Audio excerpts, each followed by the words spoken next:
Everyone. Yesterday, I unlocked the fossil islands here, so we continue what we were doing way back on Monday, which we did. We did the Giant's Foundry, and I needed ores, so now we can get more ores here. I'm gonna check out the volcanic mine. Well, I was AFK farming this ash this morning around the base of the mine, which is good for making ultra compost. So a big farming boost here. Audio muted from the intro still. Okay, so this one you could die in, and it's a team game, so I am actually going to research it. This one we're not going into blind.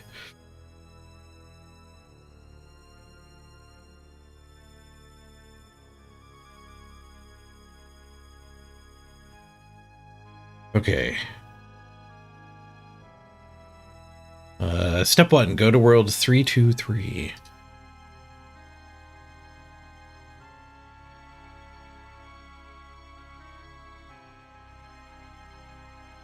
And I was doing motherlode mine, and it was like, man, this could take forever to get the mining outfit. I think a lot of people don't even bother getting it. But you could also get the mining outfit here. And it looks like you can earn the mining outfit in just a few hours in this one. Maybe the ores aren't as good. It's certainly more active. The motherlode mine you can AFK.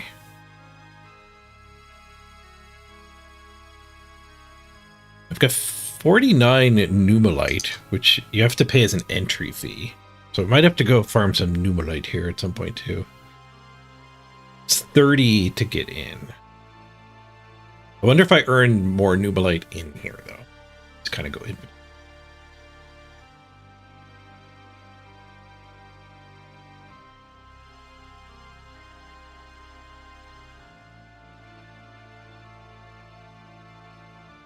Okay, so we're in the lobby right now.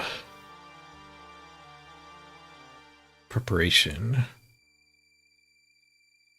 We're going to get given the heat-proof vessel, and we use this to pour water on the lava to actually be able to walk around.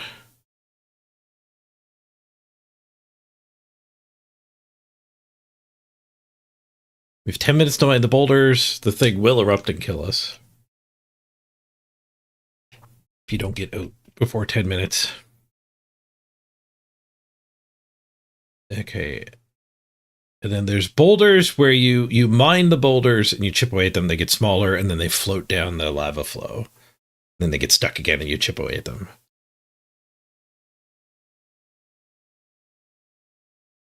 And the fragments, I think, are the main currency we're after. You get a lot more when it's smaller. But you do get numalite good, so we'll be able to go in.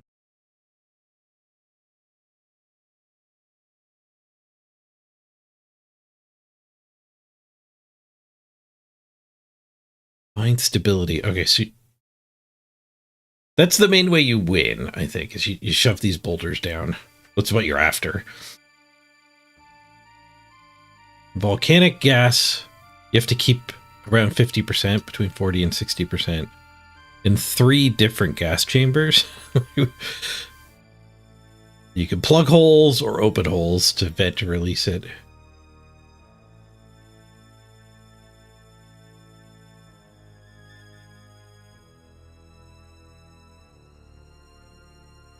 Okay, we'll figure that out as we go.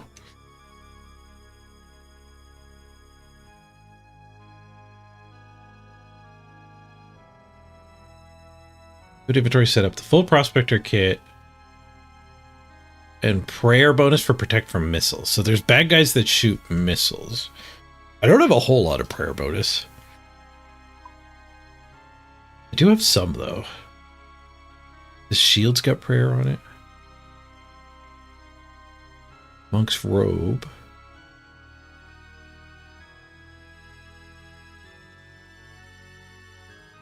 Anything else got prayer on it?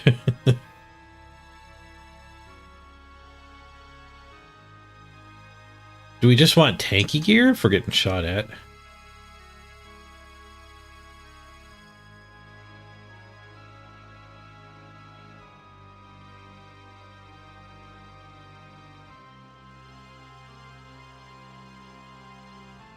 We don't have a lot of this stuff. Hopefully we don't need good gear. You need 50 mining, so this is not like a beginner event. Prayer on these necklaces. The blessed axe, 2 prayer. Wolfspade's got 5 prayer.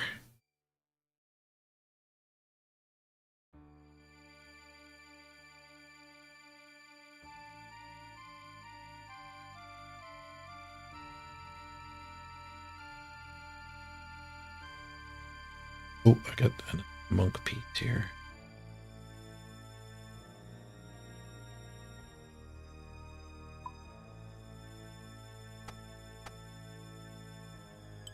My prayer's not very high overall either.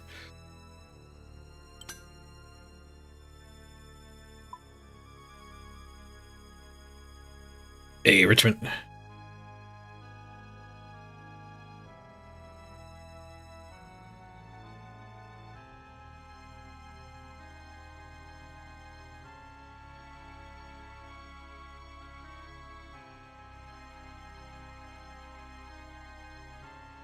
Oh, the Artie Cloak actually gets 2 prayer.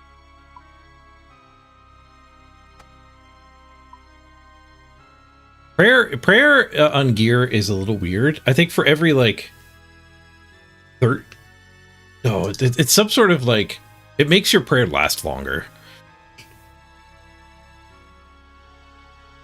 It doesn't like give you 1 more prayer point, but each prayer point lasts longer. Okay, we want some food. Monkfish are better.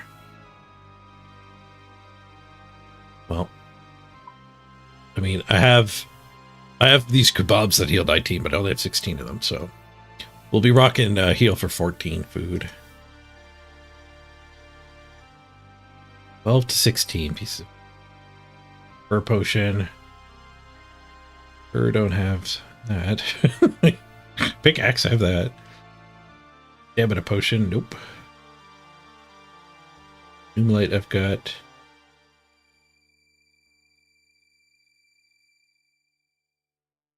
Okay, we want a quick teleport, I think.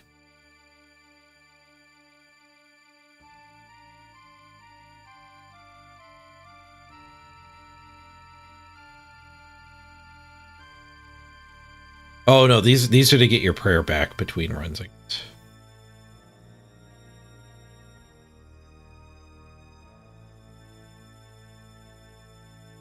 Rewards, that doesn't matter. Okay, so what am I praying against?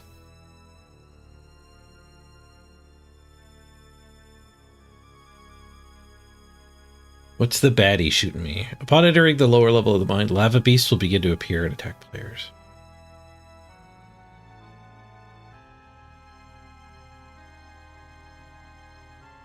$60 health.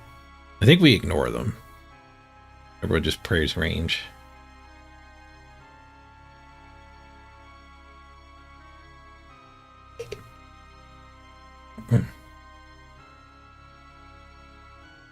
They're weak to water spells.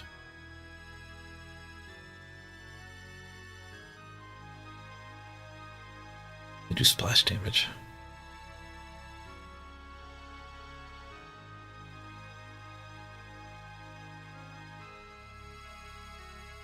Okay, you could flick the prayer. You just have to have it on when it lands. Oh, you do get points for attacking them.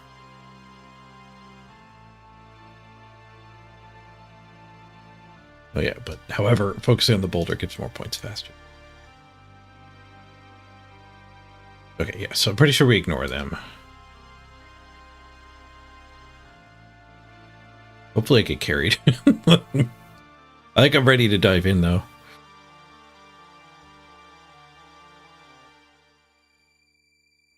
I wonder, we could probably just take more food because I don't have all the other stuff.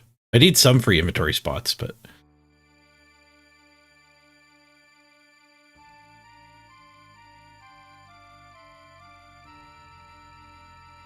Now, I wonder if you're supposed to actually group up with people. This guy said R for ready. Let's just dive in. What's the worst that happens? Okay. We have to wait. Well, people are midway through. So much like the fishing trawler, they'll all pop out here at once.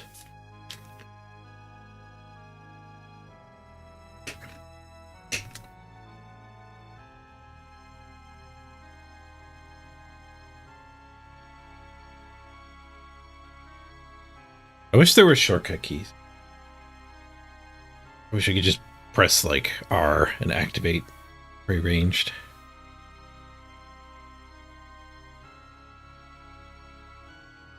RuneScape 3, you probably can do that. Part of keeping it old school is keeping it clicky, I think.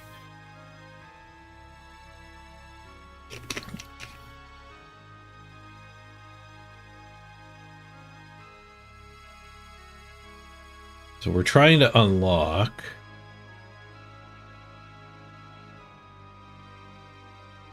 shop.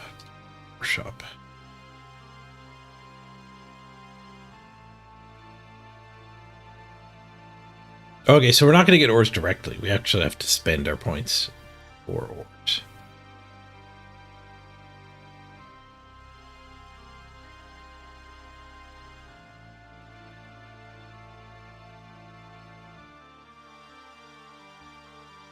We need like 30,000 for each piece of the kit. Just 4 pieces.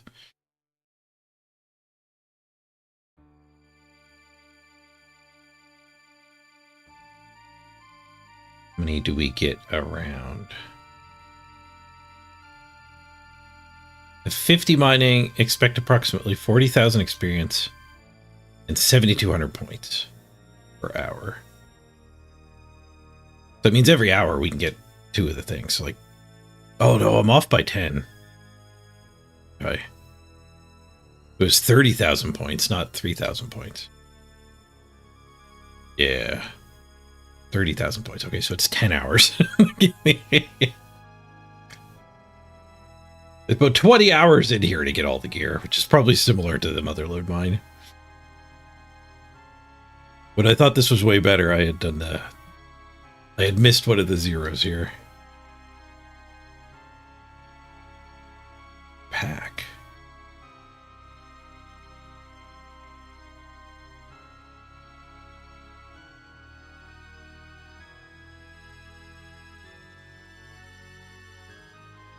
The cheaper way to get it?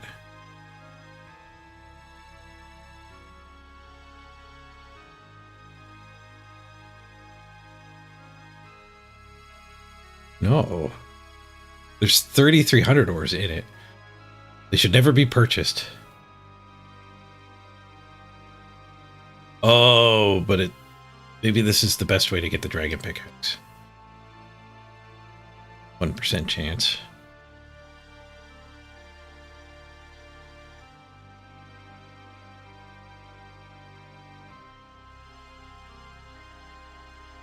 This looks like it's the only way to get it.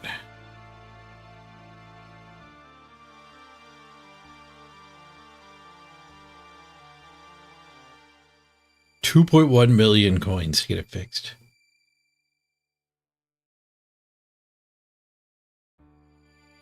Are there ways to get the non-broken one?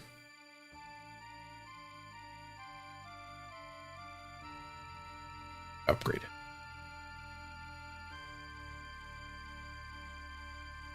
You can get it from all of this stuff. You could get it through Slayer's, probably a better way to get it. I'm guessing this is Slayer stuff.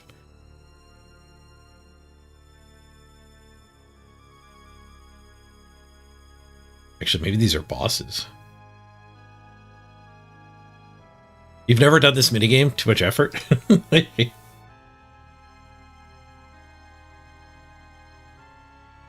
Yeah, I thought the effort was leading to a lot better. Those are wilderness bosses that give the dragon pickaxe. Well, not a big fan of the wilderness myself. The Kelpite Queen isn't.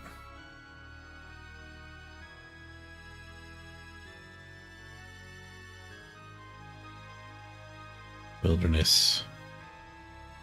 Wilderness. Wilderness. Wilderness. Wilderness.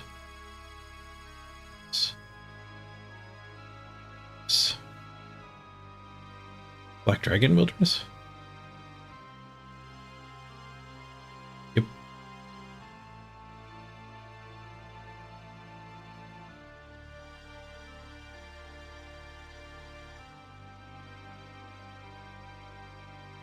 The queen. If you want a dragon pickaxe, you're getting it from the queen or from these bags of ore.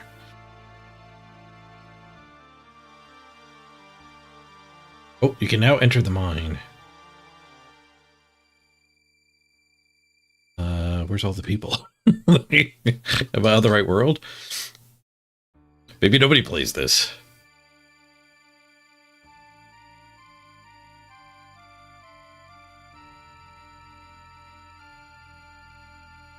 There was a guy here. Maybe he's soloing it. The solo strat is apparently like not even beating it. You just go like farm the wrong stuff. 3, 2, 3. Yeah, I'm on the right world. All right, well, let's dive in and see what happens. You have to wait a minute or two. It's not safe to enter right now. Right. It said you can now enter the mine. Oh, that was a while ago. That was 7 minutes ago. We're gonna have to wait 3 minutes for their 10-minute run to finish.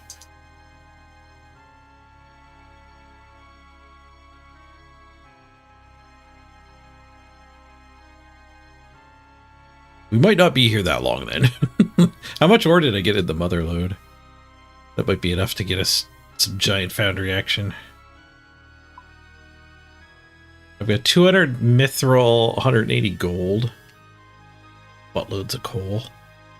So maybe we can go do the smelting mini game with this stockpile. We don't need much from here. It seems like we're not actually going to get anything from here, though, assuming I save for prospector stuff.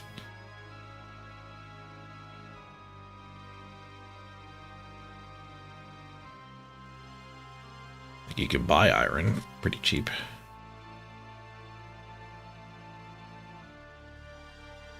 But I have to assume I want to I want to save up. Ash covered tomb. What does this do?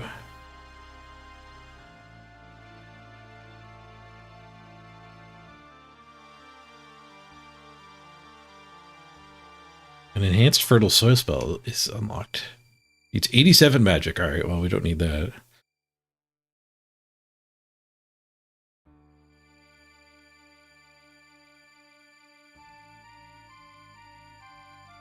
It's like putting ultra compost down. Spend runes.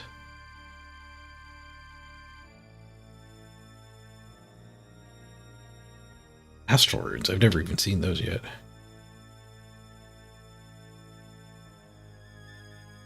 Oh, maybe that's like the lunar spellbook. I've read about the lunar spellbook a fair bit.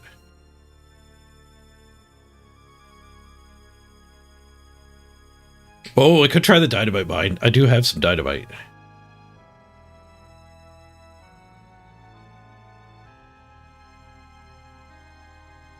I looked up strategies for the Giant's Foundry, and then apparently a mix of mithril and iron gets you like the best bang for your buck. There's a certain amount, a certain ratio you put in to keep the difficulty like one below, like right below the threshold of where it gets harder.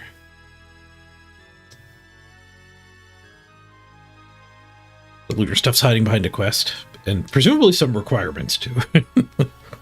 That spell was level 87. My magic is 60. It's creeping up there. All my teleporting around. My mining's up to 60 as well. My hunter is woefully left behind. My next lowest is a 30 and my hunter's at 10.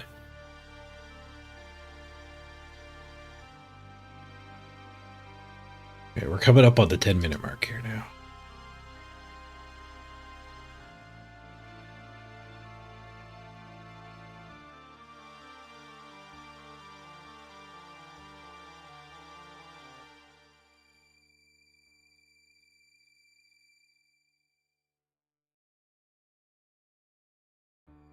I get to keep my calcite, pyrophosphite, fossils, and numalite.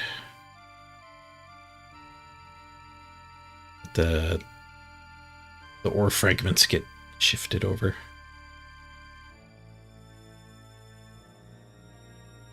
You die or teleport out, you don't get anything. Gotta make it back to the rope.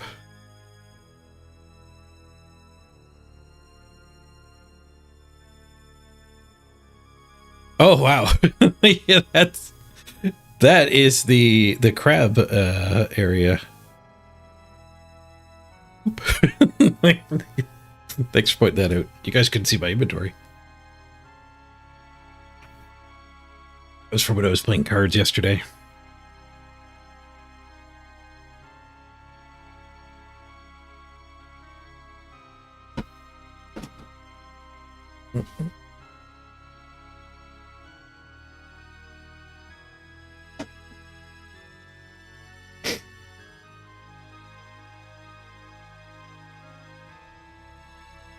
Done yet?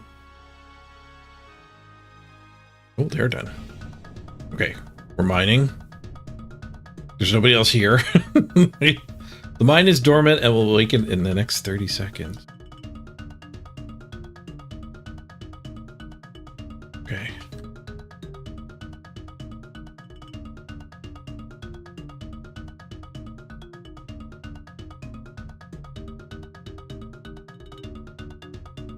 We gotta get further down another level here.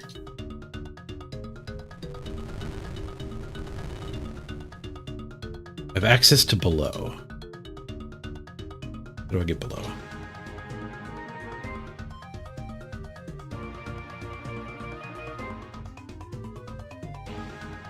Okay, apparently nobody is doing this.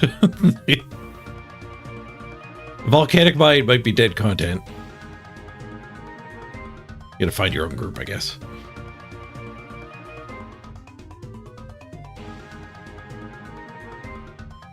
How do I get down? Let's just climb up. Was I supposed to bring a rope?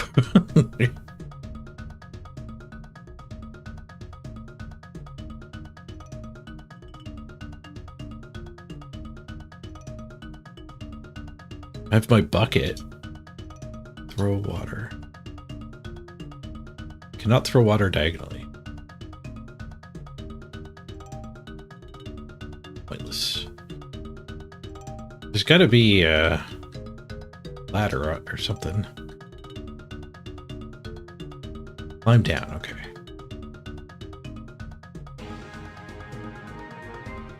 Interesting looking staircase. Okay, so there's a vent. Ow. Oh, okay, this is where we gotta pray. Throw... south?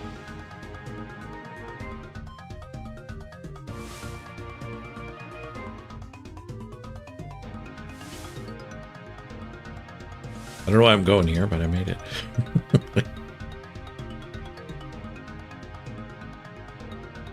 Okay, yeah, we gotta get to the boulder.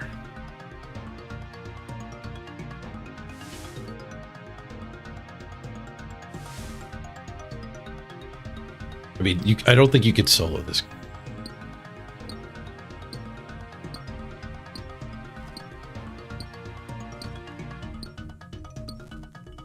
Mine stability is at 100%.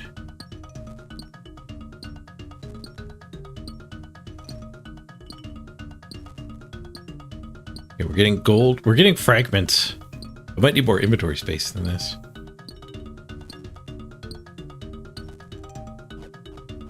Guess I don't need to be praying. Oh, now I do.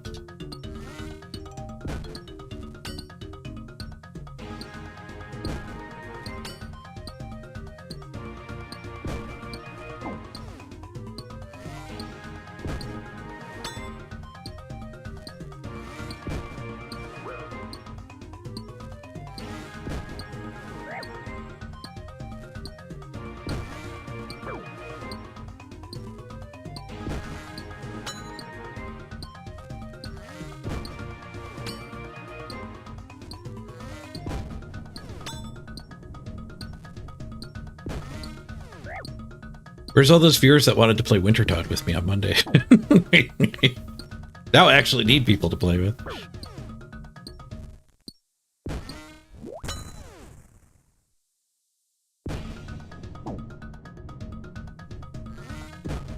No, this guy is animation. It's not animation start. It decides the damage when it lands. This guy works different than a lot of enemies. Oh, you gotta build a bridge out.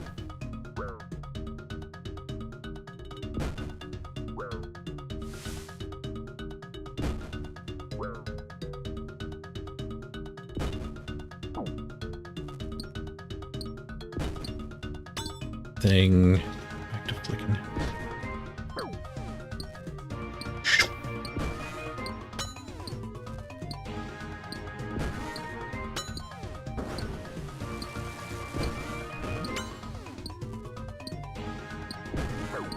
Oh, I waited too long on that one.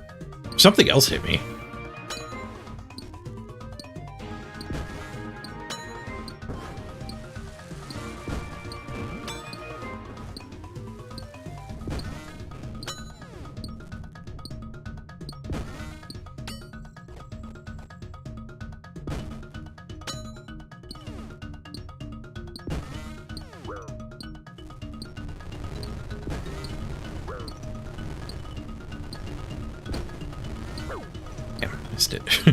It.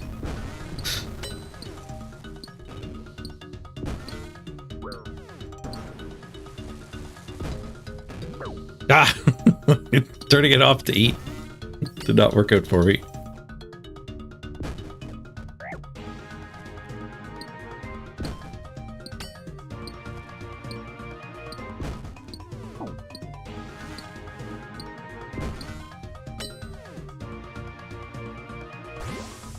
Oh, no.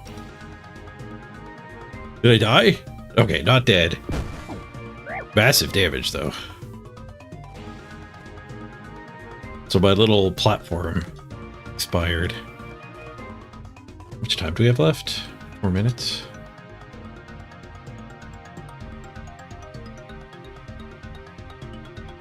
The mine stability. How does that work? There's vents I have to check. There's a capping strategy, I think, that gives more points than mining when you're alone. Oh, apparently you can teleport on that one. Fuel gas hole.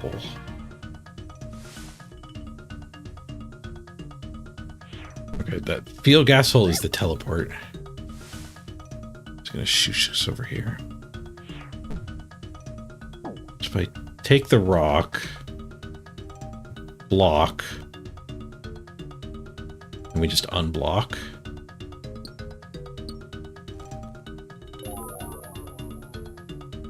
Oh, I ran out of prayer points. 357 points.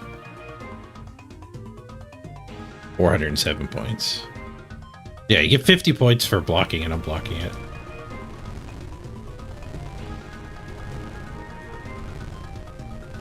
I think there's a max each player can get.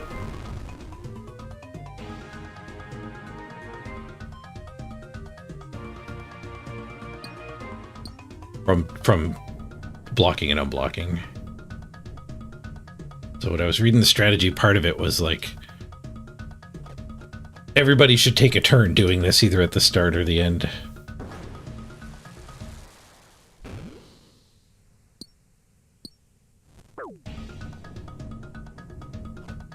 Those flying things must be part of when the mine gets unstable.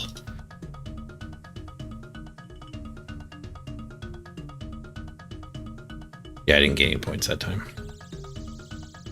Hey, Bleed Balloon.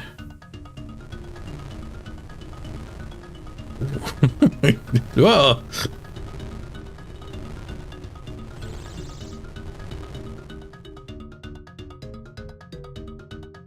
So the cheesy solo way to do it, I think, is probably just farm that 250 points and then get out. 2,000 mining experience. Take the fragments off your hand. Do a bit of mining training. I'll remember the contributions you've made. So I gained a little bit of nuberlite, but not enough to go infinite. I had well over 30. I lost like 10.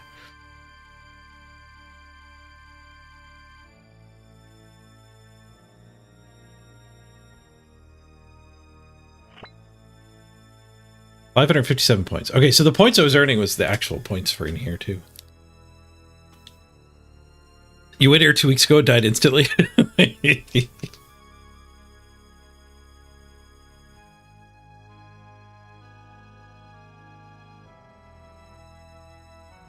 So yeah, I didn't get a whole lot of points.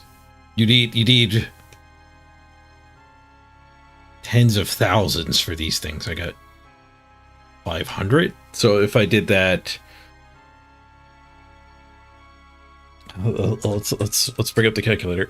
How many times do I have to do that? Incredibly inefficient exploration. 46 times I would be able to get that Prospector helmet. Which was 10 minutes each.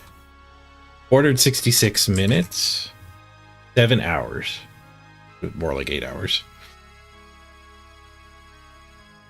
The motherlode mine's so much better. Yeah. Yeah, and you could do that AFK. You could do that while you're semi-AFK. All right. Well, at least we've been here. Oh, you can get the mining outfit from the blast mine too. Interesting.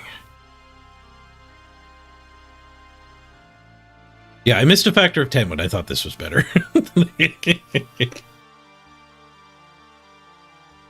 Or did I miss a factor of 10 this time?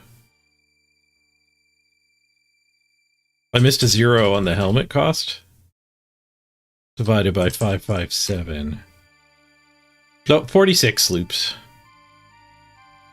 Times 10 minutes. Oh, times 60.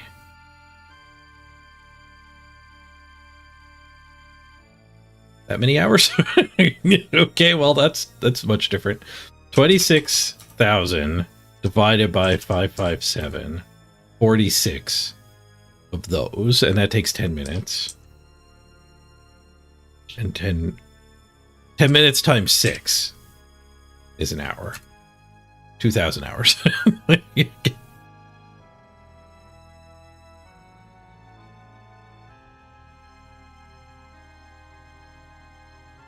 Well, I mean, I wasn't playing the minigame. You'd have to convince some other people to play this with you. Because you get a lot more. You get a lot more from mining that thing when at each phase it rolls.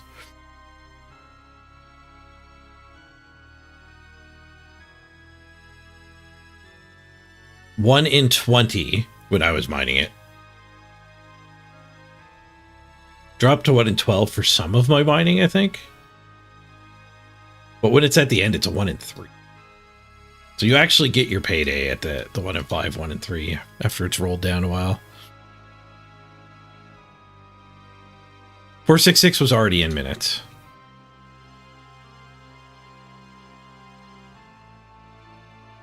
Okay, so 26000 is points. Divided by 557. That's how many times I have to play the minigame.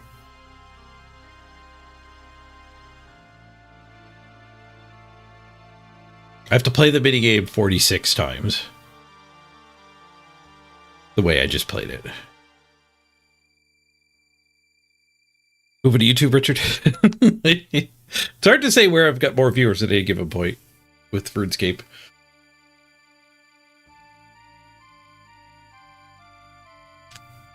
This is how many times I have to play the minigame.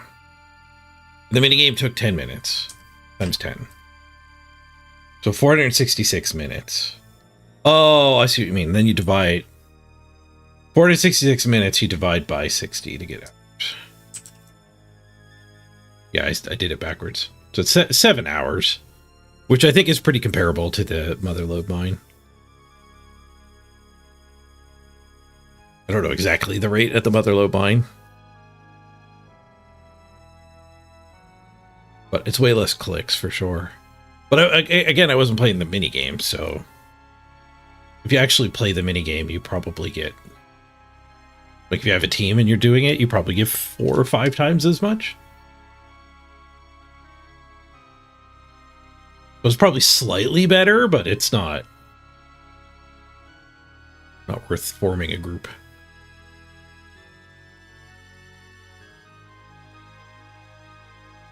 I think the wiki had strats for like 5 people.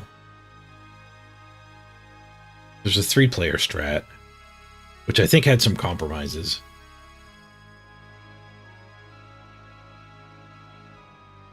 Four dedicated roles are needed for 4 to 5 players.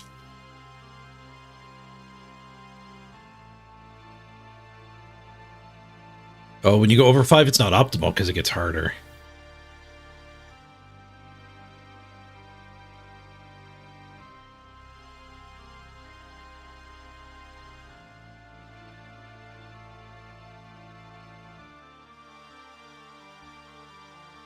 Okay, so 4 is kind of the optimal number, but you could carry a 5th without losing anything.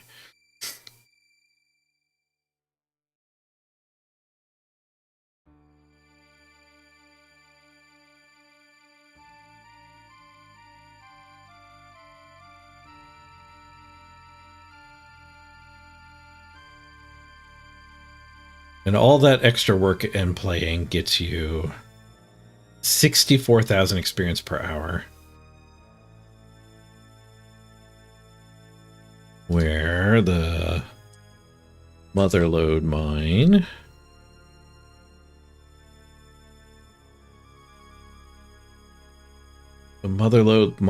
gets you 48,000 at level 70.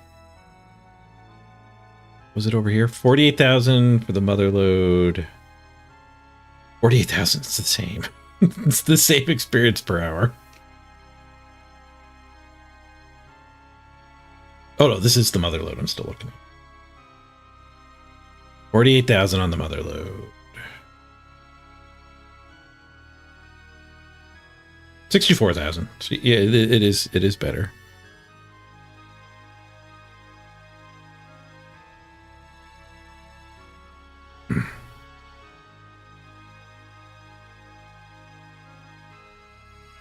Do I try the birdhouses? No. No, I think that's a way to get passive hunter experience, right? Are the birdhouses on this island? Did I just unlock the birdhouses? I don't know what all I unlocked by coming to Fossil Island. Or is that a separate thing to unlock? Oh, it is on Fossil Island.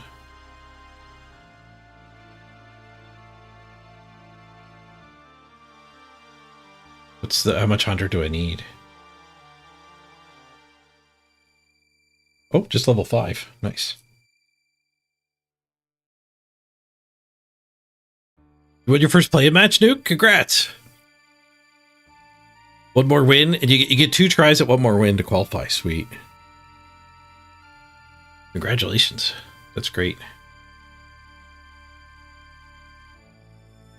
Okay, we'll save birdhouses for later. I know I'm here, but today we're on the mining mission. And I did get enough ores in my bank here that I think we can at least sample the next in the mining mini games. So Volcanic mine, it's dead content, so it kind of just gets a 0. Maybe it's not dead. Maybe you can find a group, but the wiki didn't even list like a chat channel. So it feels like it's dead content. So that's unfortunately going to have to be our first 0. No. The game room also got 0 for being dead content. Gnome Ball got a 2. I gave Gnome Ball a 2.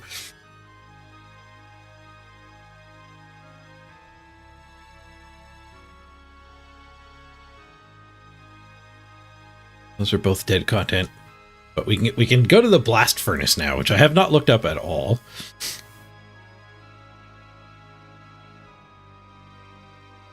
And apparently this is just a really good way to actually smelt your ores. Smelting bars in bulk. The furnace needs half as much coal.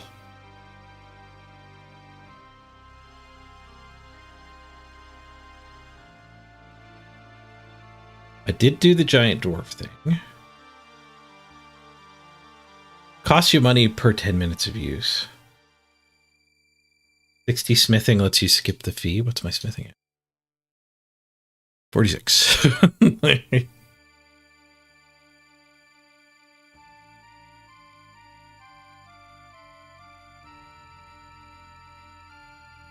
There's blast furnace themed worlds. Interesting.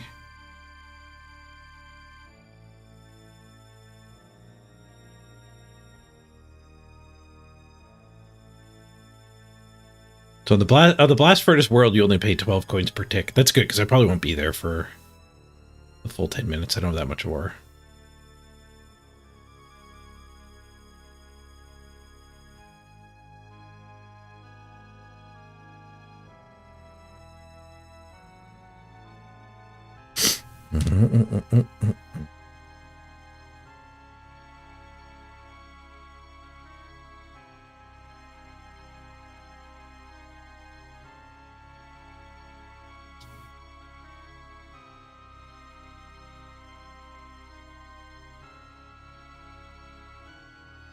Blast furnace high clicking minigame. The best smithing XP with the smithing gauntlets. Oh, should I go convert my cooking gauntlets to smithing gauntlets? Hey, Ronnie. Ask you anything about OSRS? Does anyone play Volcanic Mines? I was expecting this to be like all the other minigames where I show up and there's 50 people playing. There's literally nobody on the official world for it. So I assume this is just dead content.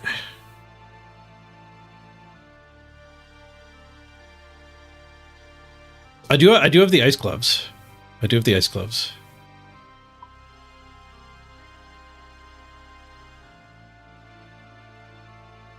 But I have the cooking gauntlets. That's what Nuke was saying.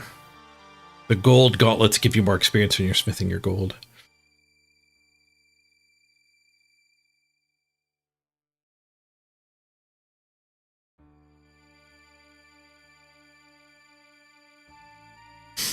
How much gold do I have? It might not be worth it.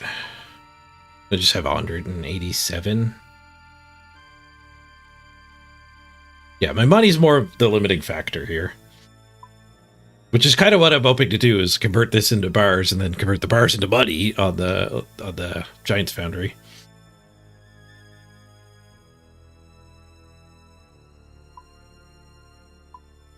So I think I won't do the gauntlet conversion. We'll just go smelt the mithril and the gold. This minigame.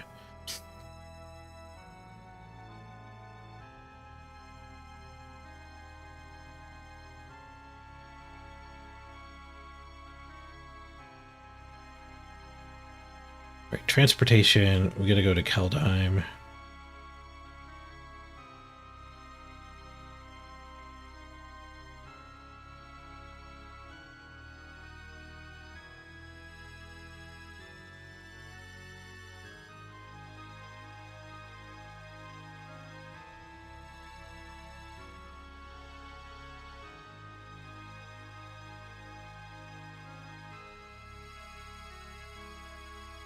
Alright, so we just gotta get to the Dwarven Mines. Oh, there's a grouping teleport. Okay, so I assume I need coal, my myth... Oh, wait, no. I assume there's a bank there. I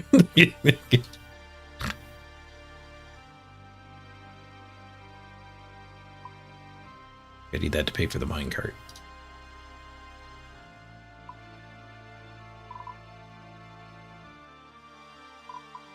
We gotta go to Sears Village. No, not Catherby.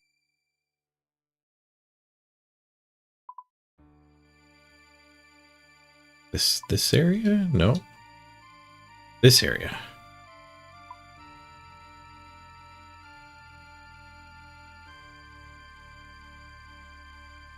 Felidor teleport.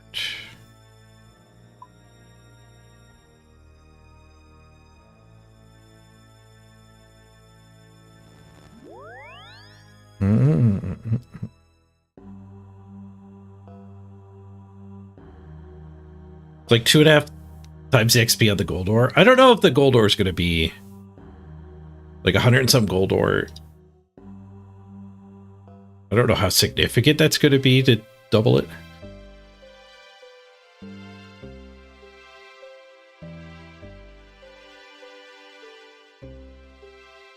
Blast furnace is good because you only need half the coal. I have so much freaking coal too. Because I was doing motherlode mine when all I could get was gold and coal.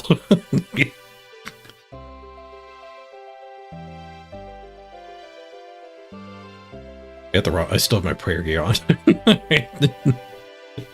Hopefully we don't run out of move juice.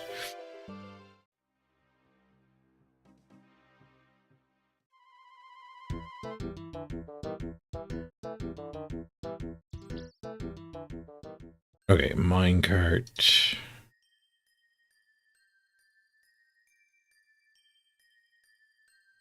Nope. Where's the minecart network?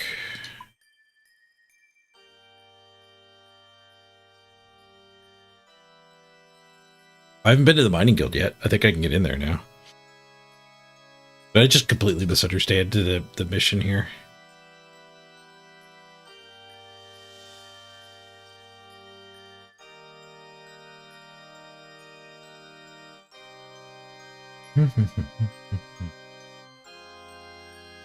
Minecart from the Dwarven Mines.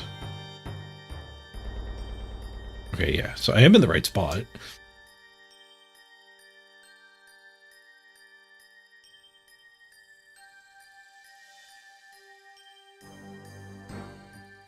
Oh wait, there's a grouping teleport too, wasn't there? Derp.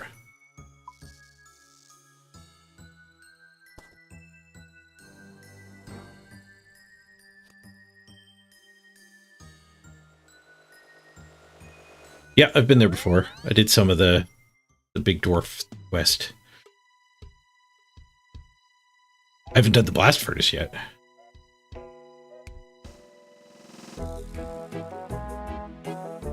Talk to factory manager.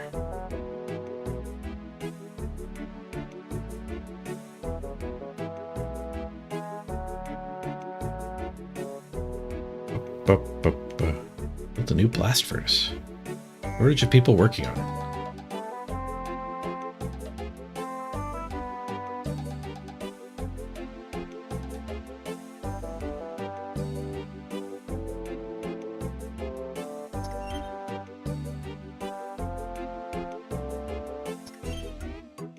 There's got to be a bank there.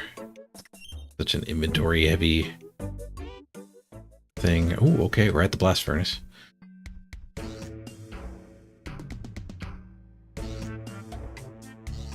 Did I pay to get in here?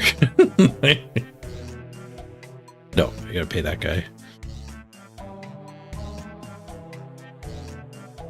All right, screw looking at stuff. Let's just try to figure this out. Okay, there's the bank.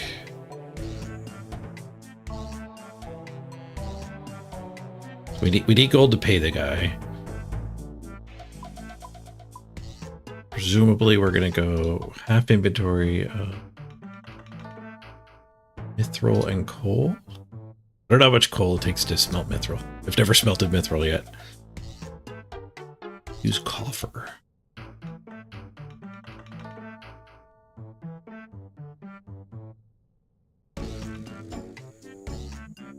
Okay, I'll pay you. You need half so much coal with the regular price.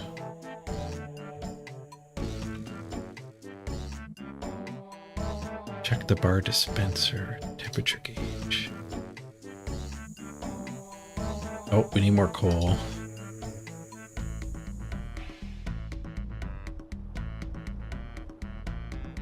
Need a spadeful of coke. Coal.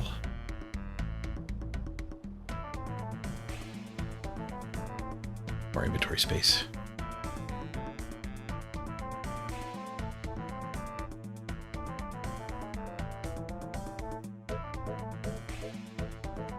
Ba, ba, ba, ba. I know, Richard. I'm trying to figure it out.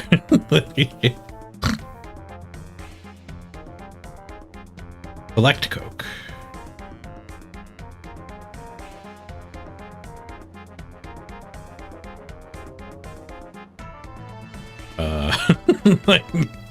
Okay, so somebody else needs to be doing something.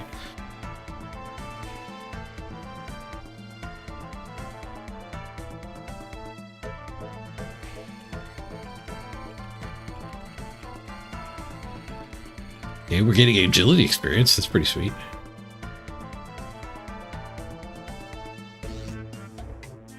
A hammer.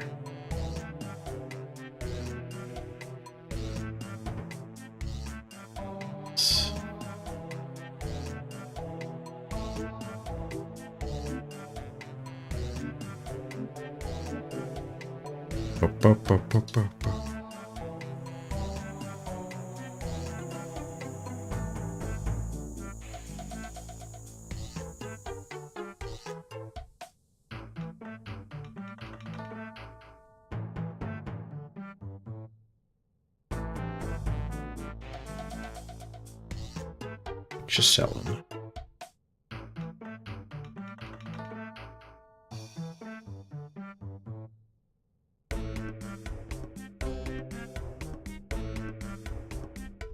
Okay, so it's just a guy you can sell your crap to.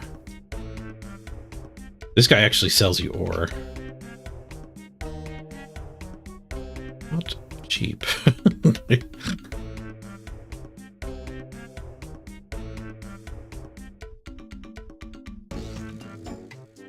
Add all of your ore to the furnace. No, not yet. I don't want to waste it.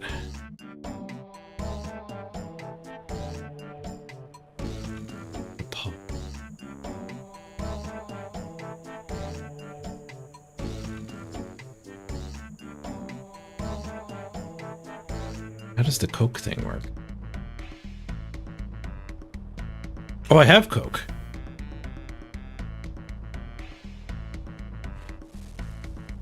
You just have to click back and forth. The animation threw me off. He's just like waiting for the Coke to come out. But over here in my inventory, it shows it being good. Oh, let me move my head.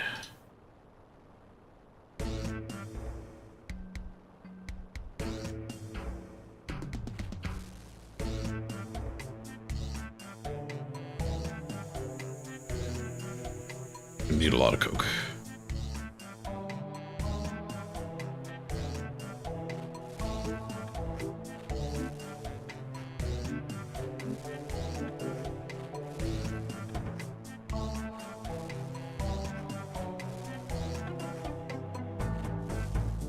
This is why you go to the dedicated world, because there's just NPCs that do these jobs.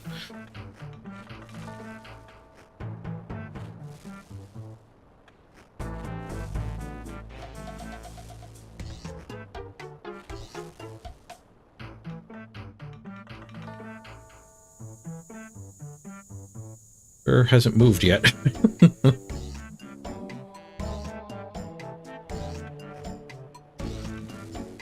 I wonder if when this first came out, there wasn't the NPC worlds.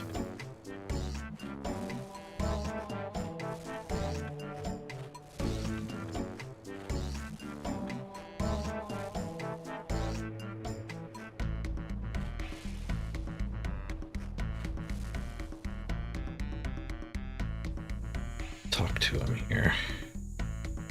To work what? How can I help?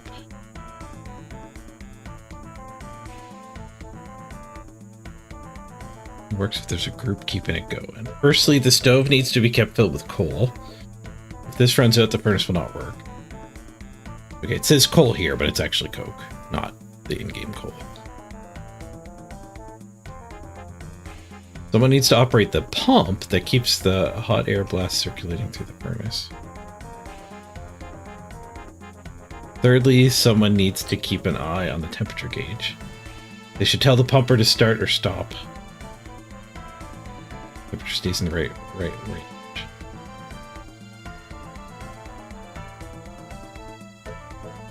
Power the pedals to dump them forward to the pedals. Someone needs a hammer in case the machine breaks.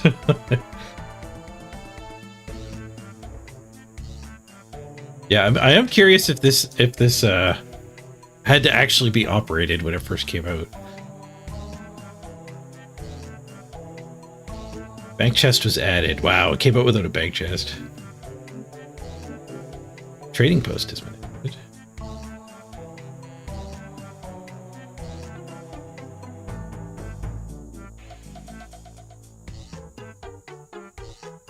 Players who intentionally overheat by using the pump too much at blast furnace now be kicked out temporarily. Oh, you get troll in it. Oof.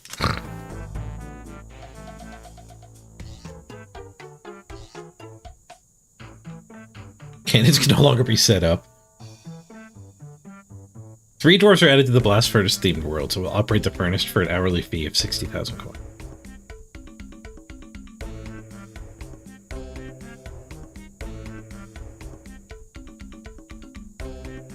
Yep, so it was out for a good 2 years. 2.5 years. Before that, there was a poll to get that update. 2 more dwarves were added a year later.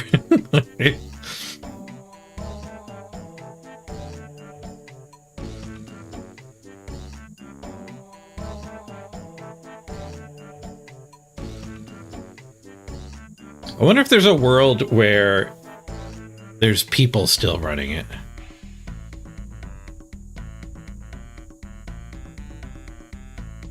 There are 15 official worlds, all of which make soloing the blast furnace easy. There's 5 different doors operating them. Mechanics.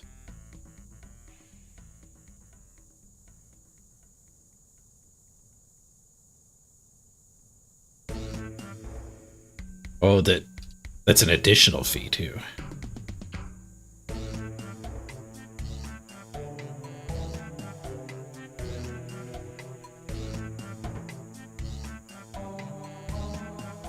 As coal and ore in the blast furnace are not lost when hopping worlds, it's possible to deposit ore onto the conveyor belt on a non-blast furnace world, pedal manually deposit into the melting pot, and then hop to a blast furnace world to retrieve bars without utilizing the blast furnace coffer. Although the strategy reduces cost, the cost of using the official blast furnace world is minimal compared to the cost of the ores involved, making this highly impractical for nearly all players. I might be the player that's not impractical for.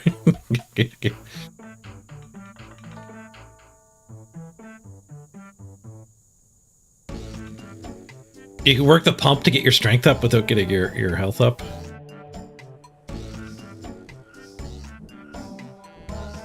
We're pumping. We're not getting any strength though.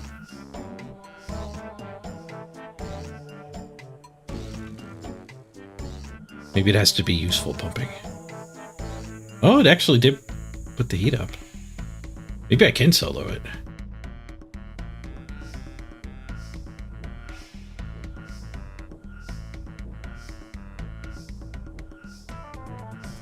Okay, what's the ratio here? Let's put a load of mithril in.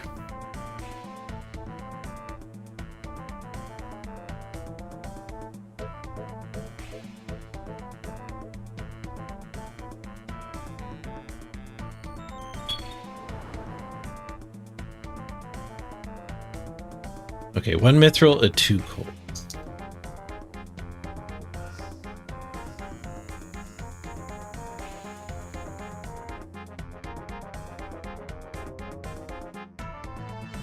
Mithril, 2 coal.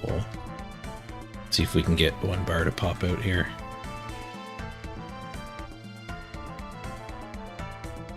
The NPC is yelling. I don't know if it's just flavor though.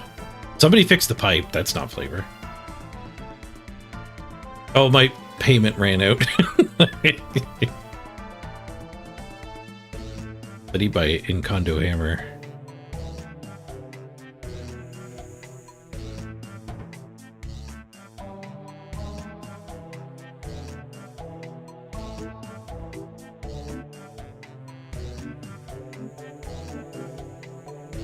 Oh, and I need my gold. My the gauntlets. It's crap.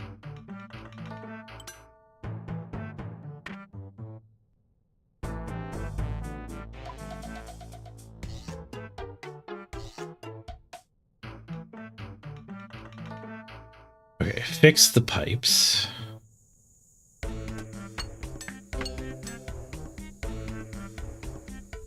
Somebody refuel. Okay, but I can dump my ore. Okay, we gotta pay him.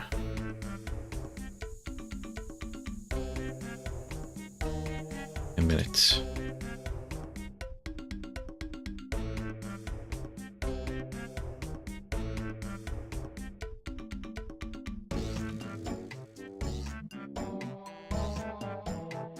I can't put the I can't put the other ore on.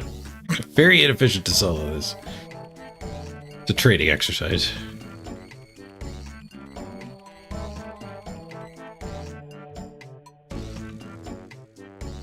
I don't have the ore. You need to be level 50 smithing. Okay, I could do my gold. It doesn't need a coal. I just wasted some coal.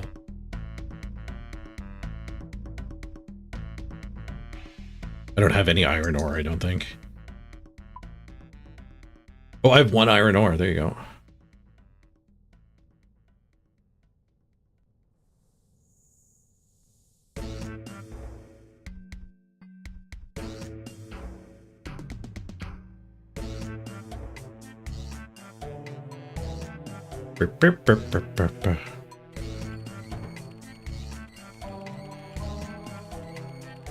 Okay.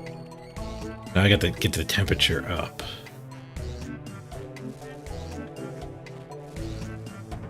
A little bit.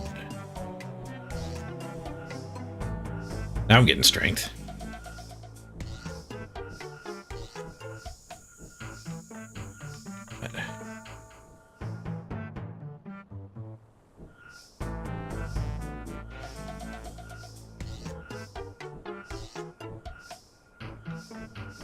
Refuel the stove, the guy said.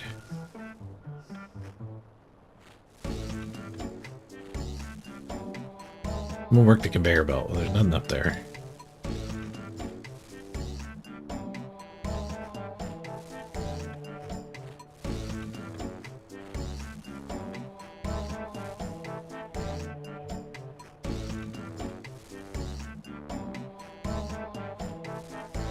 But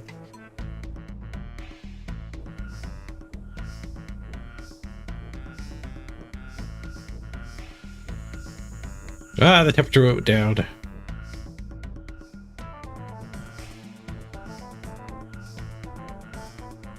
Pumping, we're pumping.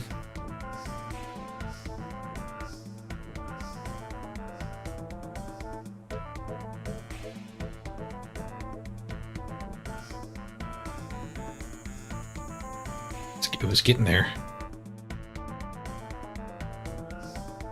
I'm guessing I'll stop getting strength when this thing actually runs out.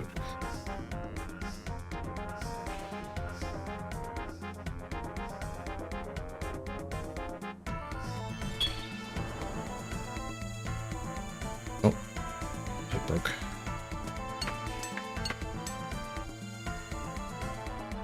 I wonder if the pipe breaks if you overpump. Did my bar come out?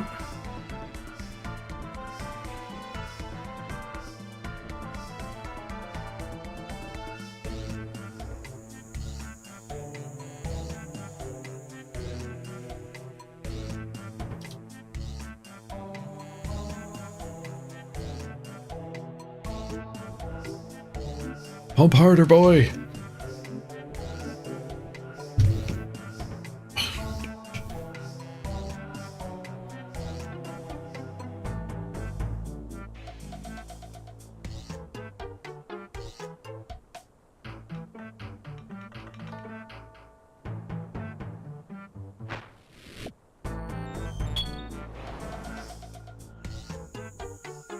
Arcade boat. Hey, I got a steel bar. All right, we figured out the original goal of the minigame. Now let's go smelt all of our gold.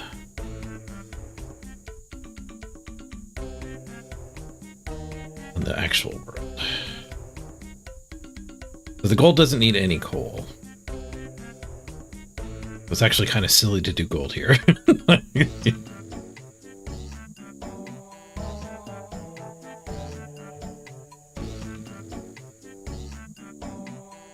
Okay, official world 494.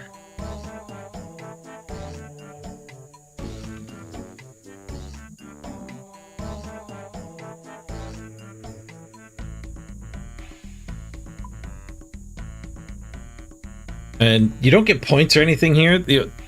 Is the benefit it's faster or it's the one less coal? I guess the one less coal must be the benefit.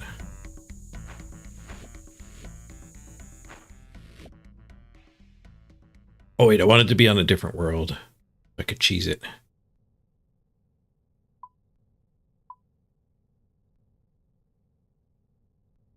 What world was I on? I was on the blast, or the volcanist world.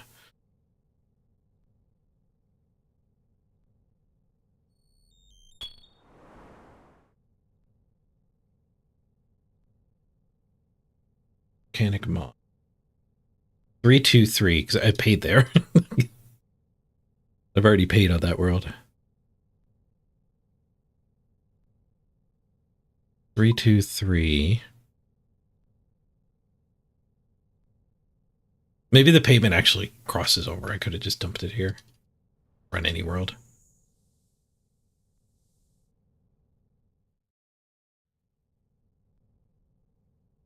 Oh, it already ran out. Womp womp. Okay, let's go to 343, and then I can hop one over.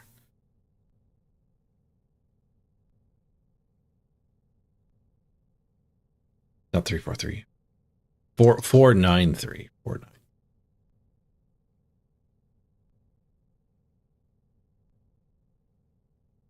Pyramid Plunder World. Mm-hmm.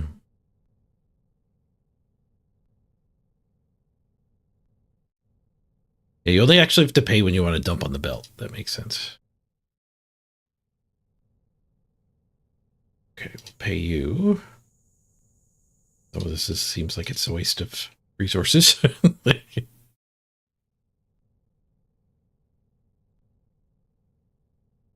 Blam. Okay, now we go to the other world.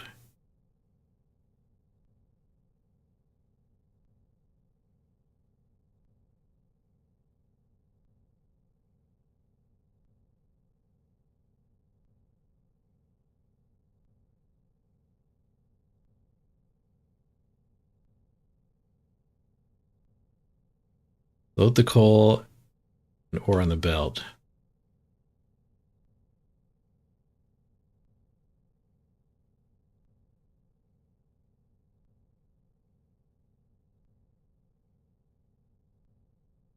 Necessary repair.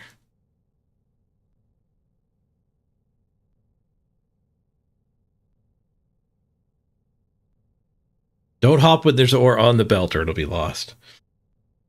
Pedal for vortex to deposit your ores. Okay, so we do want the ores in the bucket.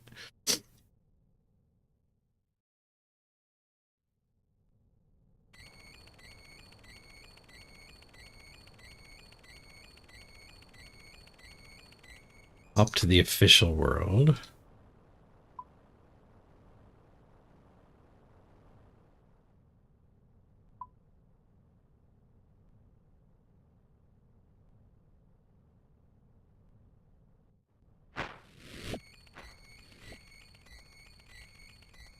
There, my bars are waiting. How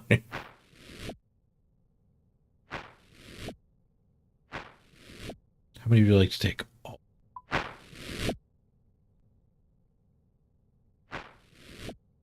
Did it gain smithing experience?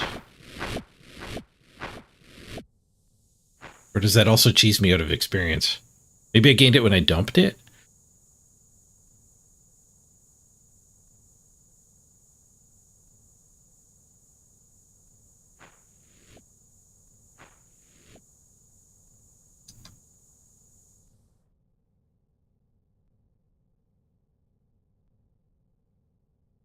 Buy an iron to make a steel to get the coal out of there?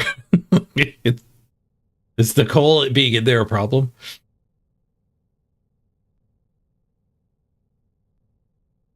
Is that to all?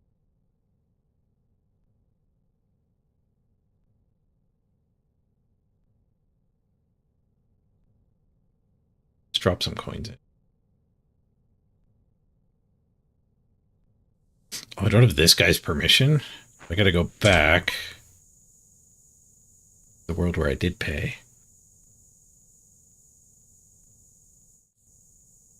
I wonder if I could load more into the bucket. Could I stay on this world? Oh, apparently world hopping just spoils the paying for 10 minutes. What does it cost to get the other gauntlet?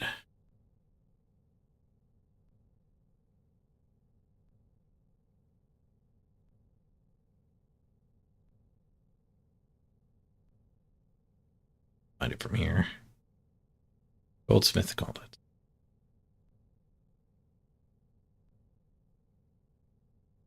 25K. That's most of my money.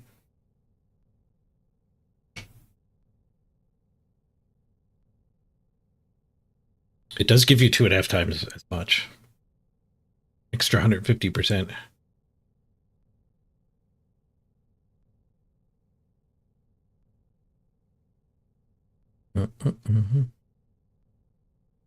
Let's check banked XP. Smithing.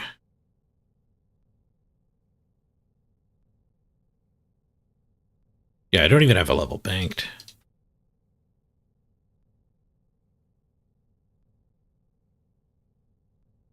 So doubling it is probably not worth that money. Okay, let's just go back to the official world. I don't even have enough money to do the conversion. We're converting this gold into coins.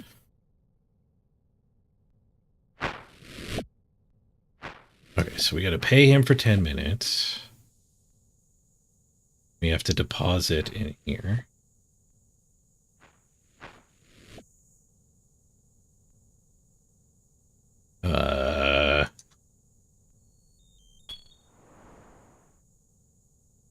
The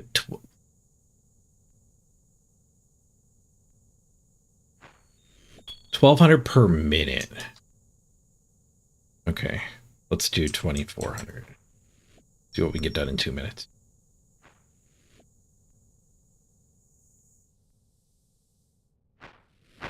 Look at my stack of gold.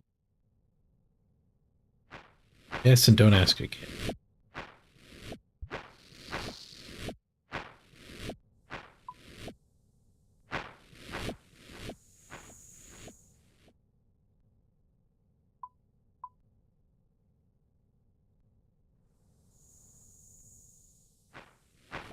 Should have had my weight reducing gear on.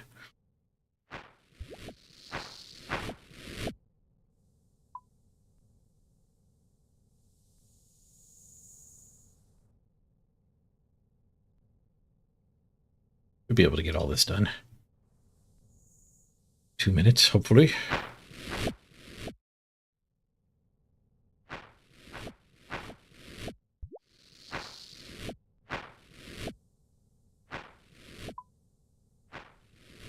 A lot quicker than smelting at a furnace.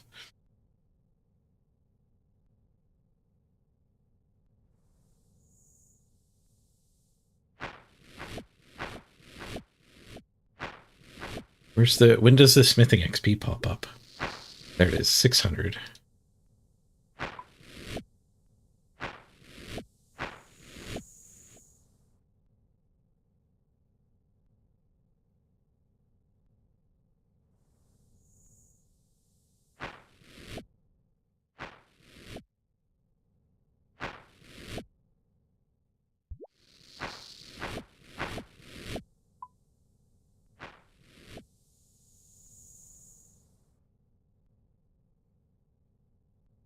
last load of gold.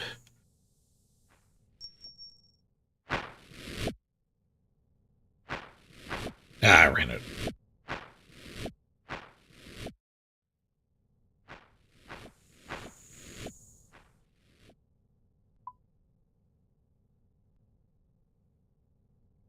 To 600.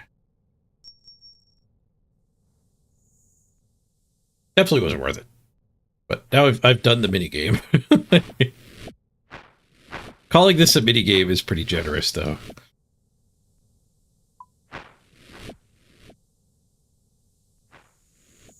This is 100% not a minigame anymore. It was when it first came out, and you had to do the minigame. They made it a tax instead. Can I take my money back out? I ran out as before. When I was looking at it, it was there, and then when I clicked it, it was gone. All right, so Blast Furnace minigame. 0 out of 10. It's not actually a minigame.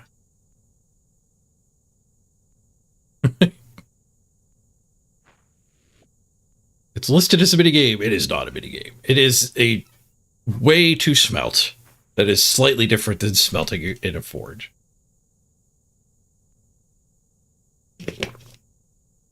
I think that might be the first one that I've actually encountered that like wasn't a minigame.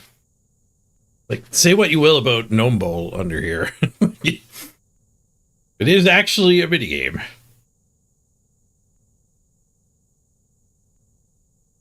This was a minigame, and then people voted to get rid of the minigame, part of the minigame. So now it's dead / not a minigame. But much like the Volcanic thing, you could organize people to do it on another world if you wanted.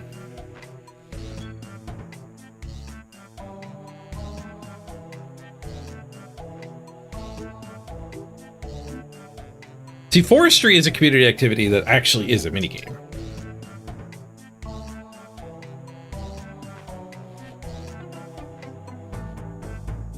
Okay, let's get back. Let's take this gold back to the Giant's Foundry.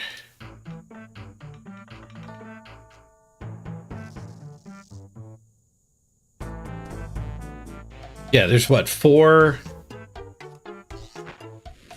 There's 4 jobs and 2 occasional repairs that have to get done that aren't actually smelting their ore. I wonder if people were tipping the other people that were doing that stuff back in the day.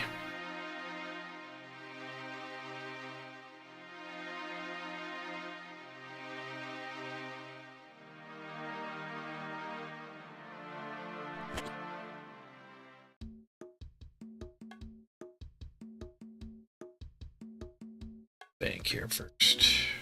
Oh no, there's bank up there. Beep, beep, beep.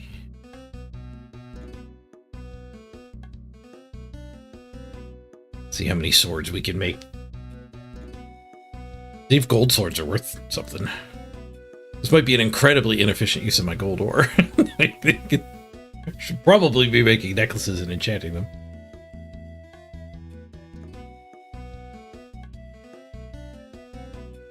Do you even make gold swords? I'm pretty sure. I don't know if it's a good idea. Almost certainly isn't. We'll see how much gold I get for the first one.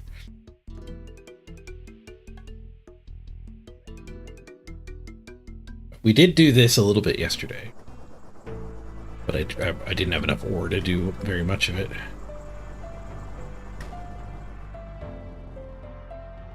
Okay, what did I need for here? I've got my gauntlets on. Is that all I need? I think that's all I needed. And you dump a full inventory of bars.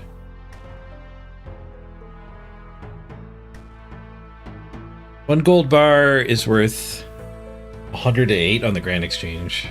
180, High Elk.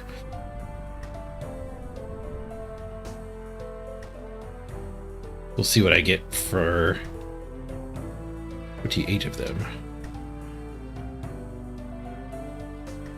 Oh, okay, you can't make it with gold bars. Get frick. So I'm gonna have to go motherlode mine some iron, I guess? Why did I think I could do this with gold?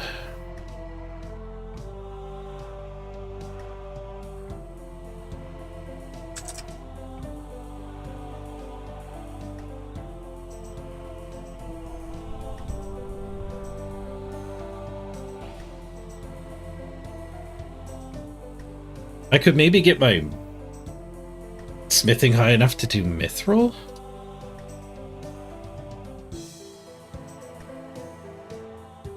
Yeah, I was looking up on Reddit. 18 to 1 mithril addy.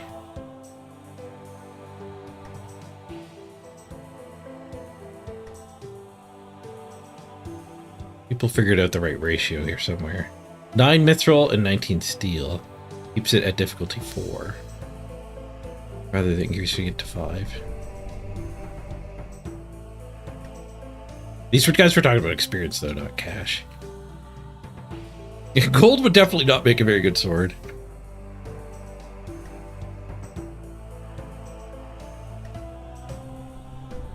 I have mithril too. It turns out I'm not allowed to do the mithril yet. What does my smithing need to be for mithril?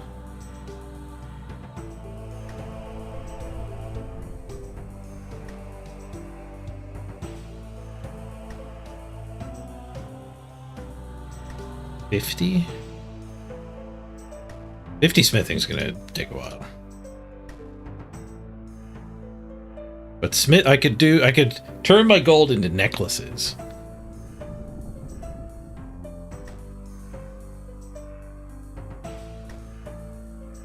It says banked XP doesn't recognize the gold at all though. No, that's crafting, isn't it? That's crafting.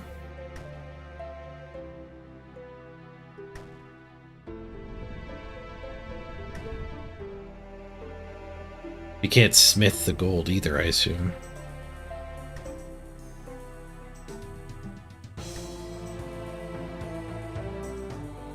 Okay, so I'm gonna have to go mine a bunch of iron, which we could do most efficiently at the mining guild, I believe.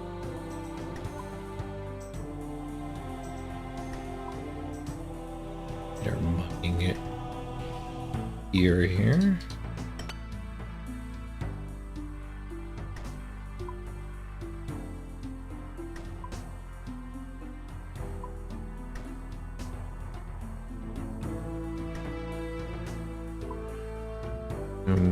We've been there already once today. I think it was Varrock? Was it Felidor or Varrock?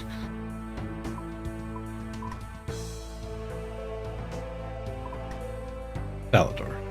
Right up and around.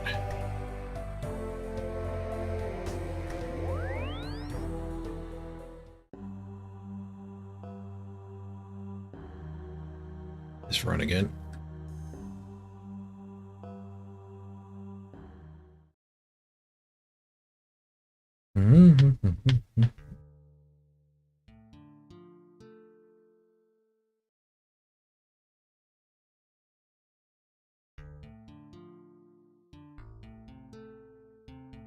Yeah, bracelets. I did check that out when I was doing crafting. Bracelets are the best for just vendoring.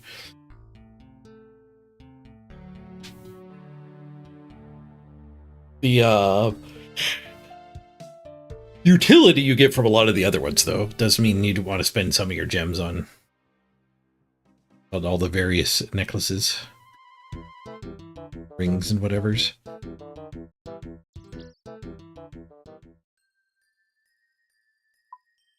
Okay, so hopefully we can just walk in here. Apparently there's a spot where there's just 3 iron, all accessible from one tile. There's a bank right here.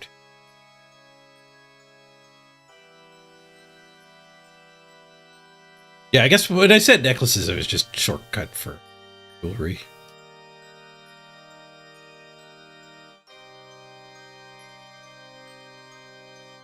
That was the jewelry that came to mind. Okay, I just go in. There's no check. Bank.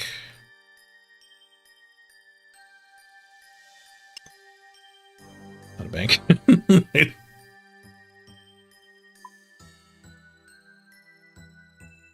Oh, there is a bank deeper. Let's go deeper.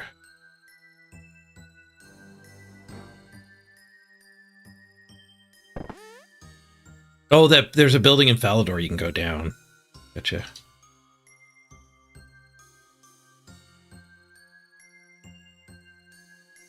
What are these guys mining? Amethysts? Those are. There's the iron.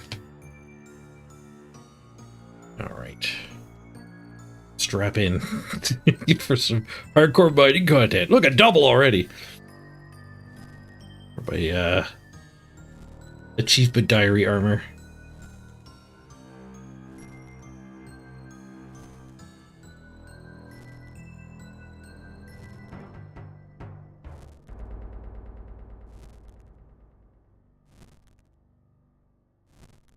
I wonder how much iron I need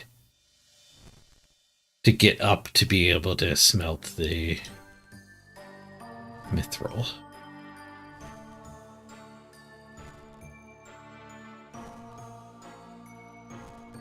This stuff was actually going to be correct to use the blast furnace for, I think.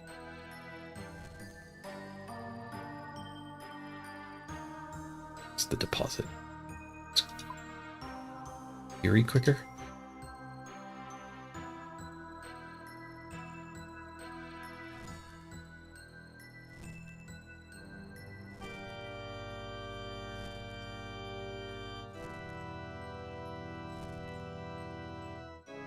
You can use the iron on the deposit box, and then just tap spacebar. Ooh.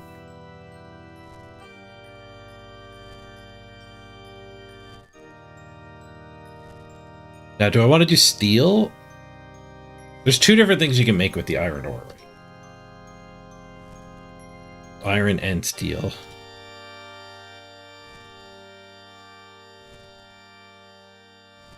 I assume we're going to do the steel that needs coal to go with it.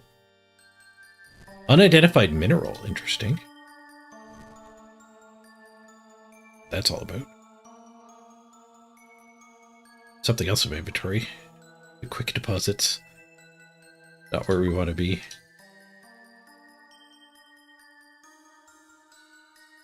That must be a mining guild thing.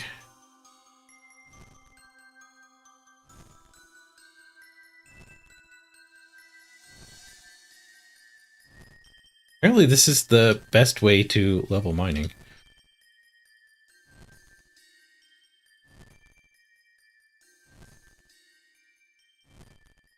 This gnome right here. The unidentified mineral lady.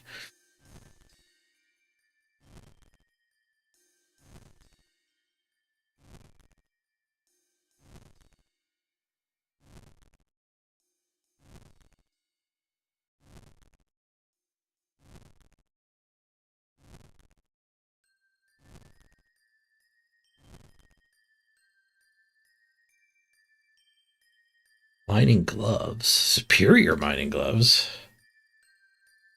40 minerals for the first one, 100 for the second. Play in gems. Oh, you must not get gems from me.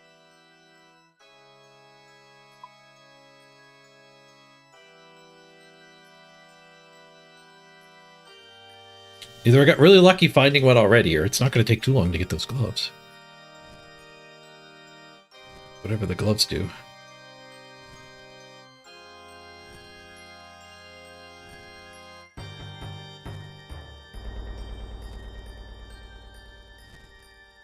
Or are the gloves the gear that makes it so that there's a chance there's an extra iron in the node?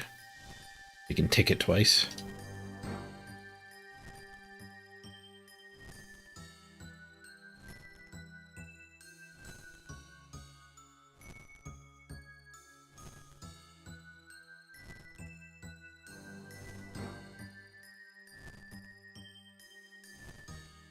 Chance it won't be depleted.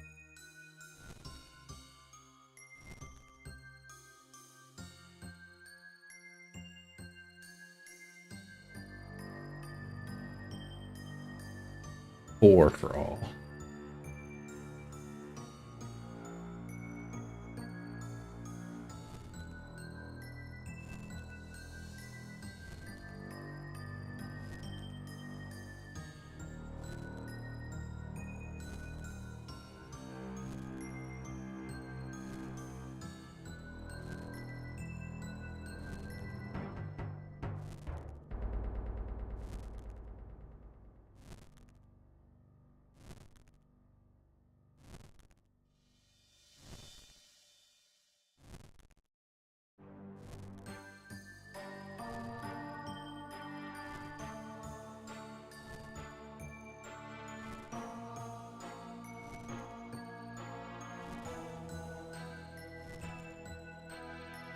Much.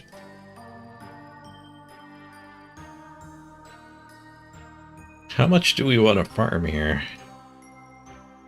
Every full inventory is 1 go at the Giant's Foundry.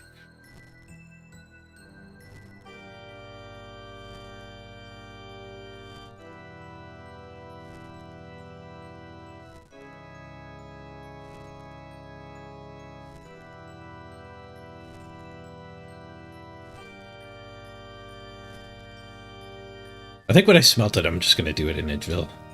Edgeville gets a bonus to smelting. I don't have to pay gold. I'm swimming in coal. This is the content you yearn for? We're on the grind.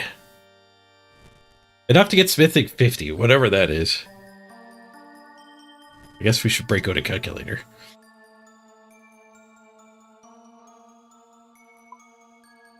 The other factor is how much coal do I have?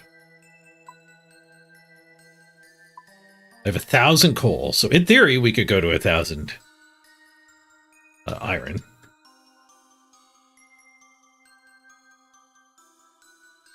More of a cap. Sandwich lady. Chocolate bar on you. Thank you.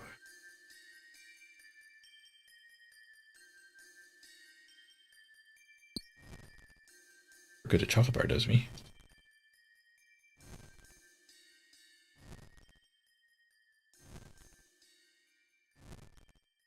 There is an answer to not having enough coal. That's true. I could go spend gold coins on more coal, essentially, by using the Giant's Foundry. Not the Giant's Foundry, the Blast Furnace.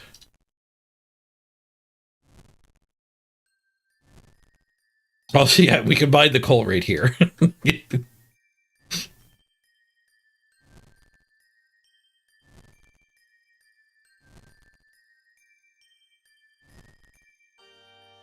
What we really need to do is break out the calculator and figure out how much I need to get smithing to 50. The skills calculator.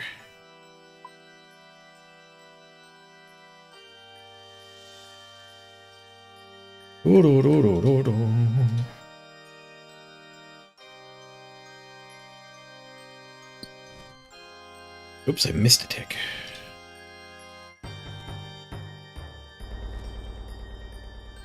Yeah, we could also stick around until we get enough unidentified minerals for those gloves.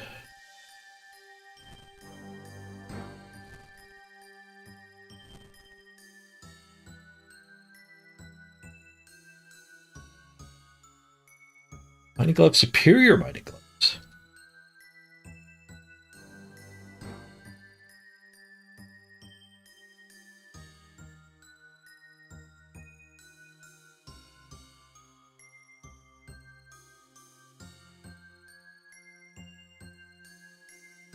Well, you need both. You combine them both into the expert ones.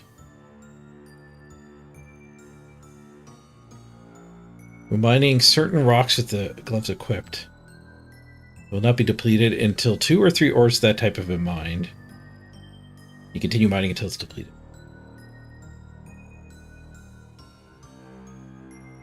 Oh, so the higher tier gloves just do higher tier ore.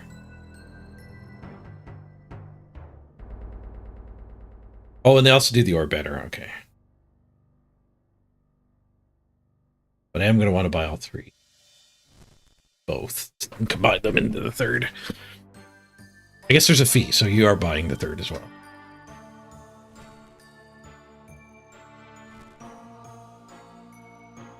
The Motherlode mine does give you a buttload of coal. That's where my 1,000 coal came from. But that's AFK stuff. That's not streaming stuff.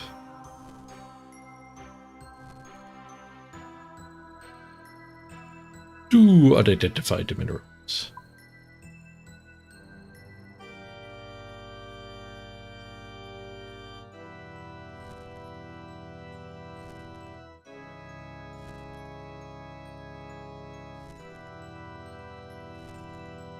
Yeah, we only need 180 and I already have 2.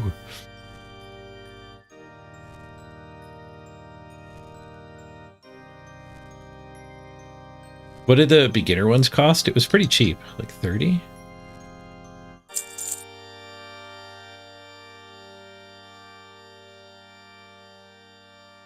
$40 unidentified.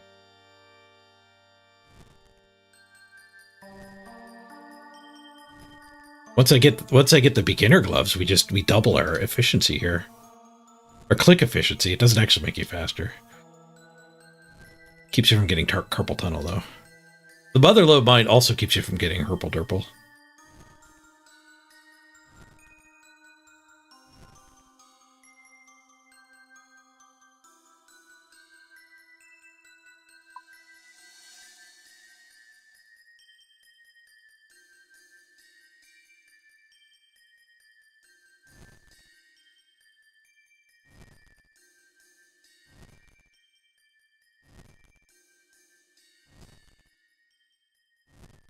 Maybe we should do... Mixing it up is good. So maybe we should be okay with doing like a little bit of travel to go do a Giant's Foundry. Or 5.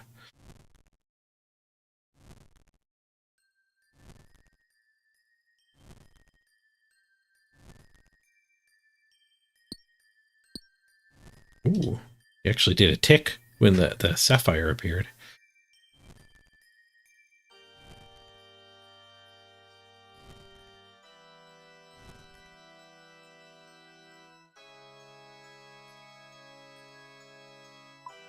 That's like 200.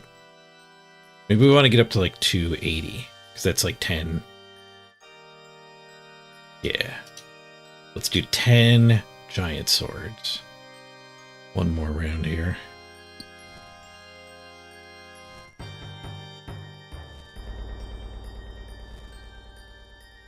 We'll do this, then we'll head to Edgeville.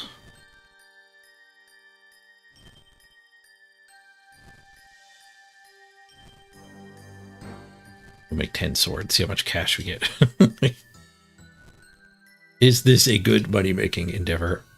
Also, we can see how much experience we get towards smithing, instead of spending time looking up in calculators.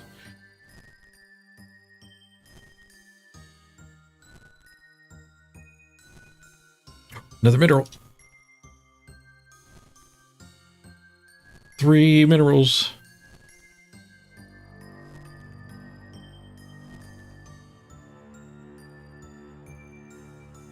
Okay, well, let's...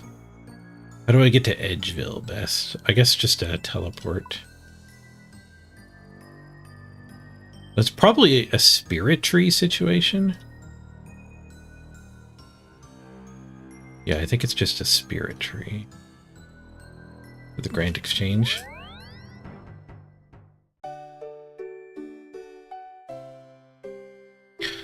Burp, burp, burp, burp. Can I really leave now? I'm 3/40 of the way to the gloves. Just mix it up a little bit. Get a taste of the long grind before jamming it forever.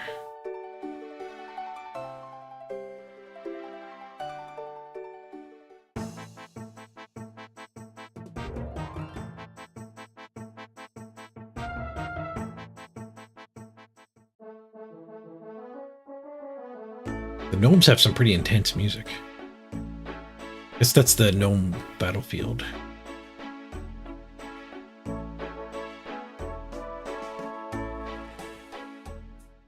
Okay, now this furnace, because I've done the easy diary, This furnace has a chance to smelt 2 at a time.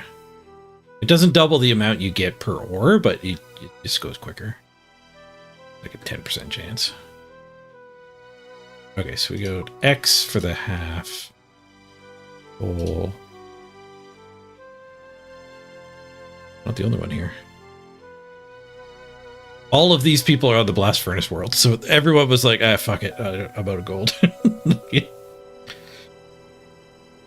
Steel, please.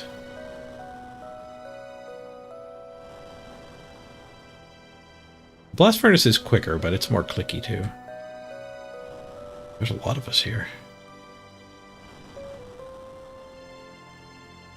Oh, I got my ratios off. Okay, so it's 2 coal per. I am actually going to burn through my coal stockpile.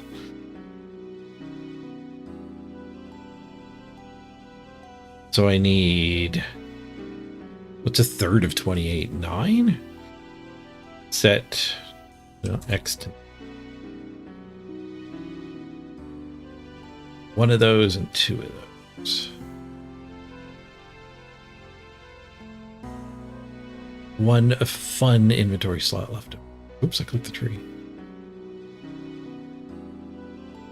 Archnalax blacksmith here. Finest wares in the land. Hey, what can I get you? I am smithing, actually. Making some steel.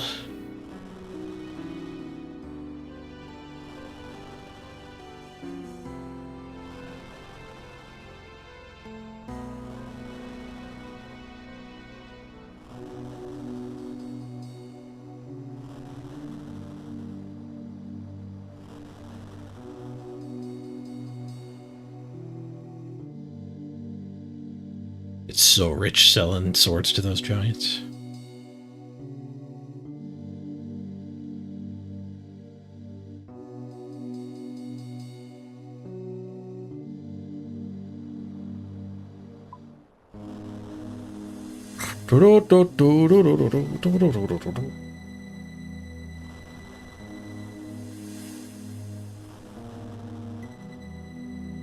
Yeah, Giant's Foundry isn't the way to make money.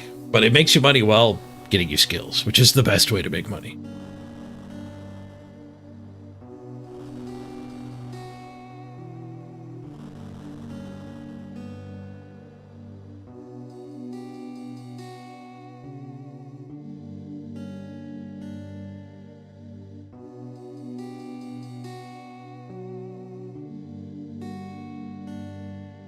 Need like an ideal camera angle that can do all of this without having to be moved.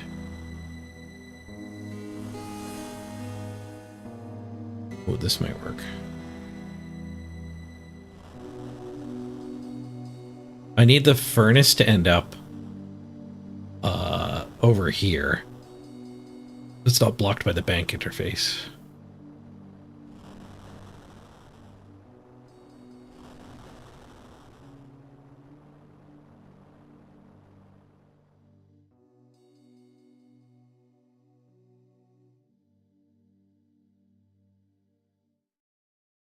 Might be impossible. We're not going to be able to save that click. The coal. I got lots of coal. Oops, I did that backwards. I think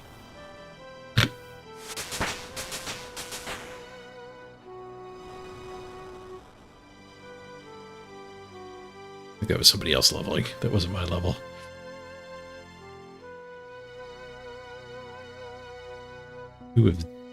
Two of the coal.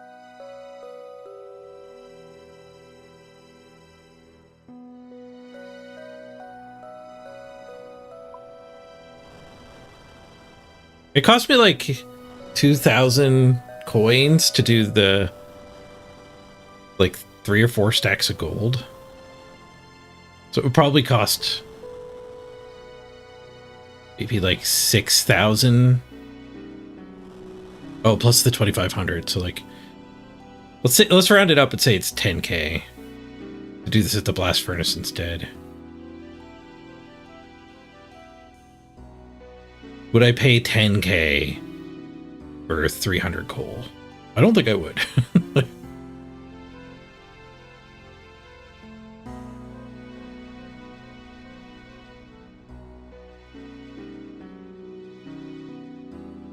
And a more click-intense experience, too.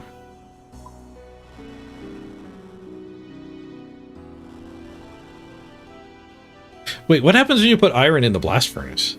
How do you pick what you want?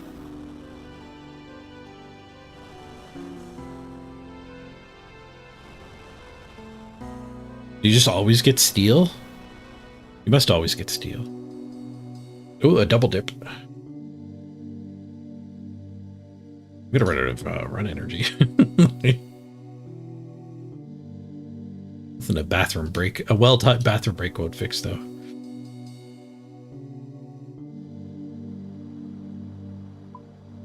Oh, I guess if there's no coal, you would get steel. You would get iron bars. But if there is coal, you get steel bars. That makes sense. It depends what you put in the pot.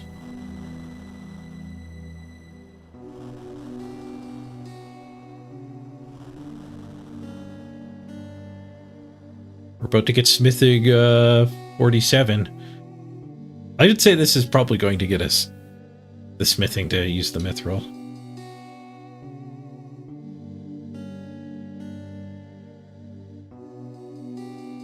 It's going to take a lot of trips, though. I'm only getting through 9 of my 300 ore a trip.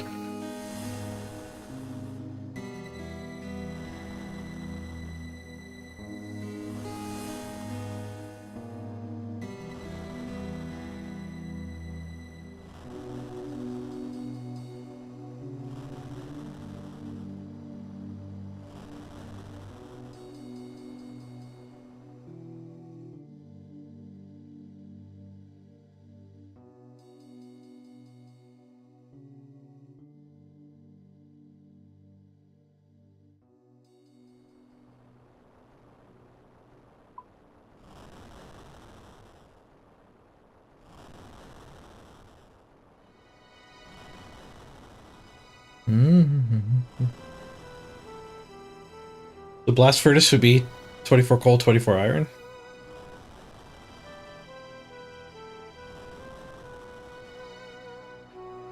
I mean, 28? Why is there 4 less than an inventory?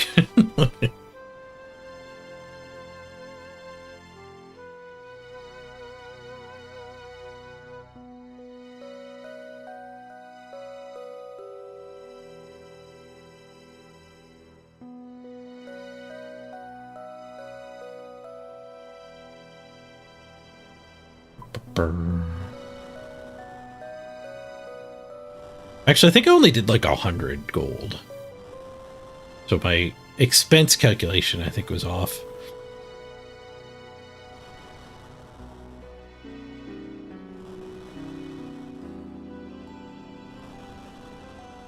Look at all the people of the blast furnace world not doing the blast furnace. I've never seen this many people doing this in Edgeville. We're all broke.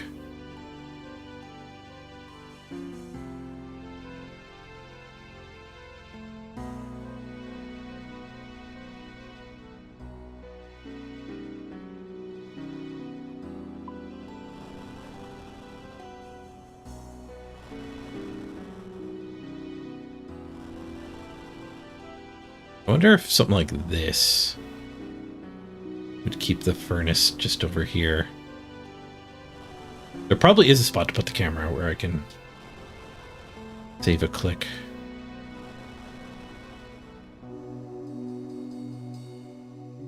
Get over on the... I think that worked. Nice. I no longer have to close the bank.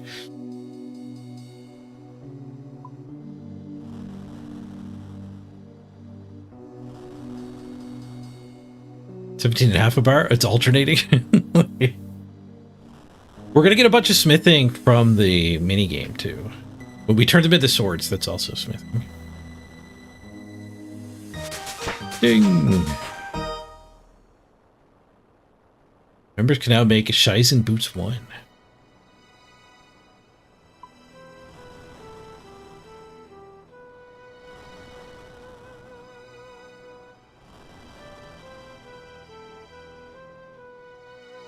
Okay, we're gonna have to do 448 more. The next level, so that ain't happening.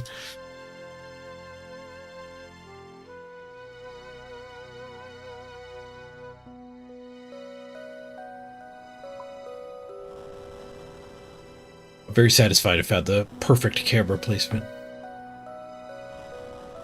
I was getting a lot more smithing experience when we were doing that gold in the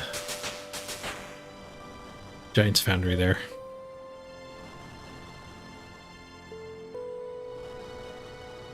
Getting a lot less per hour now.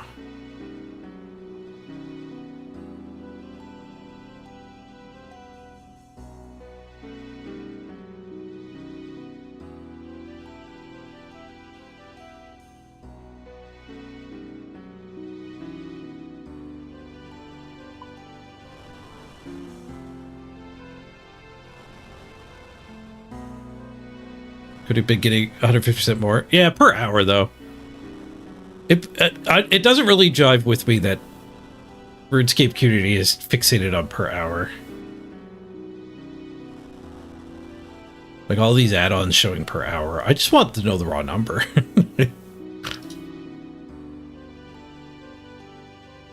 But the per hour fixation comes from wanting to be efficient while you're doing the grinds.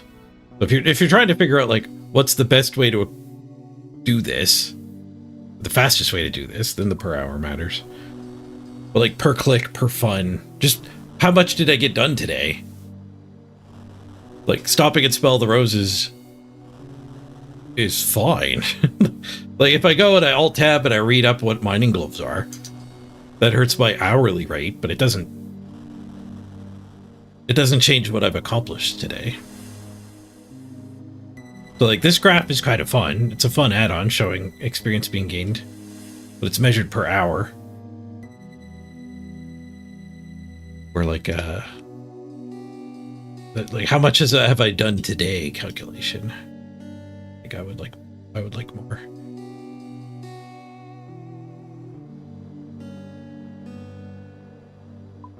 Why do I have it on my screen? Because it's what the community does. Like there's no add-on that shows it the other way.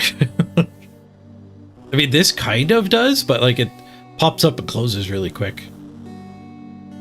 This little guy getting full is nice too. I guess the big thing that's missing from all of this though is like where you started at.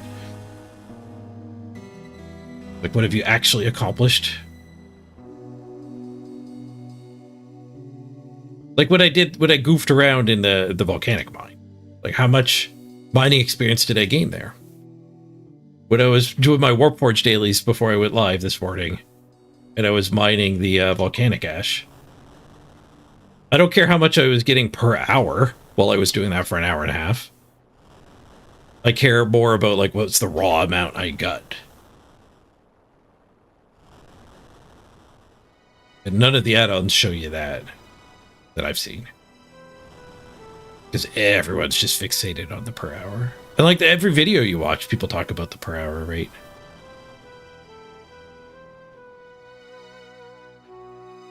Like, it comes from like comparing apples to apples.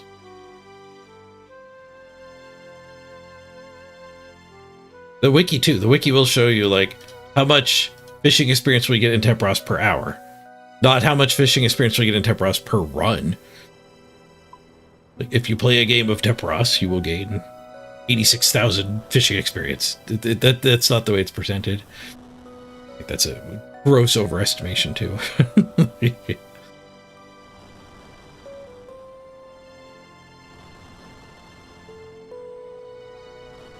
Yeah, recent XP gained, or like this session, like yeah.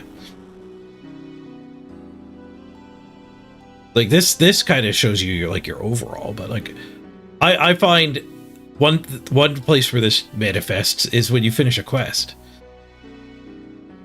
Like say you do a quest and like you're doing the quest for some purpose. Maybe you're doing the quest to get farming experience, but the quest also gives you herb lore. So then you finish the quest, you turn it in, it's like you got 60,000 herb lore, and then it says your herb lore is now level 34. Like, I don't even know what my herb lore was at. Or if there was like graphs like this or whatever, just for the raw amount. It might be more satisfying. Like maybe when you log in, it's got bars. Yeah, when you first log in, there's bars for all of your skills. And then like they get added on while you're playing in a different color. So like what you've gained this session relative to what you used to have. Which I think these orange bars are like every time you teleport or something. Trying to break your session up.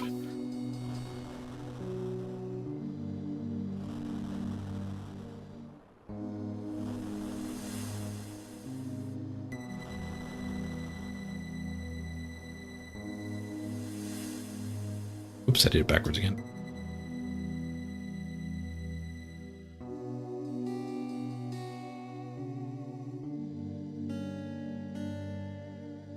Oh, you can quick click it. Most things in this game you can't like double click. Withdrawing coal, I can double click.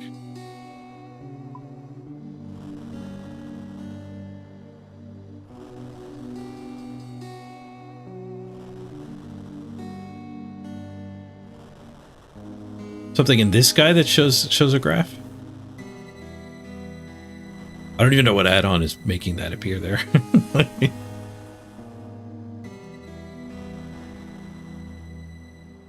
Oh, maybe this?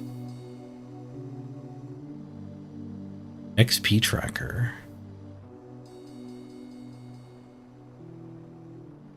I've gained 5 million total. This one's doing it overall. Oh yeah, the add to canvas thing I've used a couple times. And you get this little guy.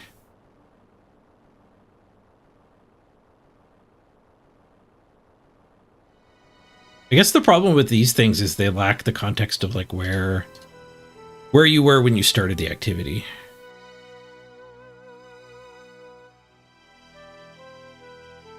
Where yeah, when you go the per hour route, it doesn't matter because it's just like, wow, this was efficient. I gained so much per hour.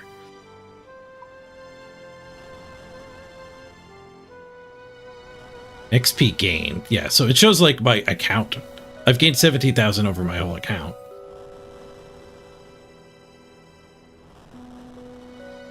But there's no context here for how much I've done on this session.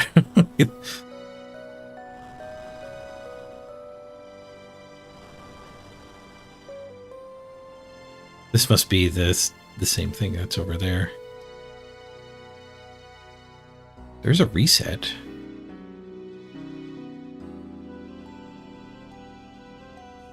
Okay, I've reset it. Okay.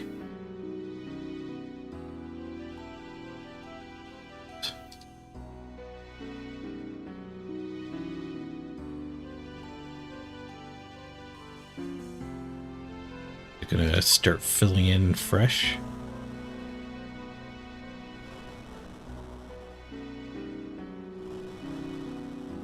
Add it to the canvas again. XP gained. Okay.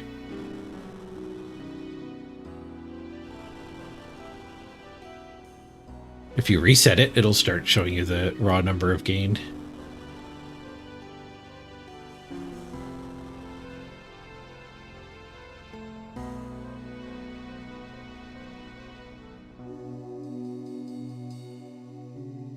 So I can manually reset like the odometer in your car.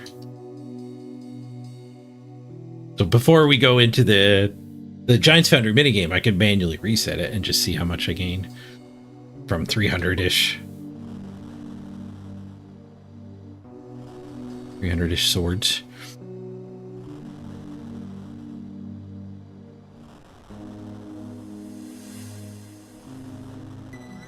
I guess every day I could come in and probably right-click here, reset all, and pause all.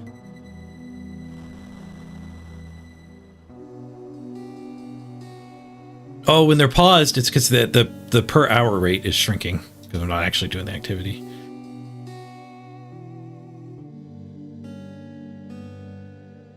So the add-on just manually pauses when you're not active.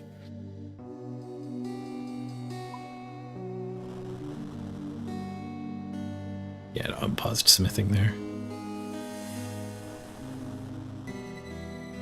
Yeah, I guess at the start of the day you could right-click and reset. Open wise old man.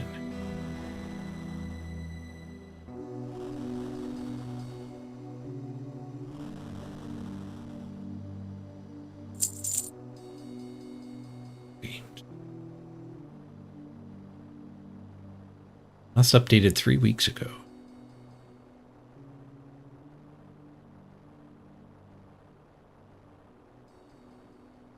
Website doesn't show anything. Obviously not set up right.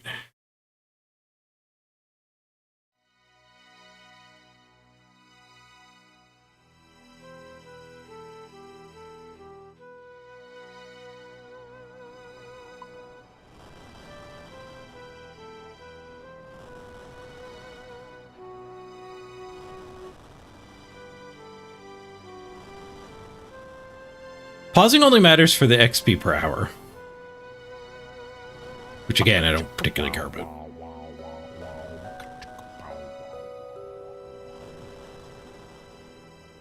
XP per hour gets you in the mindset of never chilling. Don't waste time. If you tracked your XP per hour every time you're playing RuneScape, then you're training yourself to never be like, oh, what's that cool thing? And right click it and examine it and go walk over. Hey, Brentley Chilbert. It's crazy how you guys played this without guides and calculators back in the day.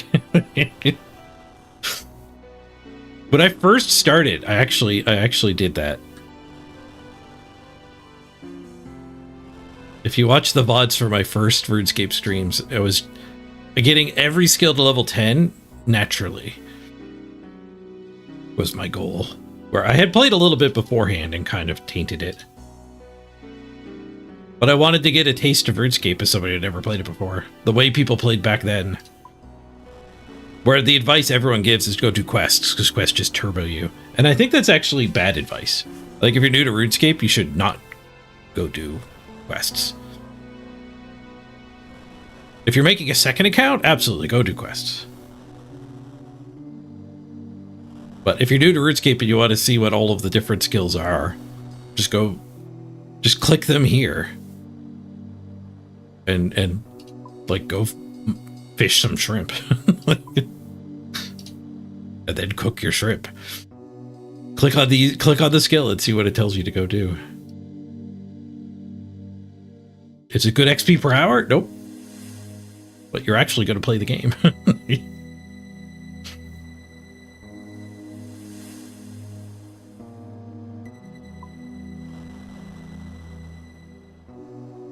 You hate wasting materials? It's using materials.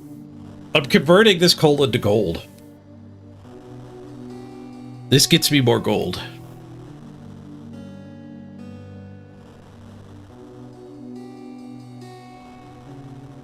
It's a lot more chill. Paying 17 gold per game tick is really putting you under the clock. Like, literally.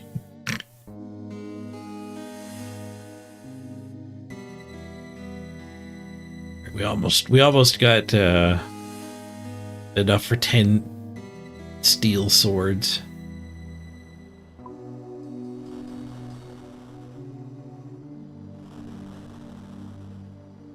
One run on the agility pyramid is 10k. Yeah, those take a while though.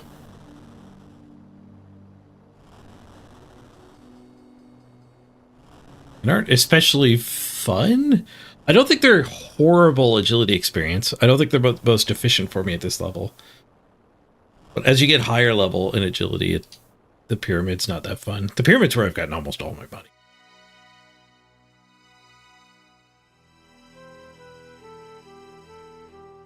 But the pyramid is also like AFK. Half AFK.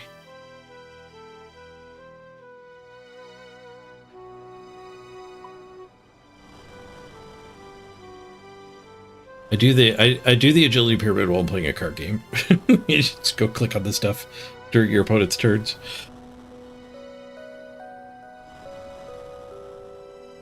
Yeah, it's not that fun. I'm hoping this will be a more enjoyable way to get money on the account.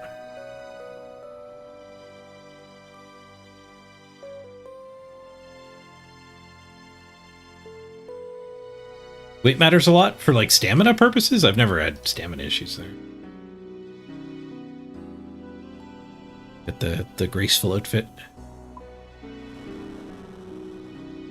I found a really good way to farm the grace things.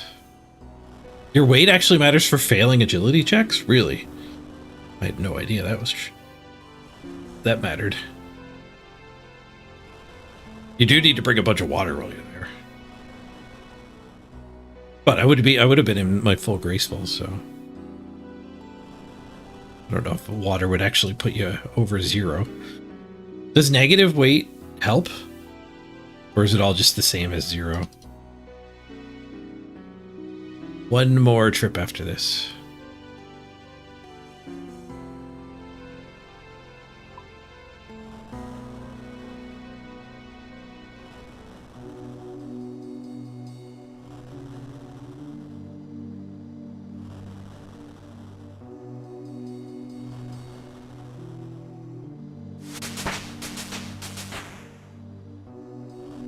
Anybody else leveled?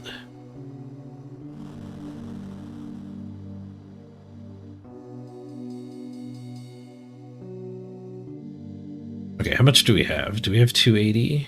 Yeah, we have more than that. So let's leave a little bit of iron in case I have to smelt steel or iron in the future.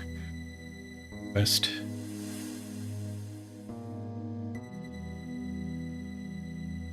Back to the foundry.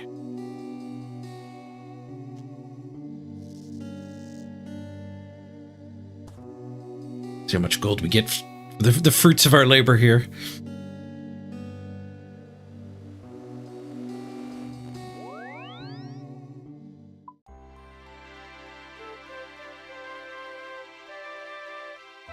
I assume this isn't the best way to get Giant's Foundry. Actually, I bet you there's a minigame to raise. I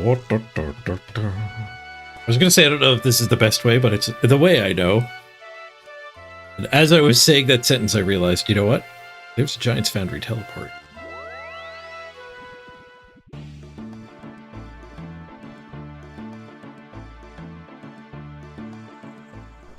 Okay, I'm going to take a quick ad break here and run to the bathroom. And then we will craft our first sword. Let's reset our canvas before I forget. Reset all.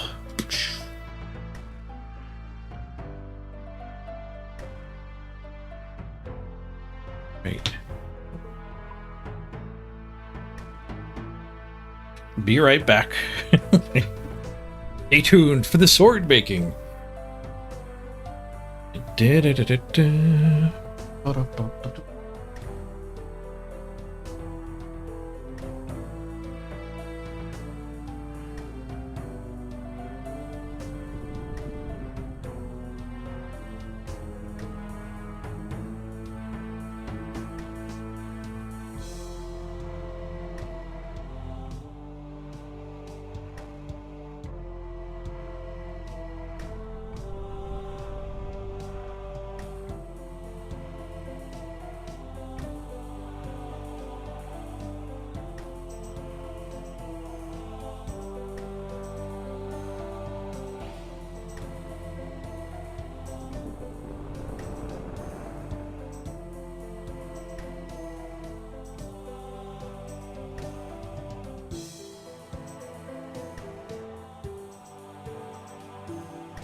Right, I'm back. Time to make some swords.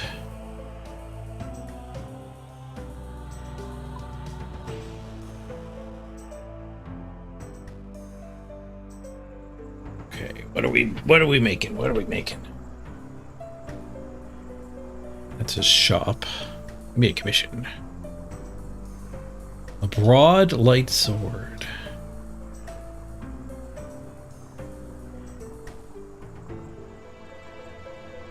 I have 6, 8. Well, those are tips. Let's start at the base here.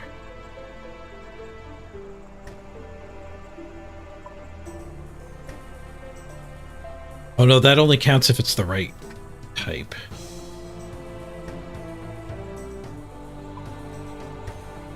So 8's the most we're gonna get.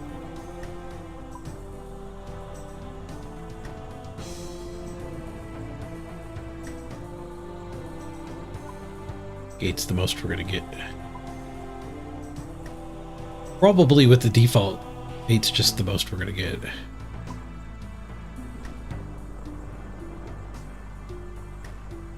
Spicy looking sword.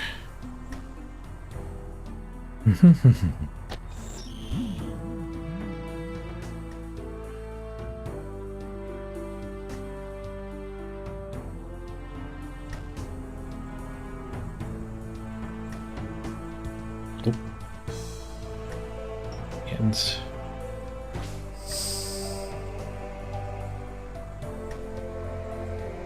Okay, she's a bit too hot. Give her a dip.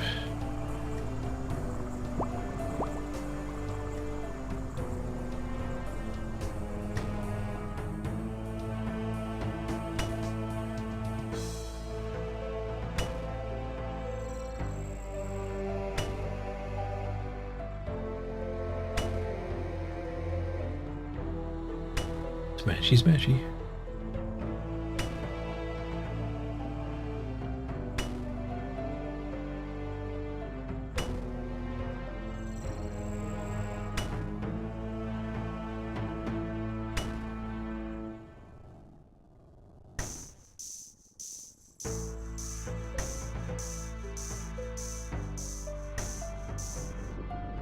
The next phase I want it to be to put that all.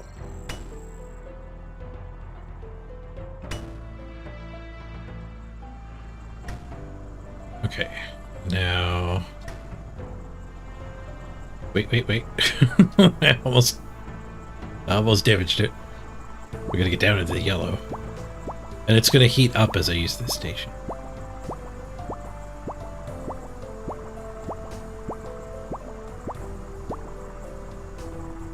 Oops.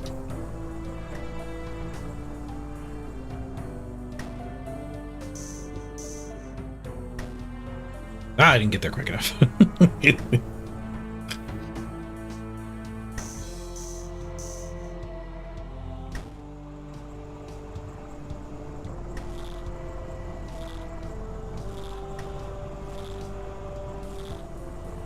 Get this in one go.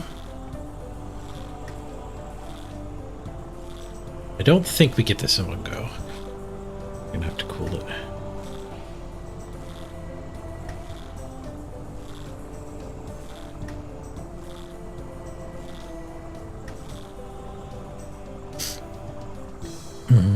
Hey, Waltzman.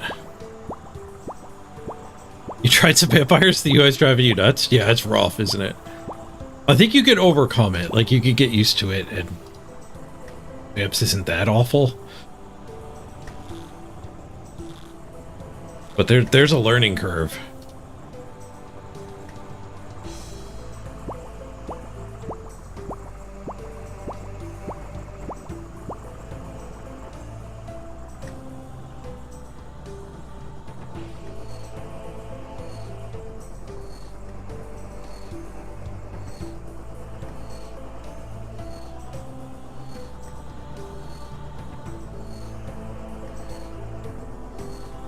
I too was frustrated by vampires at first. It doesn't help that the interface like literally tells you incorrect things.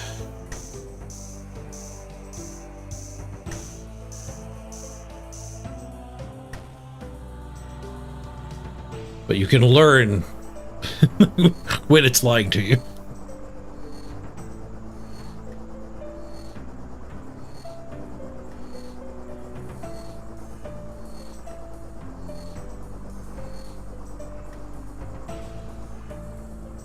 This minigame is like an exercise in paying attention while doing something monotonous. Like good life skills.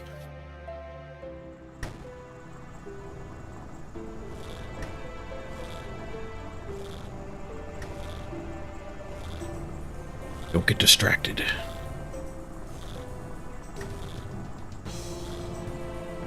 Getting bored and or distracted is how you lose fingers. This kind of work.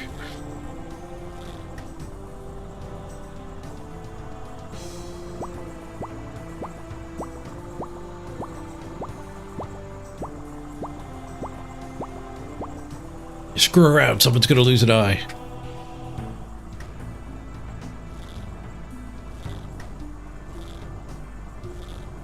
Whole thing lit up.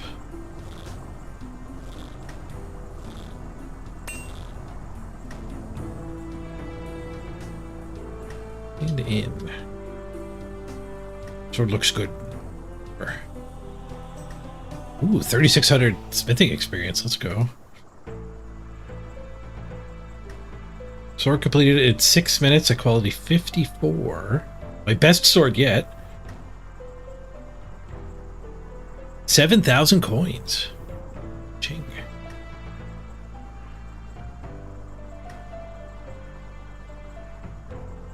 Another commission, not yet. Does time matter? I don't know if time matters. Let's fill the bucket first. Where'd my coins go? They must have got direct deposited.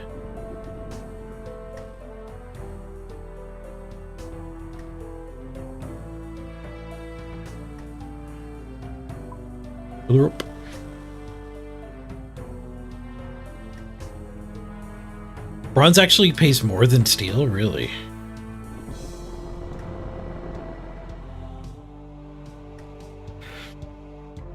Walt, you say the worst part of the Vamp UI is how the Hypno Gaze works? Yeah. The Bloodlust is not trivial either. The Bloodlust is what tricks you.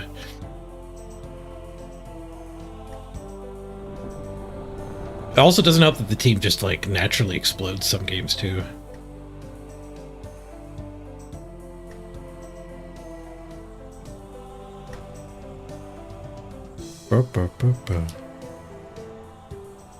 Some of the strategies I saw people talking about on Reddit were like purposely staying at an easier tier.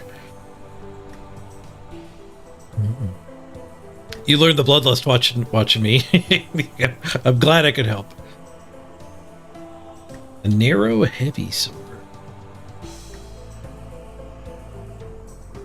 Narrow, heavy. Ooh. Hello. 8-8. Let's go. 6-8. And another 8-8. This is going to be a good one.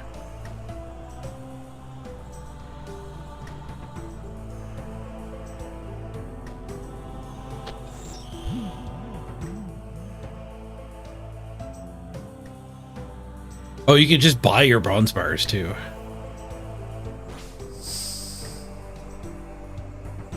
Cooler a touch. We got a different work pattern this time. Oh, we got a sub! Miyoko, thank you for subbing. Much appreciated.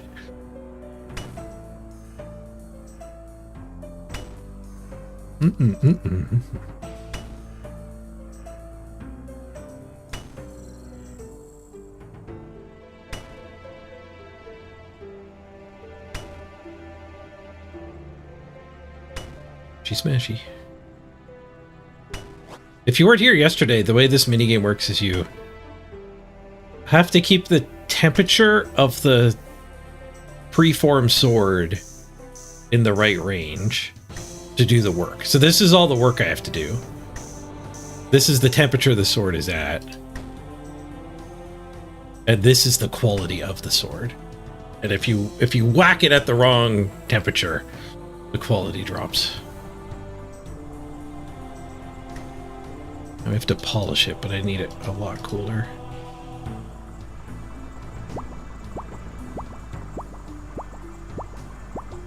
And as you're doing the various stations, it affects the heat level as well. There's a red light plugin for this? People did not tell me. Oops, I put it way too low. Does it gain heat? I forget if it gains heat at this station or loses. I think it loses heat.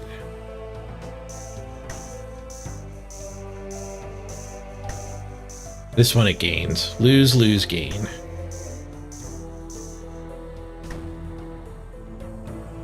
I don't know how much more help I would need. I don't know what the plugin would do for me, but I'm curious.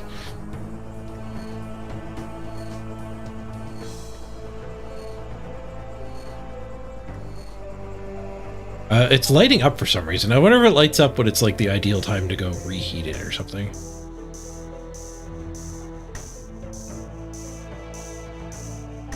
Or if you're in danger of crashing out or something like that.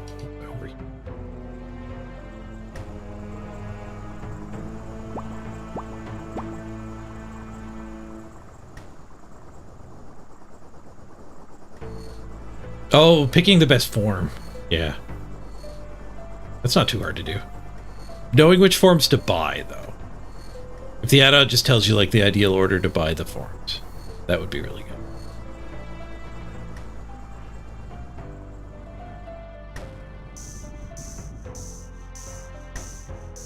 And telling you how many actions, that's useful, too, instead of just guessing.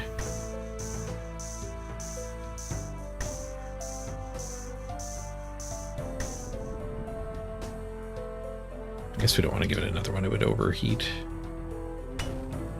Long distance chomping.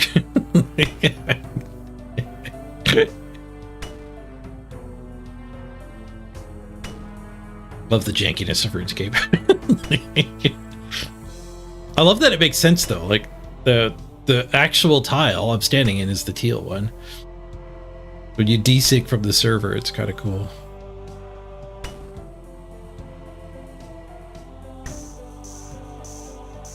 It's like I can grok the game. The game knows I'm standing here. It's just the visual interpretation is janky.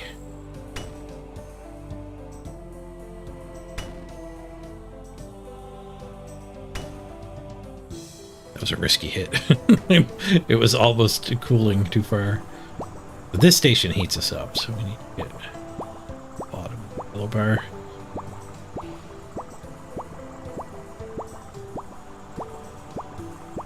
Oops. Reading chat. It's called Easy Giants Foundry. I might install it after this sword.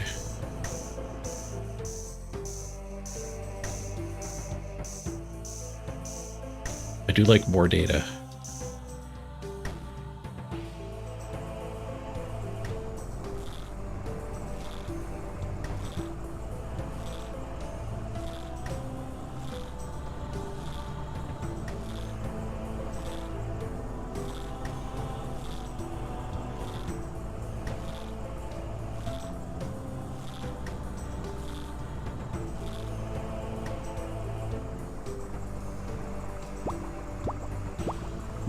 Cooler down.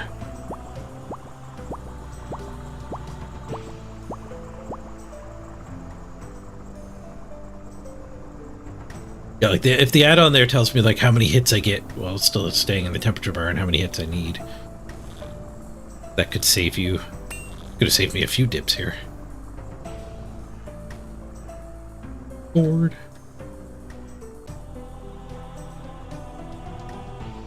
6 minutes, 8 seconds, quality 76, a new best. 5,820 smithing experience and 1,100 coins. 11,000 coins, I mean. Now we're talking.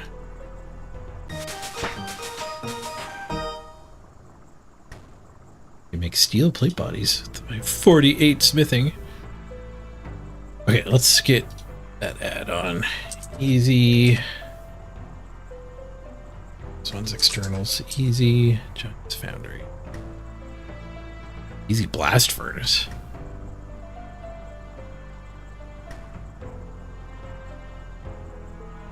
Blast furnace was fairly easy.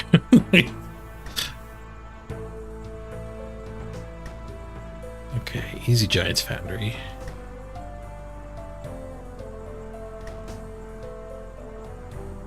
Notify bonus. What is a bonus?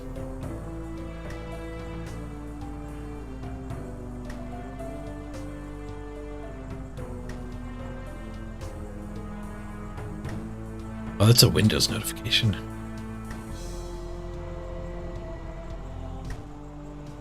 Play a sound when a bonus appears. Wait, what's a bonus?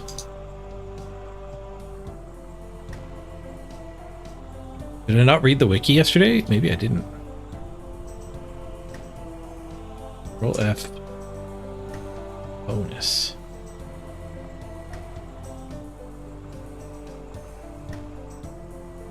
The sweet spot. That's why it was lighting up, probably. Occasionally, the entire refinement UI will gain a thick yellow gold border, indicating a window for a sweet spot, which is open for approximately 6 seconds.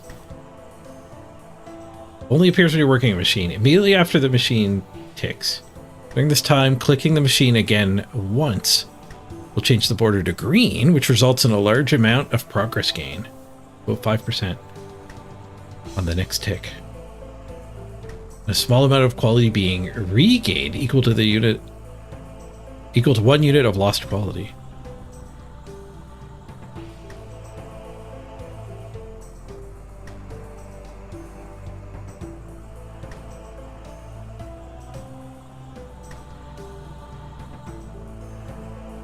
I'd be ready to click away because it might push you on to the next cool tool.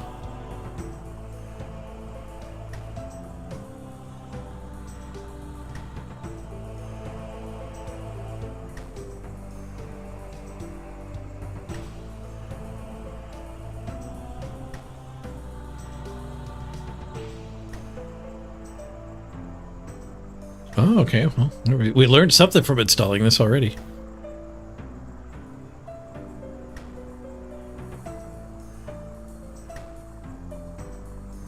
Info panel. Reputation.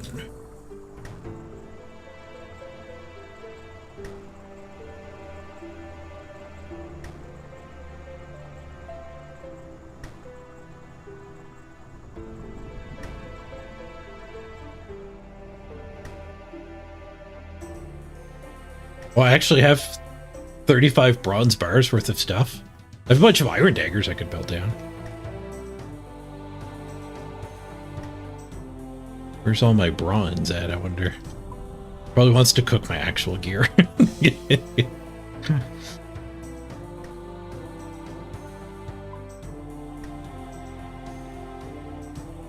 have no bronze bars.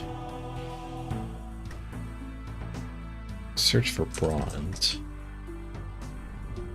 Oh, these limbs probably.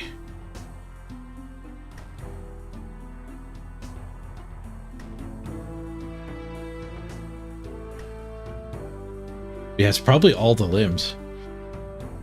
Maybe the pickaxe. Yeah, it has to be worth 2 because you get -1 bar.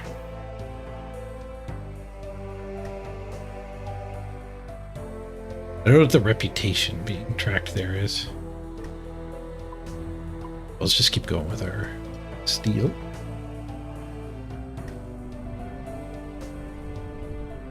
Oh, reputation is the points you spend.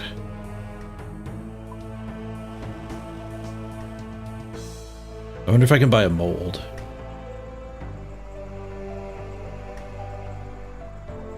Oh, the molds are 300.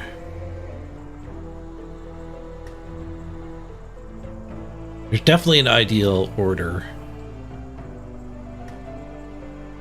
to buy the molds too. All right, commission me. Narrow and flat. Ooh, 8. Okay, the add-on is just showing which one to pick. Double 8? I'm pretty good at narrow and flat. Gladius point.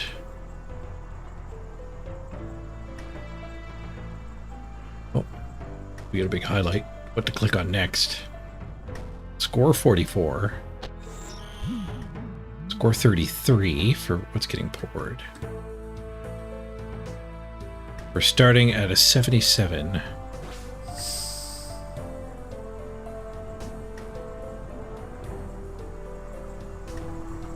Just let it go naturally. Oops.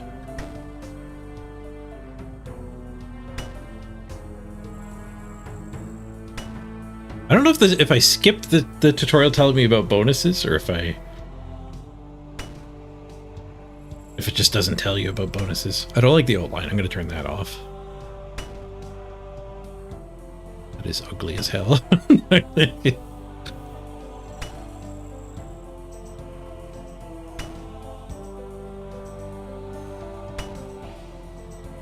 3 dunks.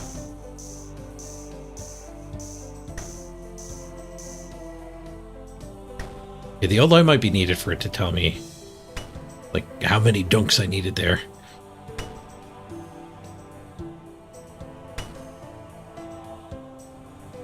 And quenches are 17 cools. There must be a random amount of cooling that happens, or it ramps up.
Eat preform, dunk preform. There's 2 different options.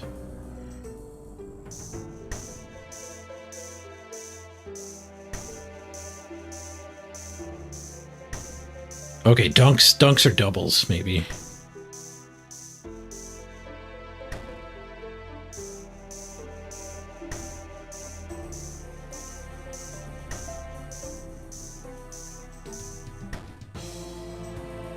Just doubled my productivity with dunks.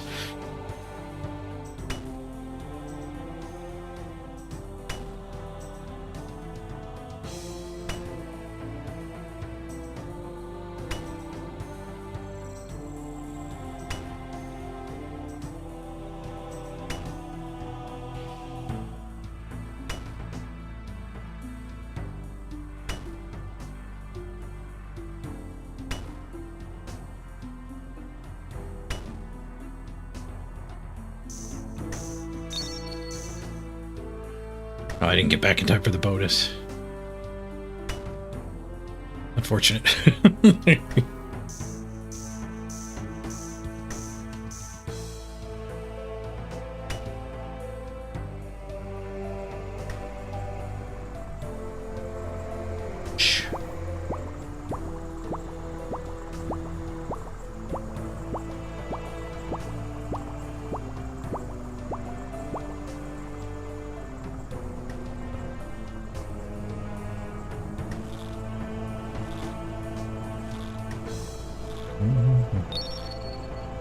Double dip.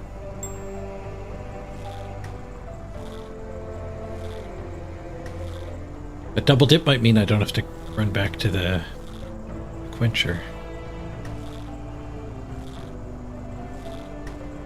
Bonus technology.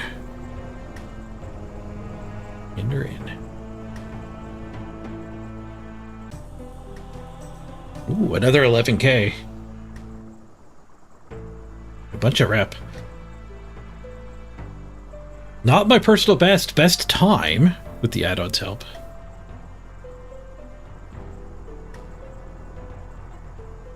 Okay, so wireframe. Let's get rid of the wireframe.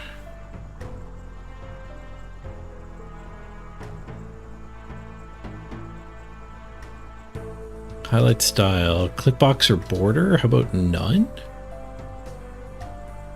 Highlight tools.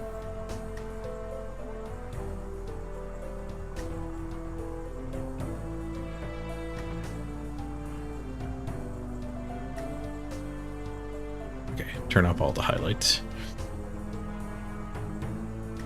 Okay, we don't need to show the metals.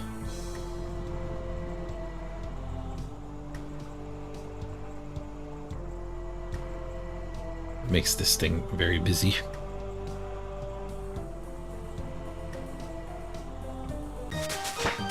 Oh, smithing level. I can now make bullseye lantern frames and Shizen helmets.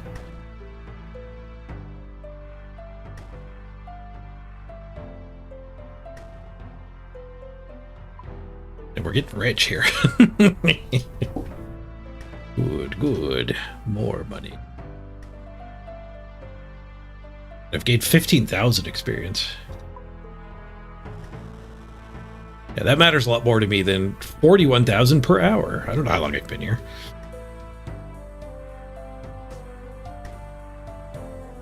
Mission me. Narrow and heavy. The add-on plays this part of the game for me, though.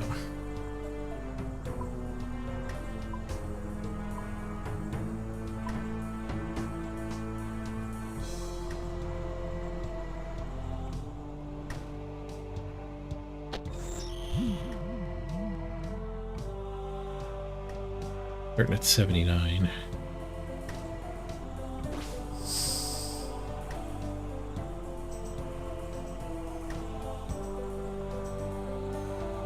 A quench.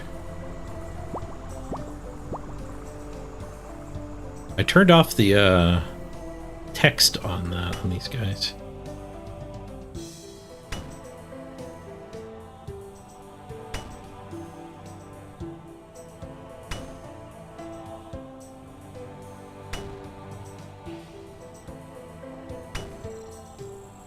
That highlight back on.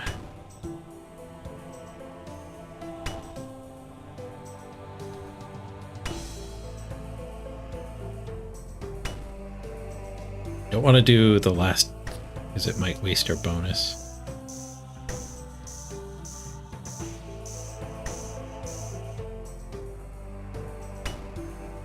I do like that the add-on tells me that it's safe to like leave pool though. Enough heat in it already.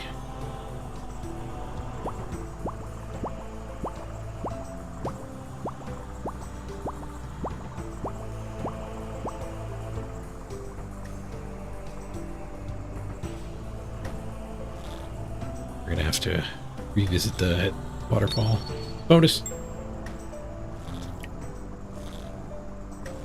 It's almost enough to make us not have to revisit it, but not quite. Oh, maybe, because it actually lost a bit of heat over time.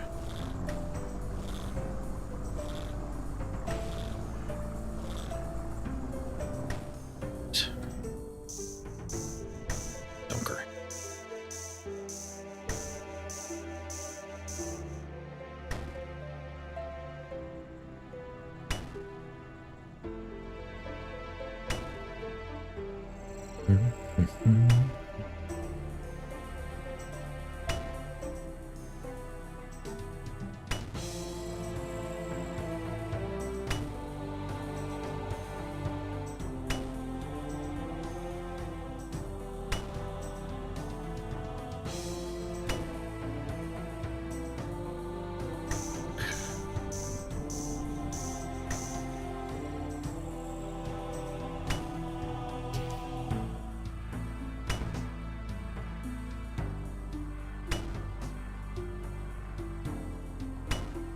Winch.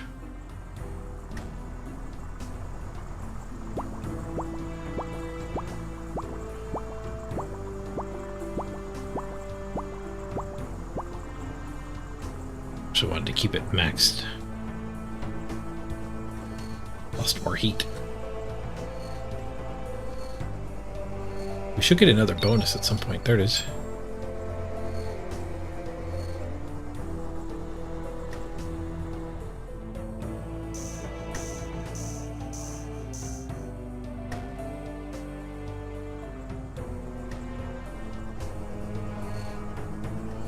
Could it be perfect following the add-on, or is it going to decay one? I guess if it decays one, we're fine. Inrin.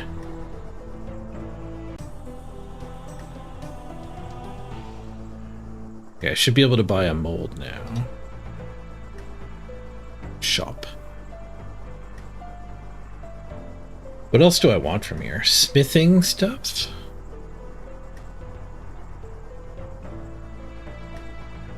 Smithing stuff just increases the speed of smithing at an anvil,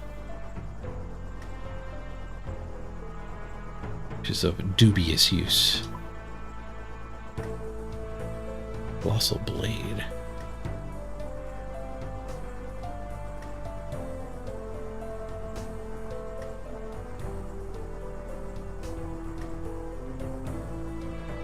It's a colossal blade.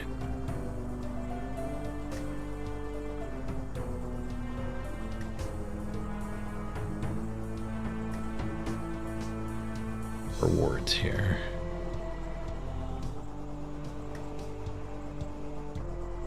Rewards.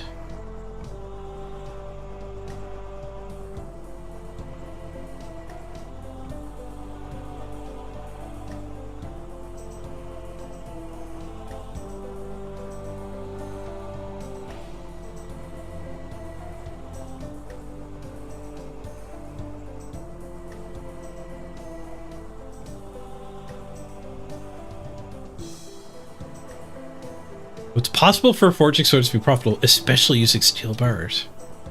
Or 1414 steel mithril blend. That's assuming you're not Iron Man, though, I think. Two-handed sword purchased from the Giant's Foundry. Requires level 60 attack to wield. I have that.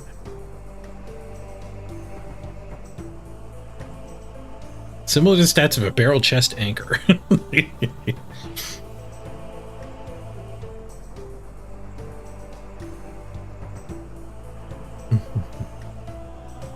The double cannonball mold is useful too.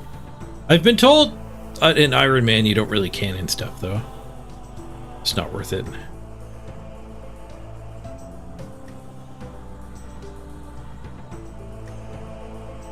Ooh, it's got a passive effect.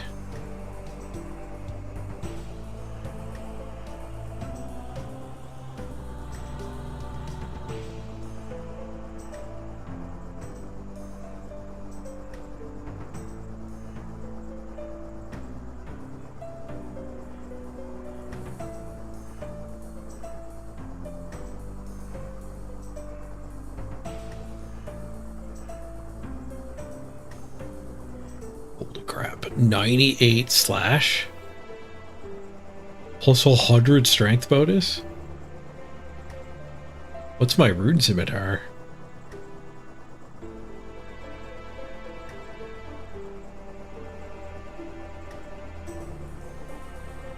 $45 and $44. Holy upgrade, Batman.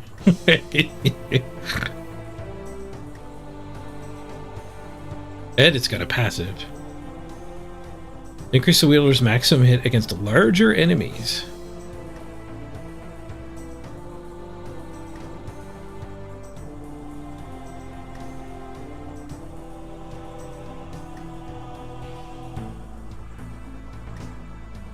Monster size the number of game squares on one side of the monster's occupied.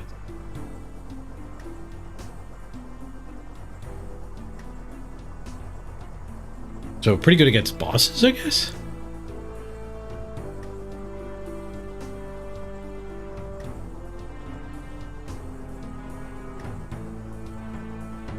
Max hit plus 2 times the minimum of monster size or 5.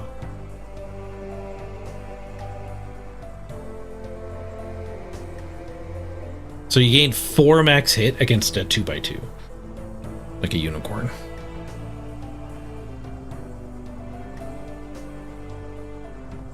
I don't know if I've seen anything bigger than a unicorn yet.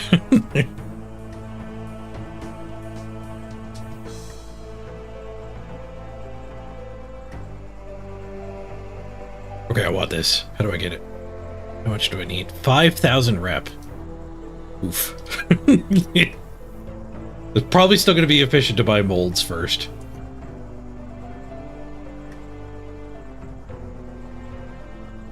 It's the mold strat.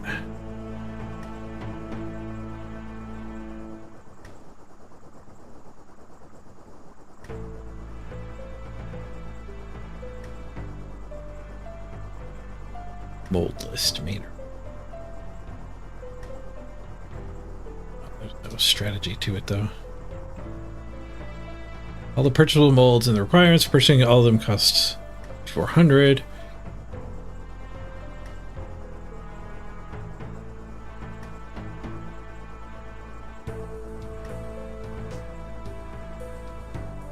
Oh, I need smithing 50 to even use the first one.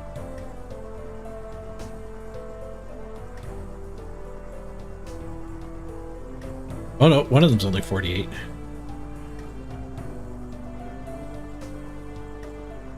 Or just sorted in a different order.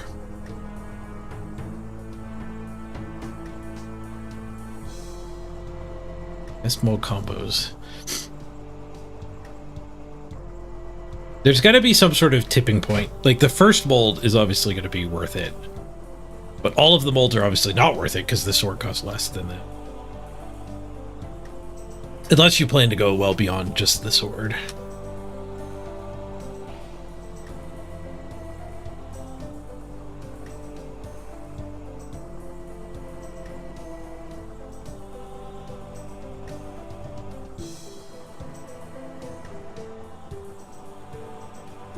Corrupted Point and Juggernaut Forte become obsolete, so they get replaced with a better one.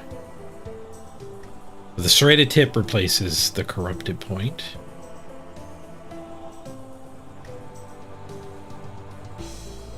Or 16-4, 8. 8-10, 8.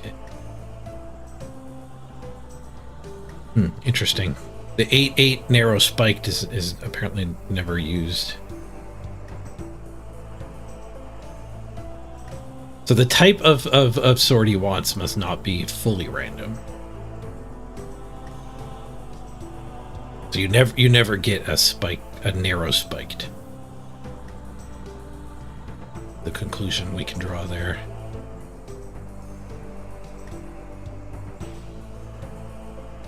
So the Juggernaut Forte and the Corrupted Point I should skip. But there'll be some commission where everything else is the best. So I should buy the Flameberg right now.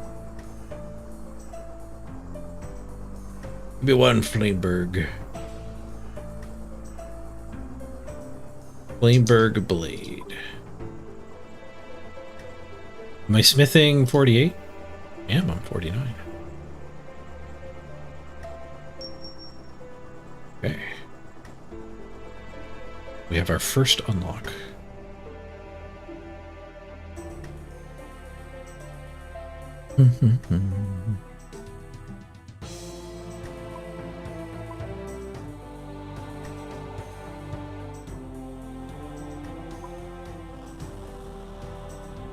Rope.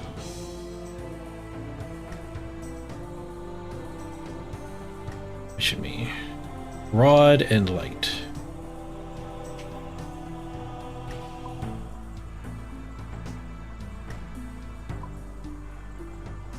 Ooh, the one I just bought.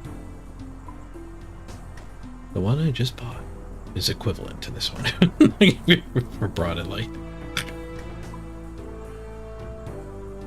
Chopper tip.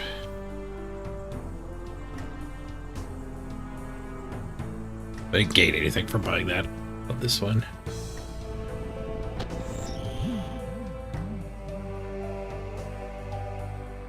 $57, so a pretty bad one.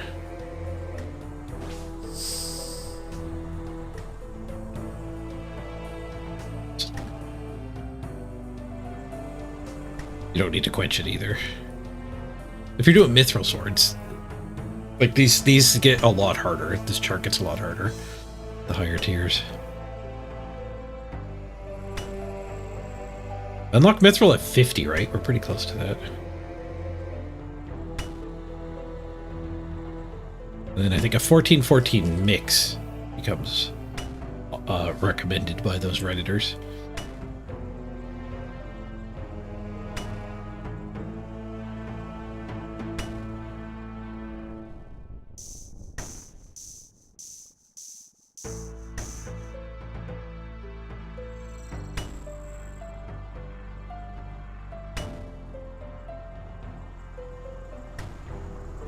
Burr, burr, burr, burr, burr, burr, burr.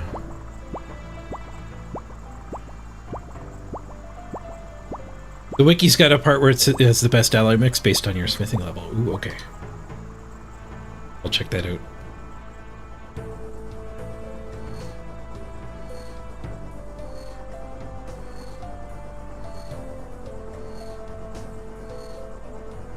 Burr, burr, burr, burr, burr.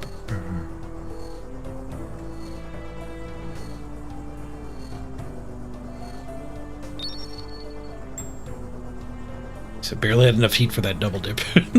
I was going to stop so I wouldn't get a wasted bonus. The bonus I don't think makes your sword better, though. It just fixes a mistake. I'm in the middle of something here, Captain. Did it.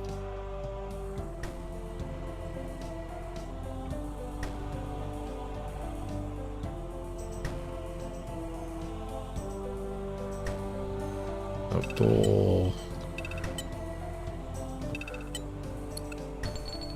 Or gaming while I'm minigaming. That gold necklace, thank you.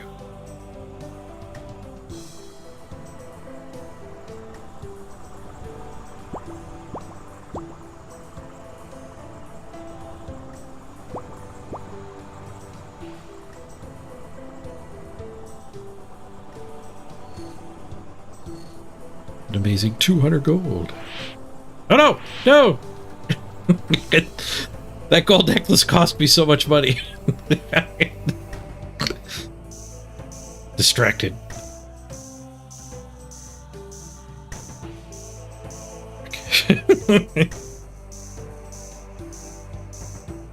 This one was already going to suck. It wasn't going to be at 11,000 or anyway. It really ramps up the more you dip.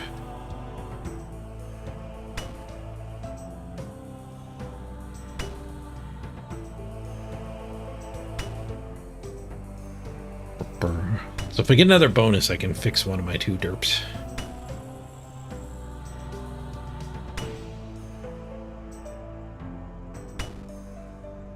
Did on Smith now.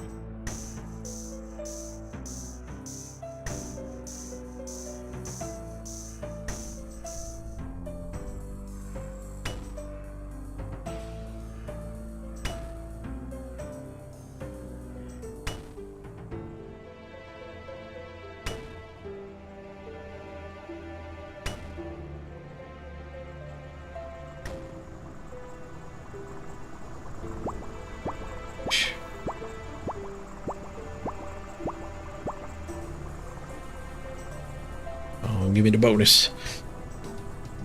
What if you always get the 2? It's not always 2, but the max amount is based on the starting quality, I think. There you go. Bonus.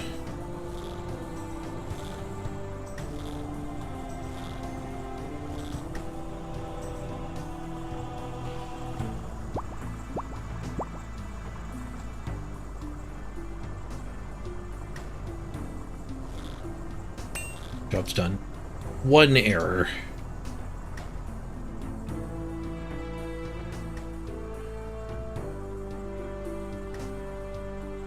Commission.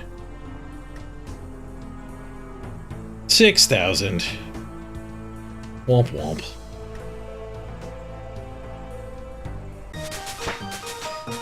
Oh, okay, there's our 50. So I should go smith my mithril now. I'm pretty sure needed 50. Yep. Catalyzed. Superheat. Can I cast Superheat? Do I have Superheat?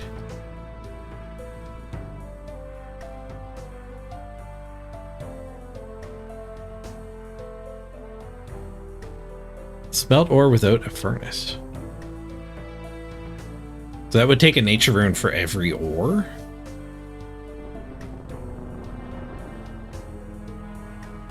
That doesn't seem like a good idea.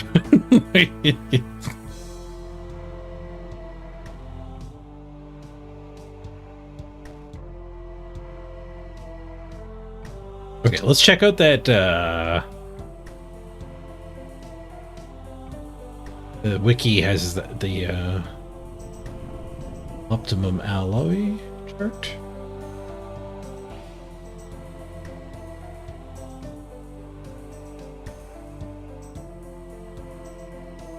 Metal score.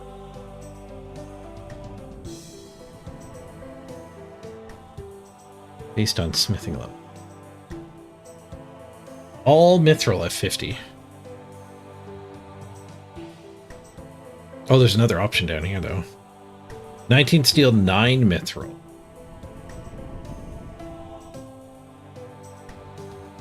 Difficulty stays low, but the score goes up to 59. Wait, that's actually... 19 steel, 9 mithril is just better than all mithril? Oh, that's good to know.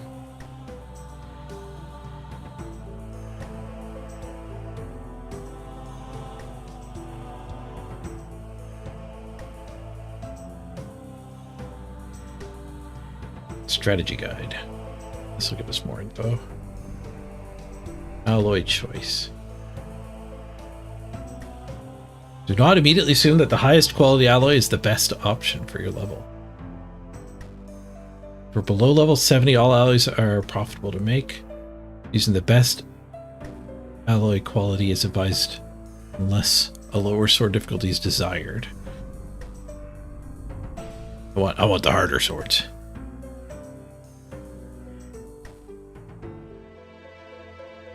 Between 70 and 80 smithing, the best economical option on level 70 is to use 10 adamant bars and 18 mithril.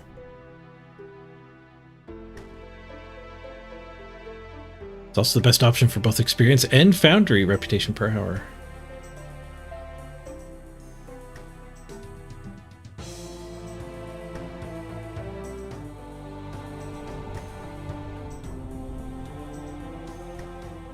Above 85 smithing, 19 adamite and 9 rune bars.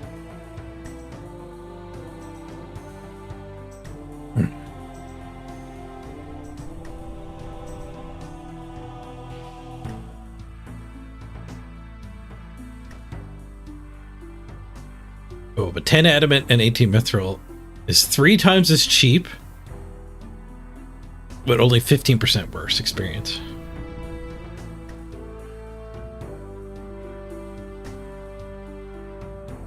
Oh, buying order. Worth buying at least a few of the best molds you have available first. But after buying roughly 5 or 6 the optimum molds, every next mold will yield diminishing returns. After a few molds, it's therefore viable to save up for this uniform. Especially if your goal is to obtain the uniform.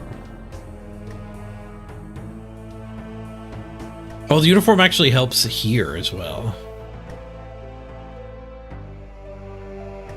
So to make it twice as fast at all the smashing stations.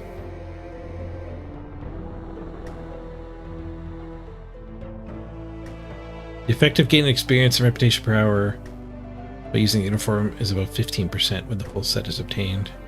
Whereas buying all molds after having bought 5 or 6 is only 3 to 5% higher. Optimum order depends on your level.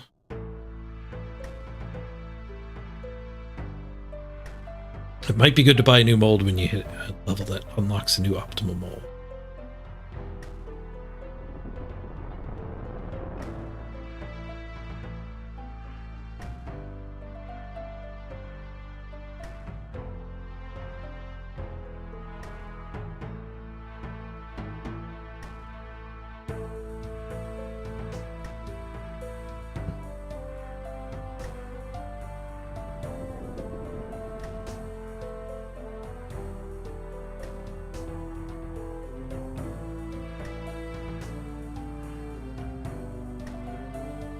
Smith's gloves be combined with the ice gloves.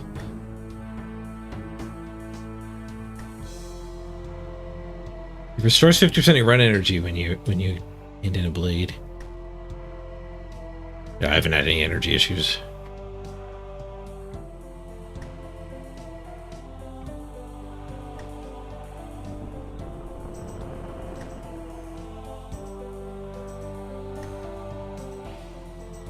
Okay, back to the alloy. Alloy choice subsection here.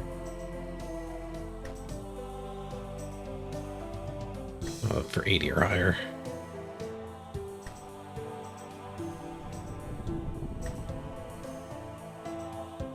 The highest metal score for each bar combination is highlighted.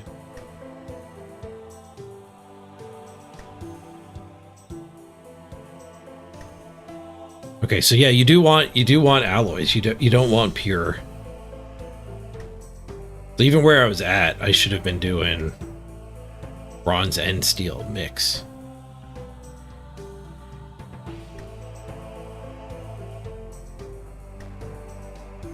Actually, it looks like all steel is pretty close. It doesn't have a 0. Pure metals, steel 30. Okay, so I could have just been using bronze to cheapen. I could have thrown 9 bronze in without being any worse, but it would never be better. And mithril, I guess it's the same. That's what we're looking at. It doesn't make it better, but it doesn't make it worse to a certain degree.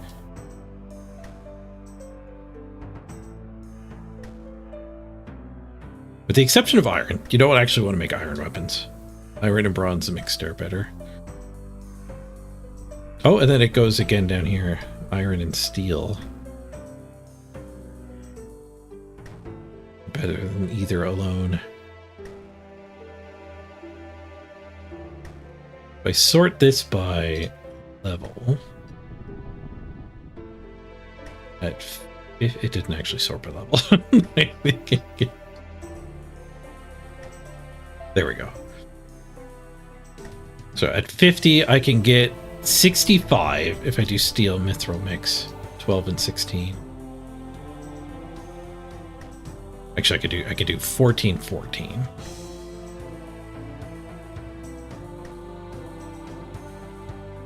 So yeah, the alloys actually do outperform in a lot of the cases. There were a few in a row that it was just being able to cut. It'd be cheaper, but down below on the table, it was almost universally not that.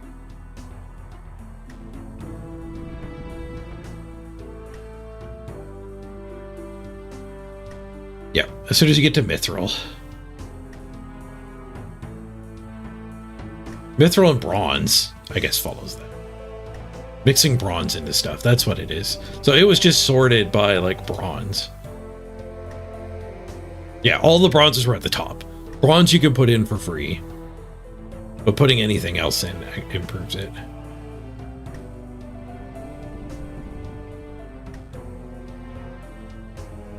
Yeah, I want mithril steel.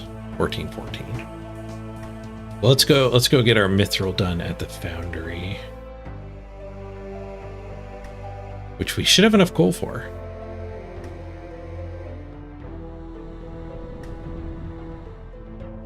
Not the Foundry, we're at the Foundry. The blast furnace.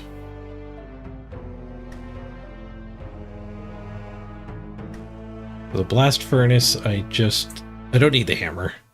I'm going to the blast furnace world. Need cash. And I assume a minigame teleport.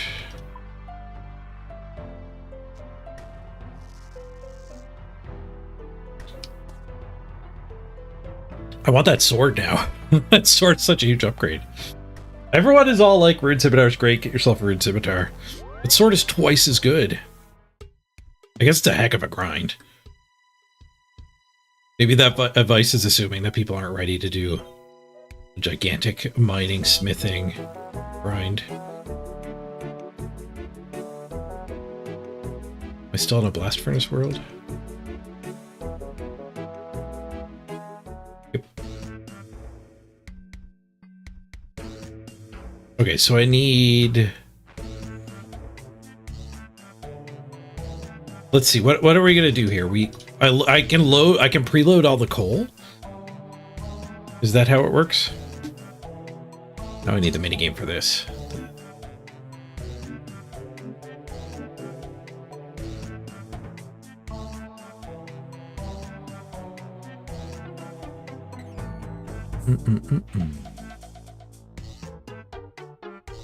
Four coal. Okay, so being here is going to put it to a 3-to-1 ratio. I don't have enough coal. Do I have enough coal for matching this, though?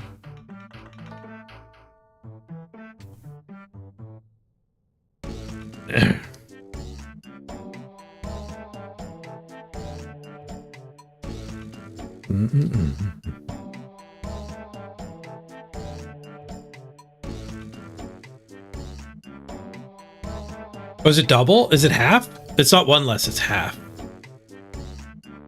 Then we're fine. Well, let's look up this actual blast furnace. Because I also want to know what the loading order is that we're supposed to do. Okay, strategy guide, give it in. Rare weight reducing clothing.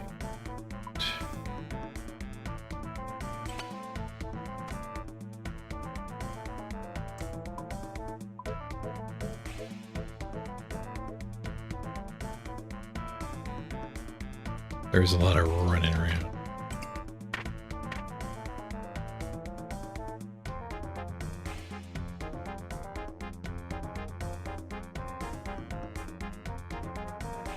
I've got my explorer's ring.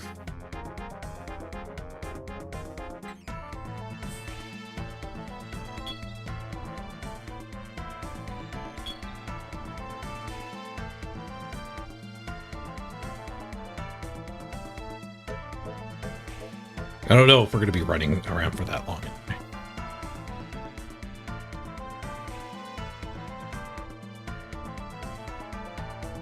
Oh, I need the ice gloves, though, so we can't wear graceful gloves. Not going to have the full set bonus.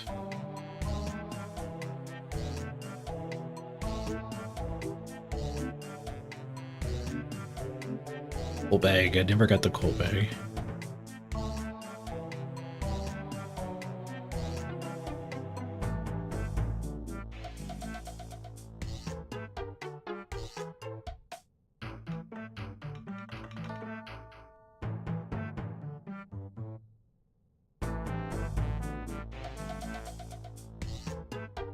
I think catalysts.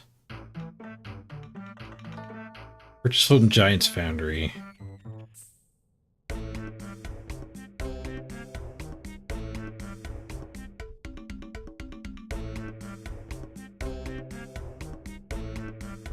Not recommended anyway. Maximum of 254 coal, 28 primary ore can be deposited. Okay, that's what I wanted to know.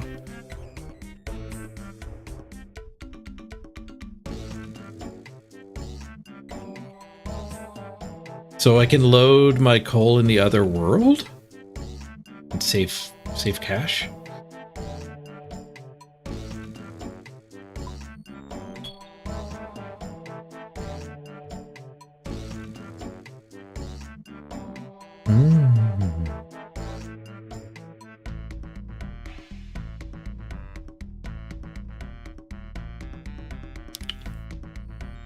Ba-ba-ba-dum. 254.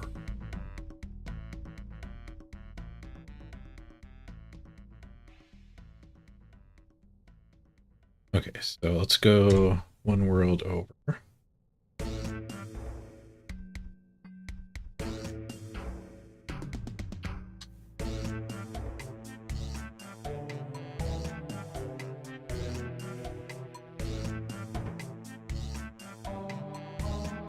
Bar patterns. Each bar is an optimal pattern.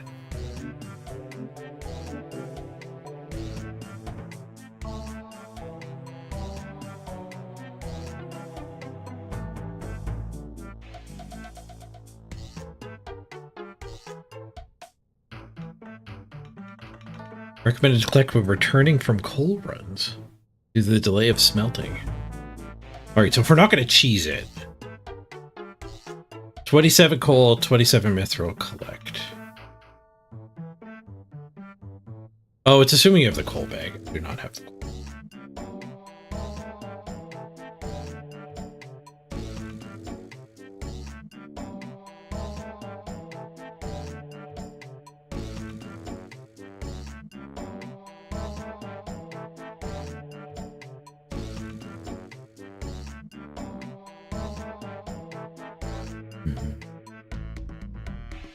Do a hybrid.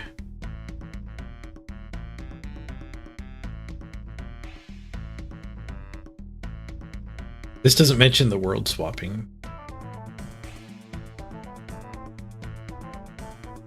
Where's the world swapping part? Ore and coal in the blast furnace are not lost when hopping worlds.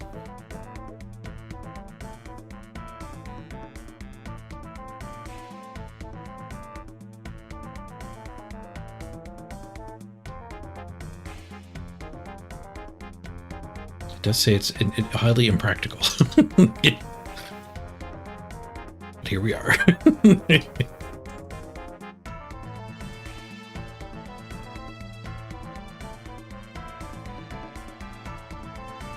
Okay, so 254?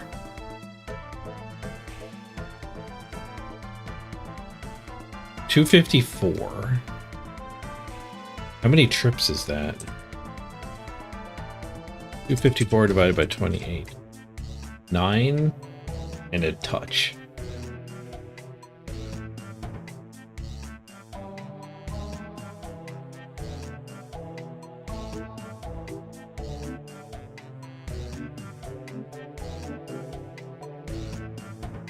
Okay, so let's do 9 coal dumps and a mithril dump. I do have to pay him, though.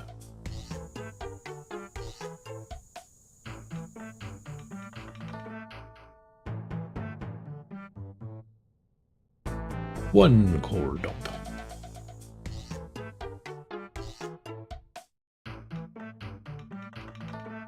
Oh, I have to work the stupid thing. I bet if I have to pay an extra fee, this is not worth. Oh, it's broken too. My hammer. I'm gonna have to pay an extra fee.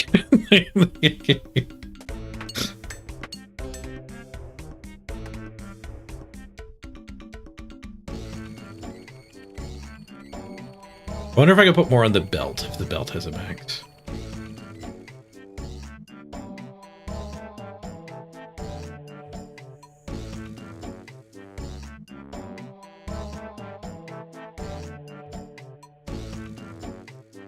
Oh, somebody else is pedaling for me.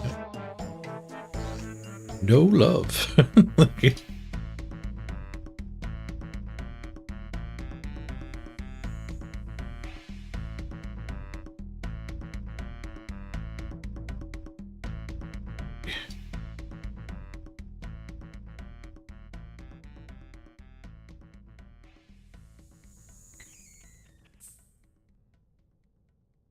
They're here just for cheapskates like me. Oh, thing broke.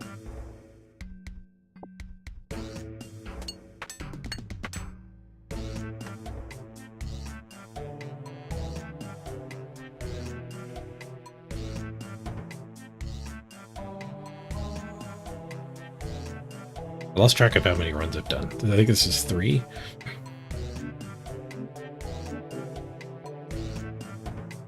Too many things going on. Oh, it says over here how many is in it.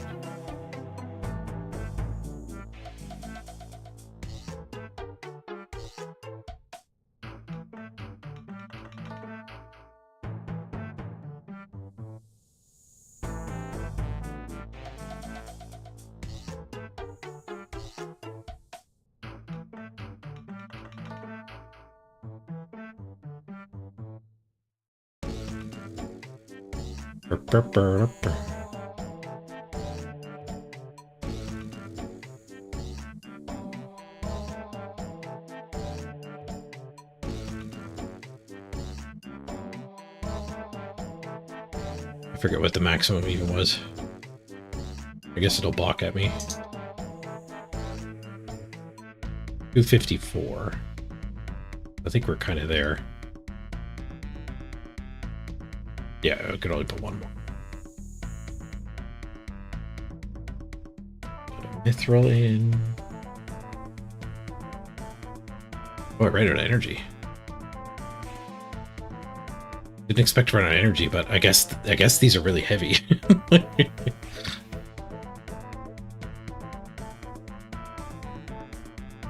Okay, so we want to be standing here. No, I have to deposit it. Oh, I don't have to deposit into cheapskate.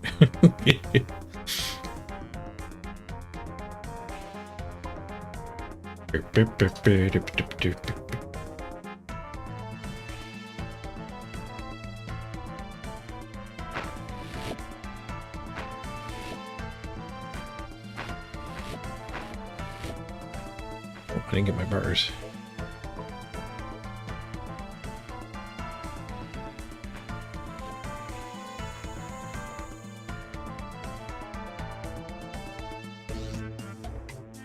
No, it's not going to let me put more mithril. This world. I wonder if I hop back.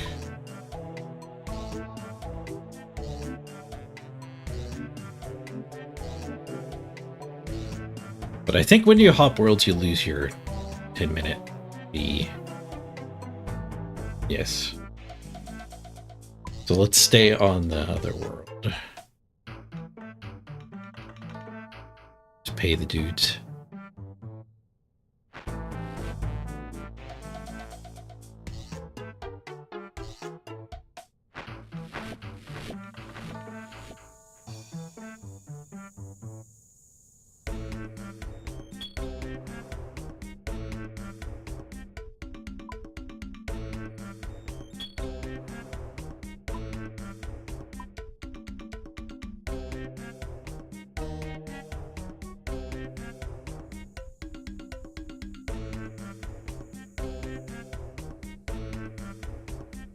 How much am I going to put in here?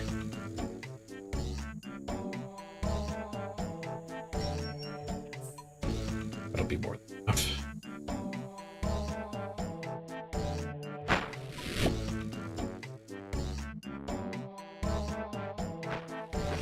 Should be cool.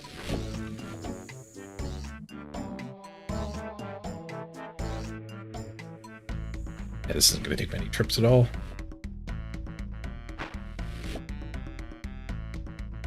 Oh, there's an add-on for it. I have 7 minutes. This is not going to take 7 minutes. I put way too much money in.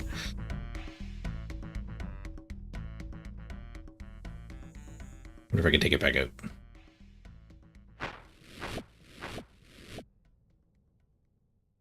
Oops.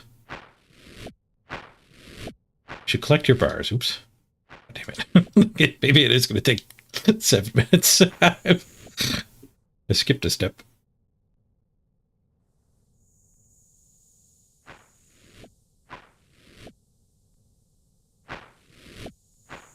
800 smithing. Oh, I need the ore. God damn it. Ore. Belt.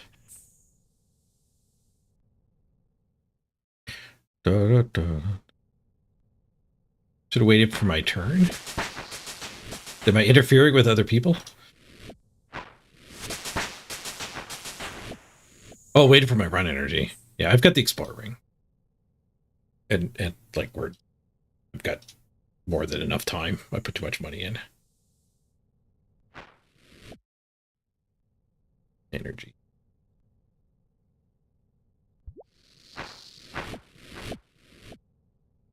So twice per day, that can give me half my energy back. It's clicked. I didn't double click.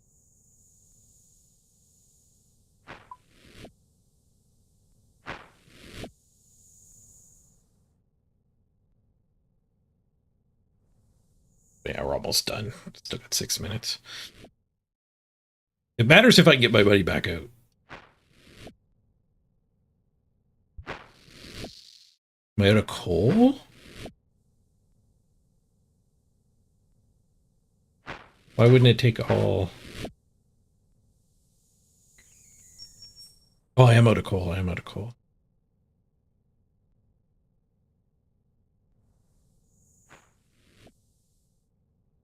Thought I had infinite coal.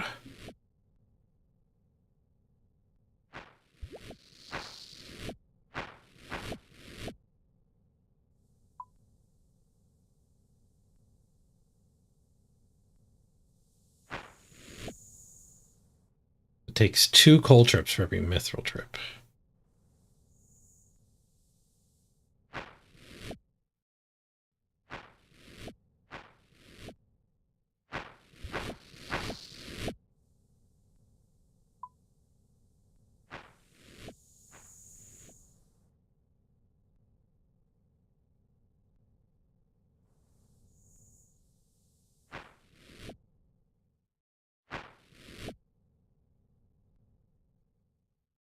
There's coal floating above the belt.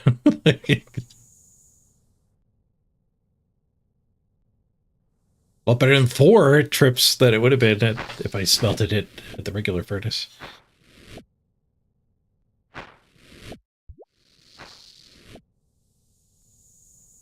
I think you lose your coal if you leave, yeah. Maybe not. World hopping, it doesn't go away. Logging out, it might.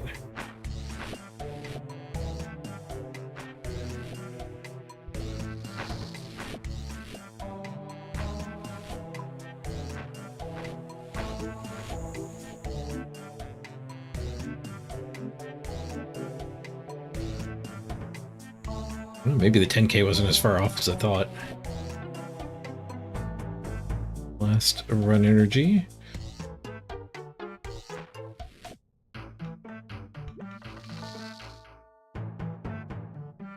Especially if I end up having to walk a couple trips. Oh no, this is the last group of 3. The last coal we need.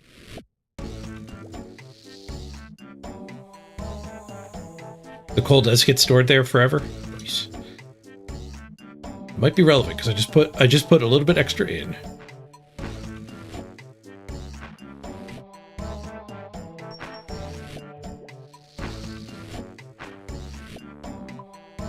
Okay, we're fully mithril. I have some more time. Do I have anything else I could smelt? Can you do bronze here? Or I've already paid for it.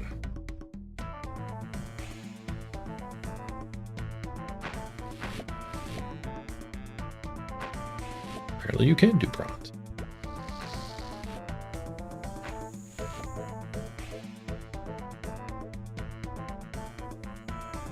I want to keep some of the plain steel ore in case it ends up being needed for a quest in one form or the other.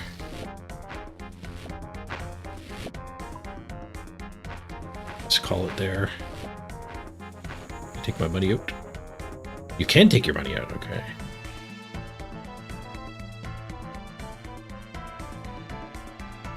How much? 278. 704 is all I got. Oh, I lost 80 coins typing. Okay.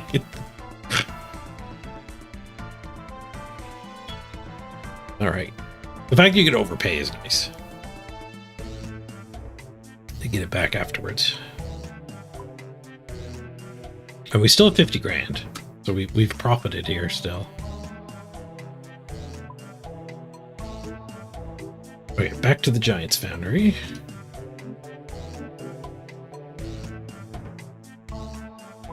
I'm actually going to do a quick ad break here. We'll get the ad immunity back. I'll meet you back here in 3 minutes. We'll forge some mithril swords. Ooh, fancy, fancy. Be right back, everyone. Ooh. Ooh.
The burrito, as hot as the lava, I'm about to dip this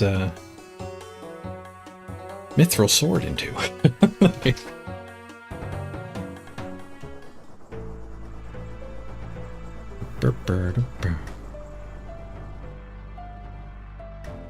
Okay, so it was 14-14 was the ratio.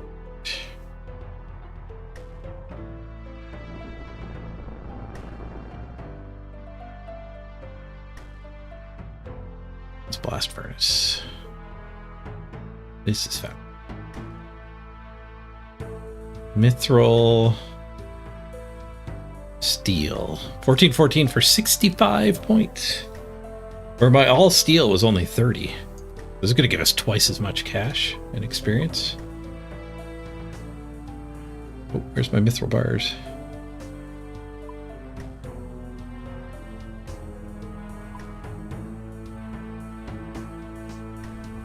First mithril bars.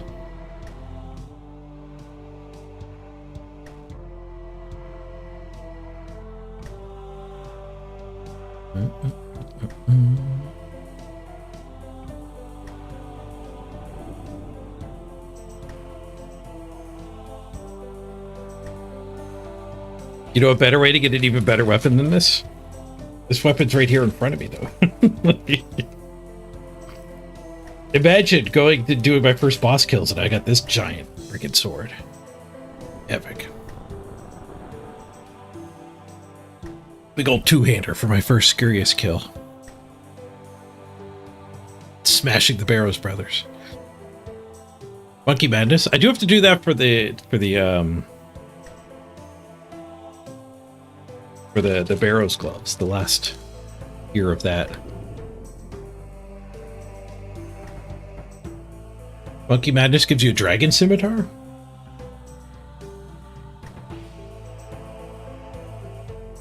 Dragon scimitar. That compare.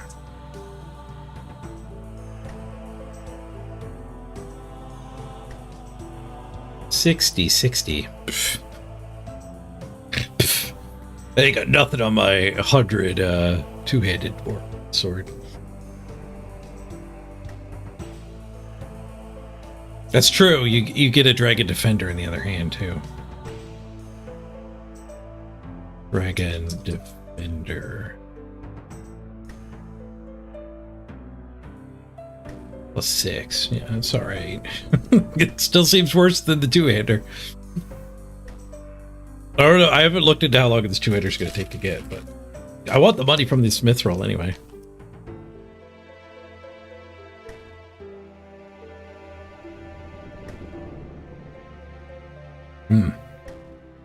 Faster attack speed matters for sure.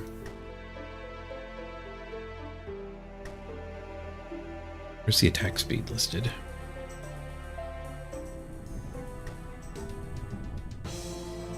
Vortex?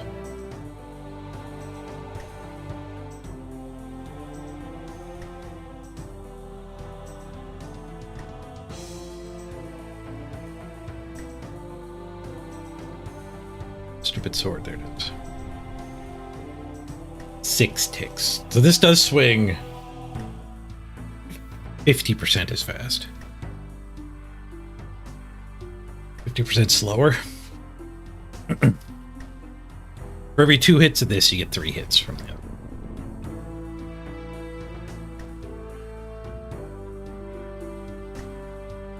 Does it hit strong enough to make up for it? What does it cost? 5,000 rep? I don't know, I kind of want to jam this place anyway.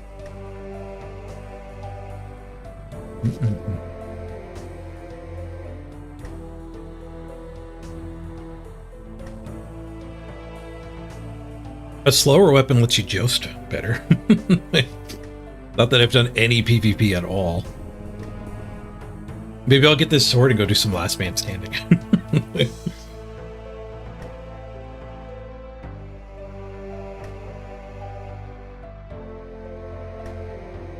Okay, so we want x equals 14. 14.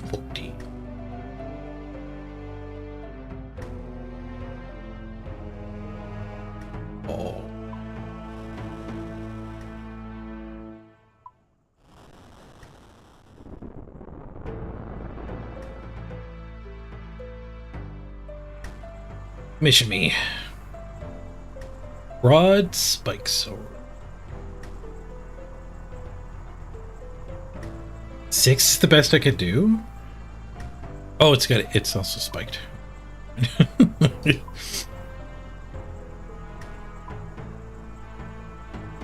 And for my Flameberg blade.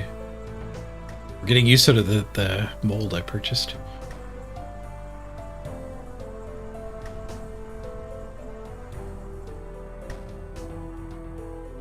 Last man standing just gives you free gear? Oh, I didn't know that.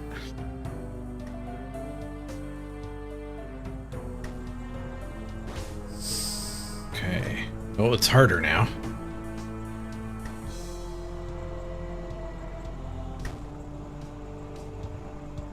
It's worth doing a quench.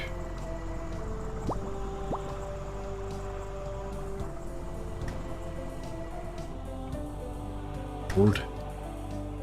Blow on it.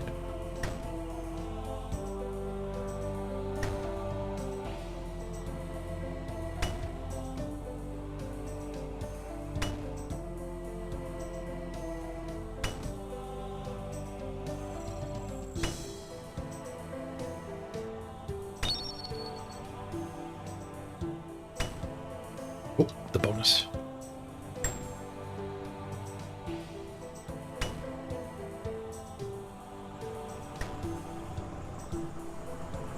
Shoot.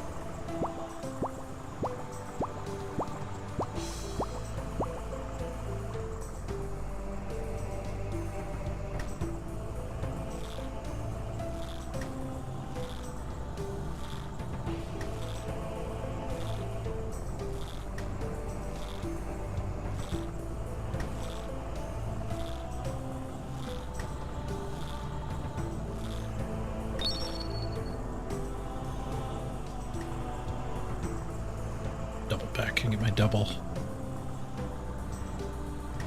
Did not get my double.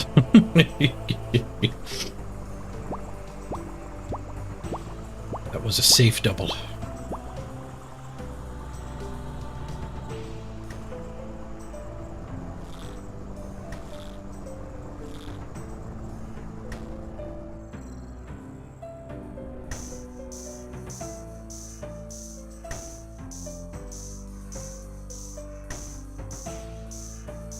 I'm gonna take a bite, but it's gonna ramp up in speed.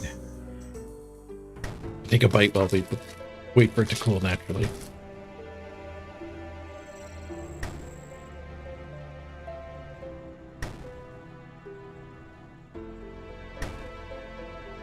I wonder if speed matters. The add-on doesn't track it. He tells you speed at the end of the thing, but the add-on's not tracking it. Don't think it matters.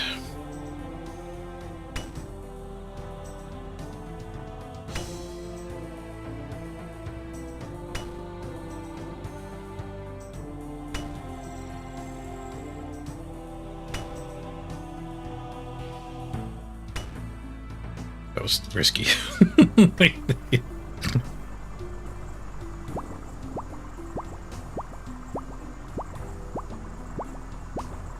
This we want at the top of the green.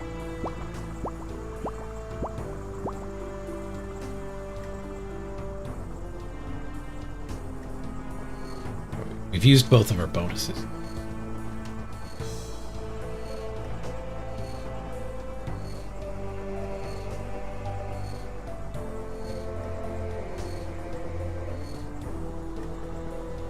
Okay.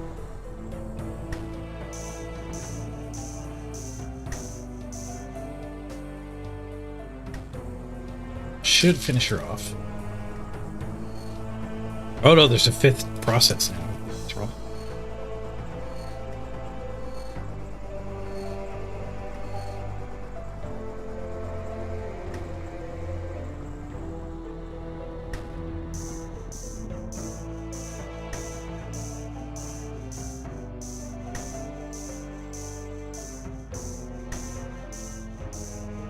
Overheated it.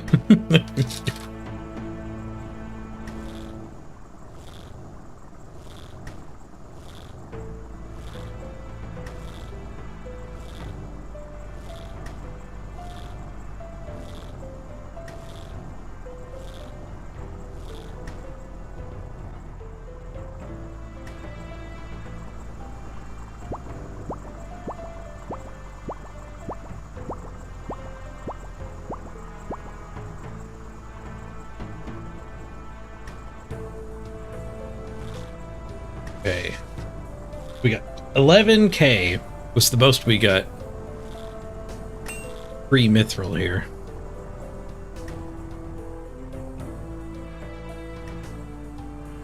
And in. 16k. And 8,220 experience.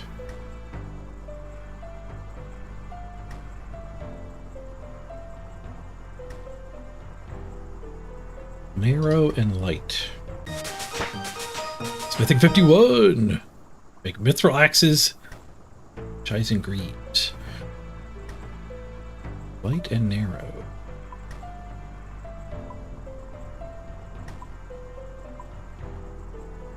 I'm getting used to that Flameberg blade.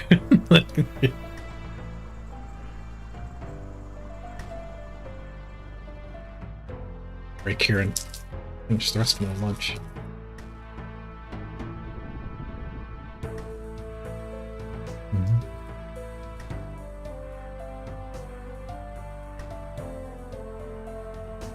Faster means the strength you get on other gear, on your other gear scales harder. That would matter if I had strength on my gear. I don't think I have any strength gear.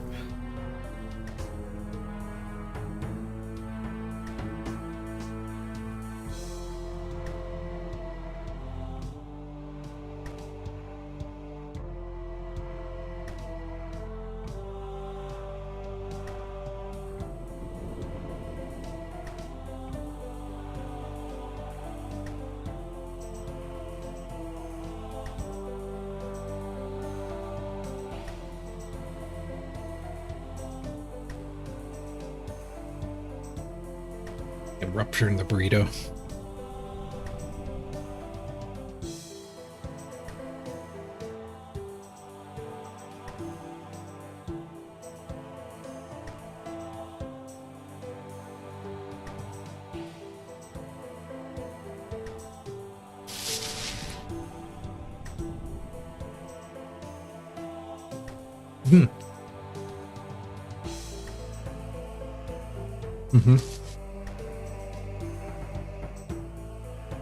By the all powers of Oz. Ignore the man behind the green screen.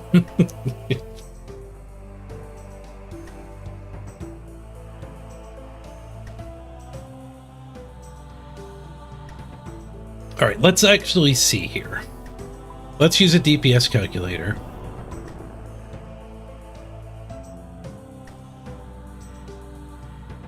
Okay, so there's my combat gear. My time's gonna suck on this weapon. Okay, view DPS. What do we want to compare against? Scurious? He's like the first boss, right? So currently I would deal 2 DPS to Scurious. 252 second time to kill. That's scary.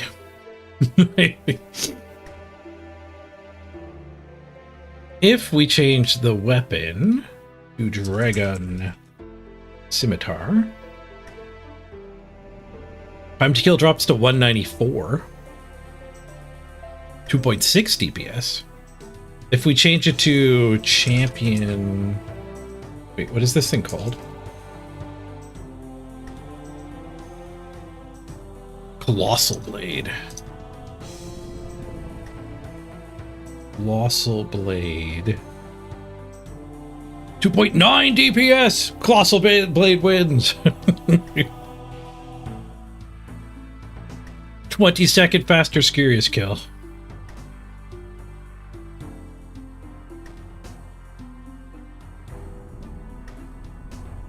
There you go.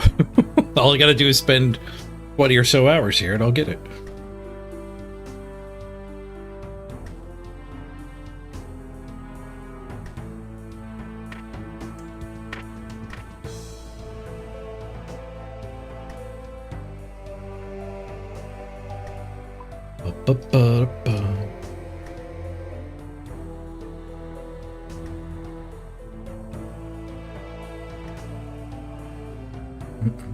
That's true. It is a boss, so you do get the bonus. Scurrius is only 2 though, right? He's not that big.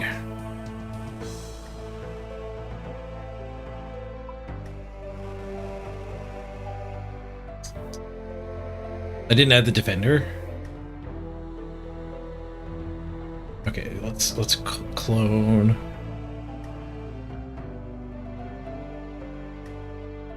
Dragon Scimitar. Dragon Defender. It is only slightly worse against Scurrius when you have the defender. And if we go fight a Barrow's brother.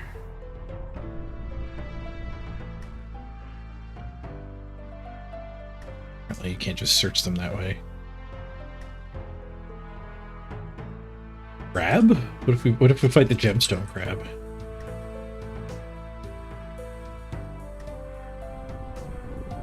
Oh, the big sword is better against the crab. Oh, the crab is huge though. The crab is huge.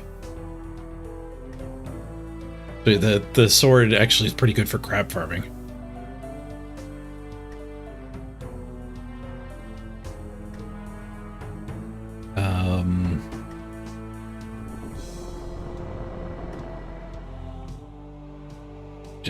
Deranged archaeologist.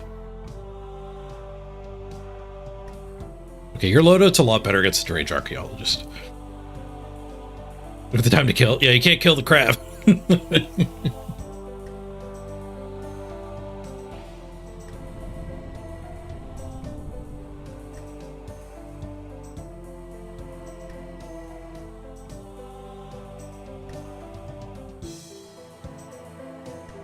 So that would probably be a better setup overall. You've crushed my dream.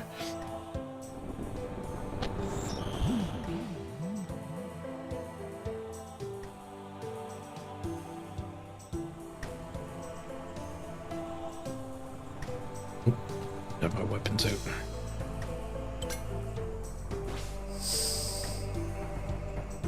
Do it. Stompy.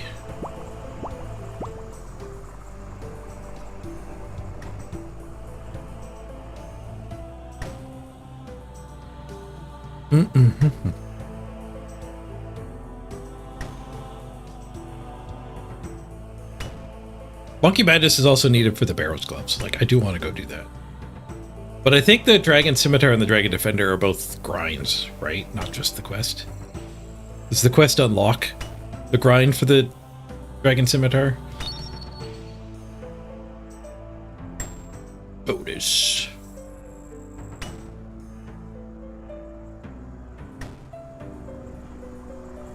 $100K for the Dragon Scimitar. Oh, okay. Well, we're making money here.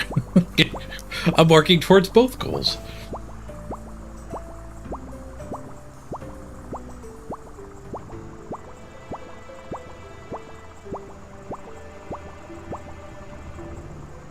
Oops. Quitched it all the way. Play with the interface.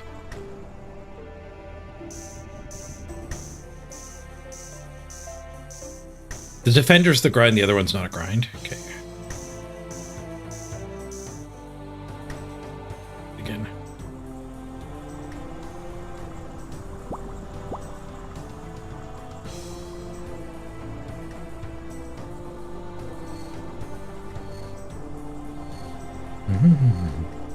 The Warrior's Guild is basically just grinding for that. It's got good food in it too, doesn't it?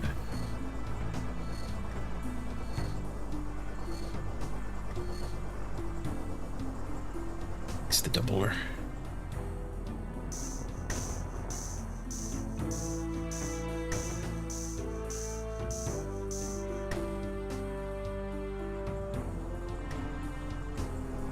I kept heating it. We don't need it to be cooled after this. Being overheated would have been fine.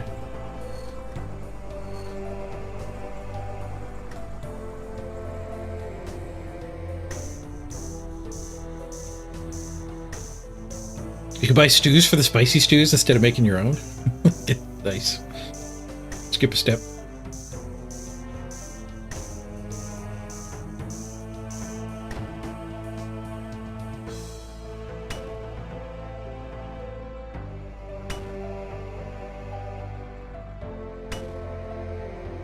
We get a double.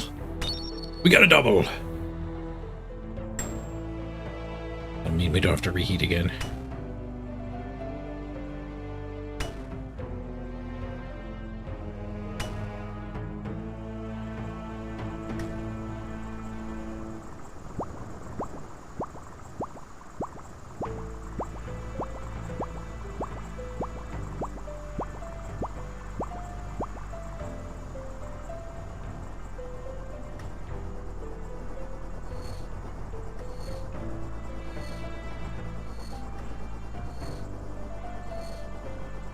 Can't get another double. I've heard of the climbing boots too, yeah. Never got the climbing boots. I've done a bunch of Slayer. Slayer's fun.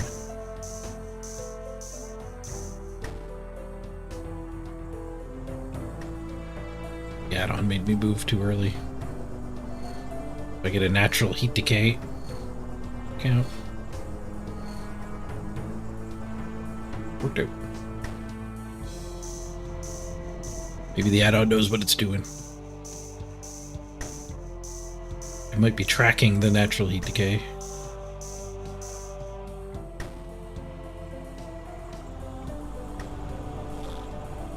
Oh, did I break it there? Oh, it looked like it was fine.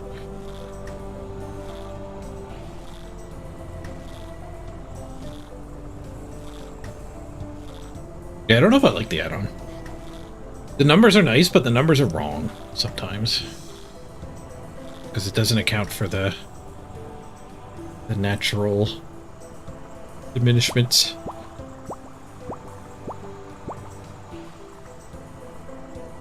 I guess I could just, like, I need to still just watch the bar for when I actually move on.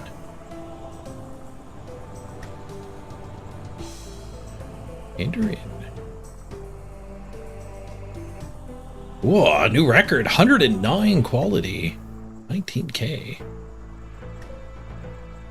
9700 smithing experience. Ooh, y'all.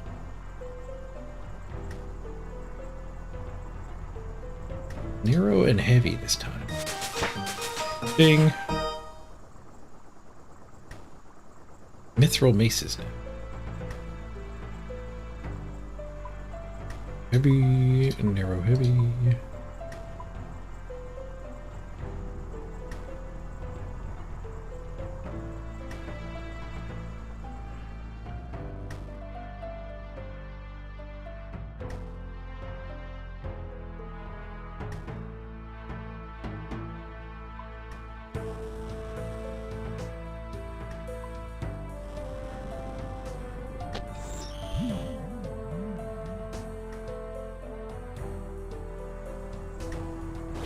At 11 to start.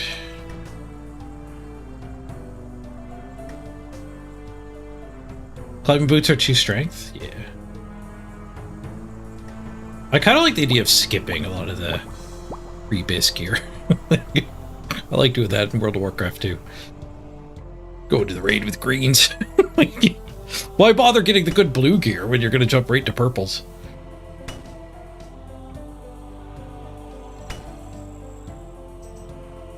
$75 Slayer is the upgrade over it. Oh, that's a lot of Slayer. Bonus.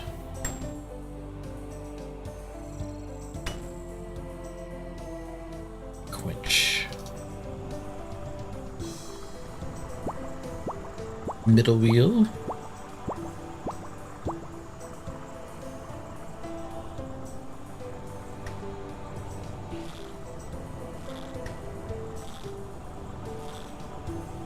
Climbing boots aren't that hard to get either, though, are they? I mean, I don't know how to get them. That's why I don't have them.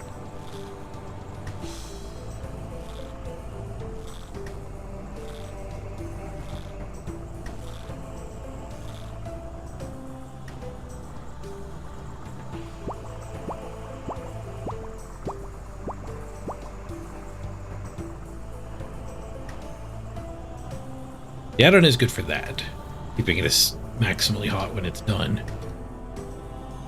Here to do this recharge.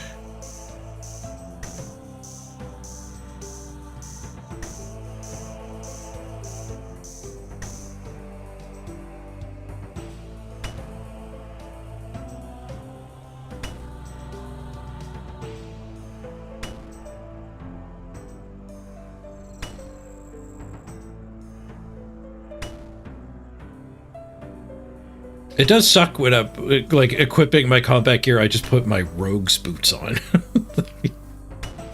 My pickpocketing boots are my best boots.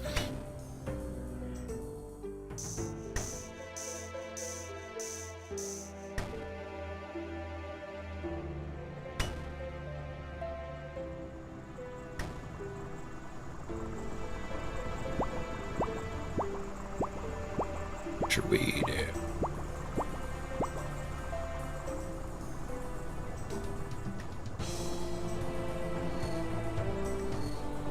We still have a bonus in the queue here somewhere.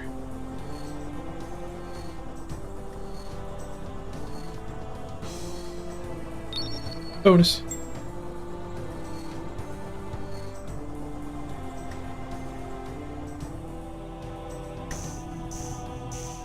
Dunk.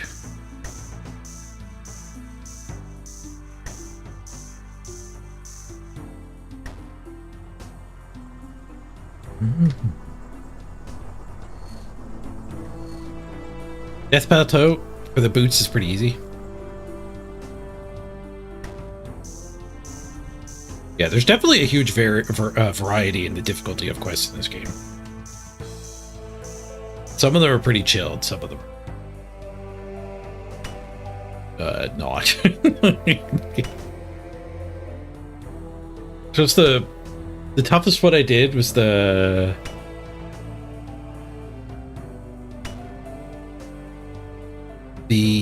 what was it called?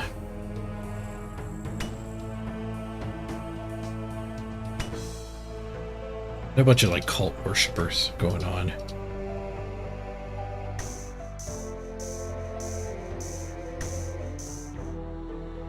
The West Eastar Dune thing. The second one of those quests. The Underpassage or something like that is called. What's it called? It was a pain in the ass though. Very long. Underground Pass, that might have been it.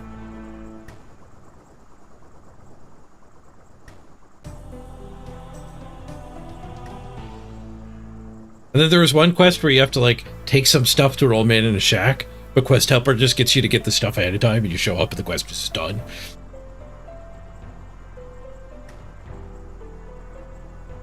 Ooh, a new record, 111. 2,000 coins. 20,000 coins even. 10,000 smithing experience. And we can buy another thing now. We could buy the thing that matches Narrow Light. That probably isn't the most efficient way to choose what to buy.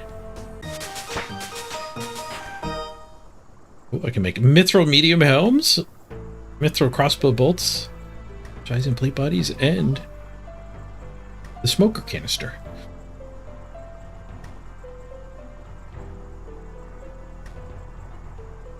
Okay, so they have the unlock order here. Mold unlock order. Over 79 smithing, before 79.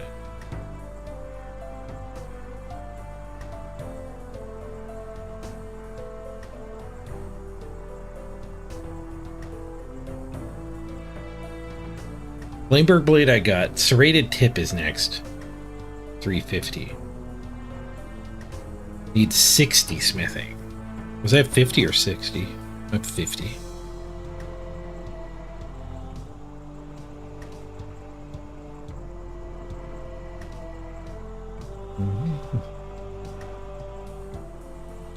Quest Helper says I haven't done that quest yet. Doric's quest? No, I can't search for Doric.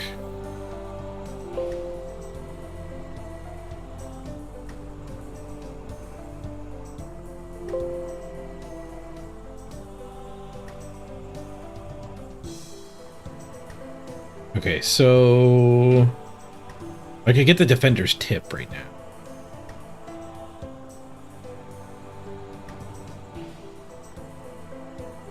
Let's do that. I could get some of these worse ones down here too.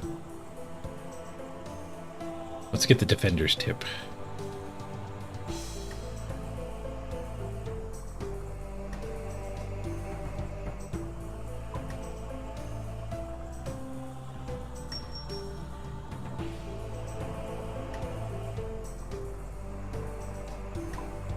Good light. Light.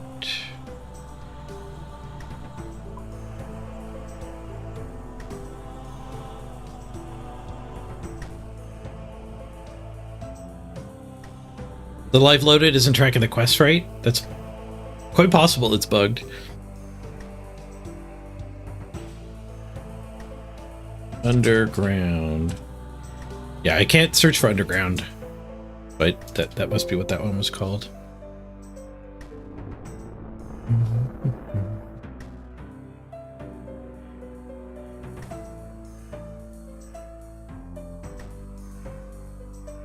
If I open... Oh, you know what it probably is for the live loadout? I probably have to open my quest log here, which I never use.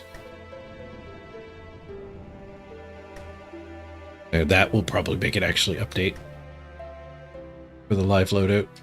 But I never come here. I was just quest helper.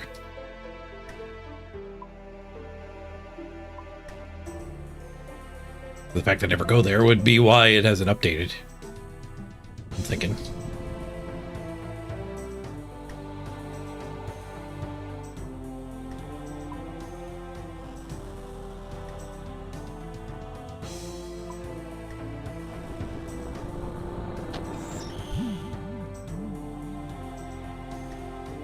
$109, a little worse than the last one.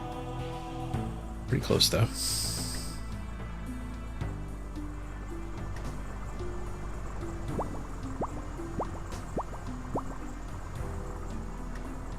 And wax. We're not going to get him. It's going to decay one.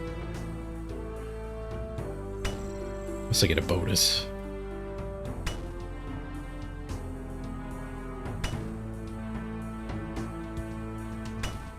Yep.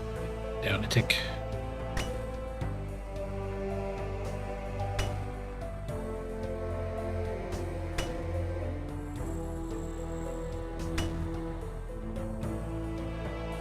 Waste a bonus.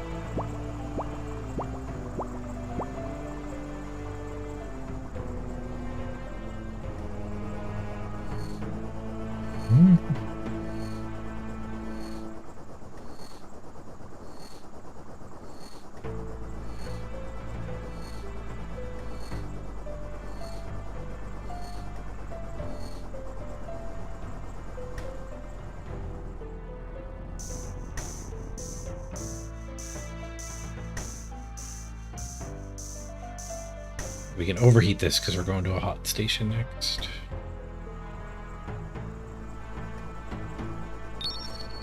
Otis.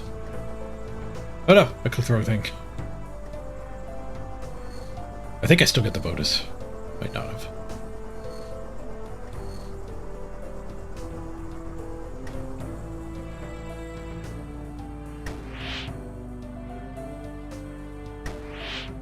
Oh, whoops. Forgot to eat it. Derp. I was looking at this thing. Oh, you could store your pre-4. Whacked it twice. Rip money.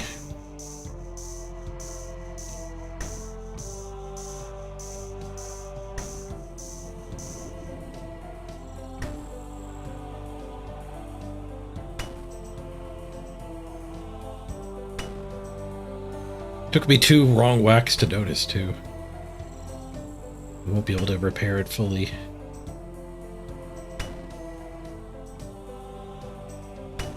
Be able to repair one of them, though.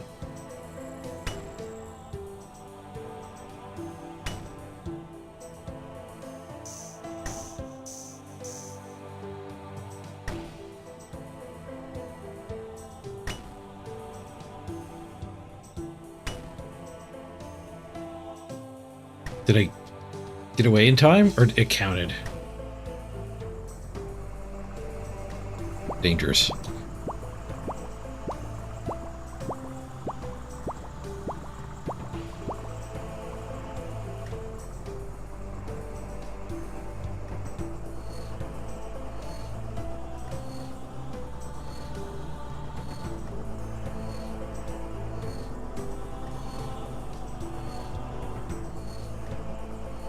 No, we hit the bonus on the last one. Derp.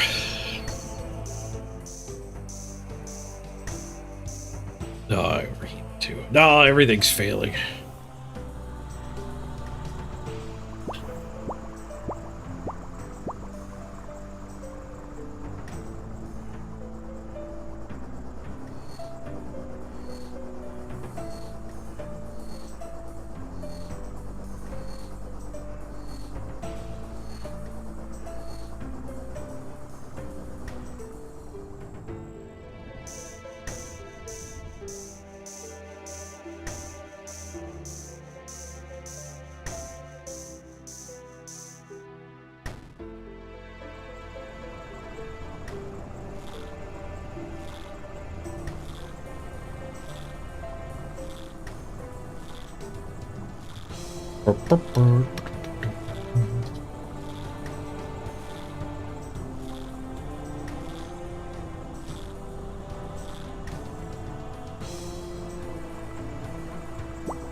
We get for a banged up sword here? 16k.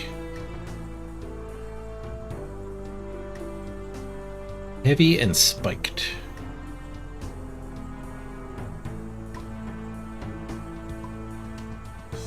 The Flameberg, one of the ones I bought. And Defender's Tip. The other one I bought. Well, it's just as good as this saw tip though. It's being picked, but the add-on's just showing me a little bit of mercy here. It's not an upgrade. It was a tie.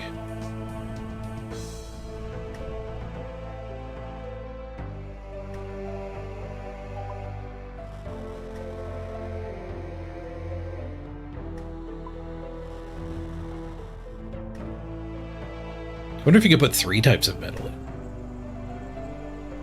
Oops. Have to pour it. This one's only a 105 to start. Might do better if I don't whack it though. Whack it sideways.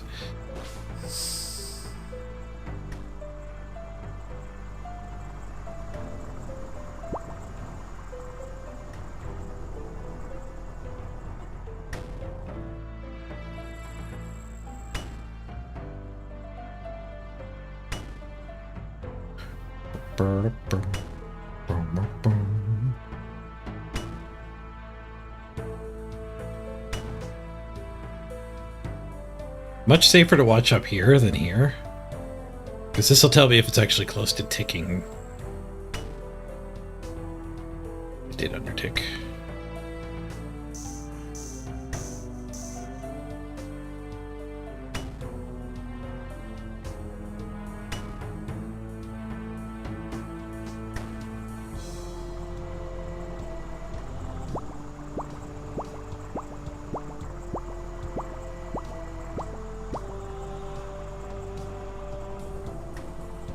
Which overshoots the temperature quite a bit, but we're going to need a recharge anyway. Ching is better. Overshoot gets lost in the wash.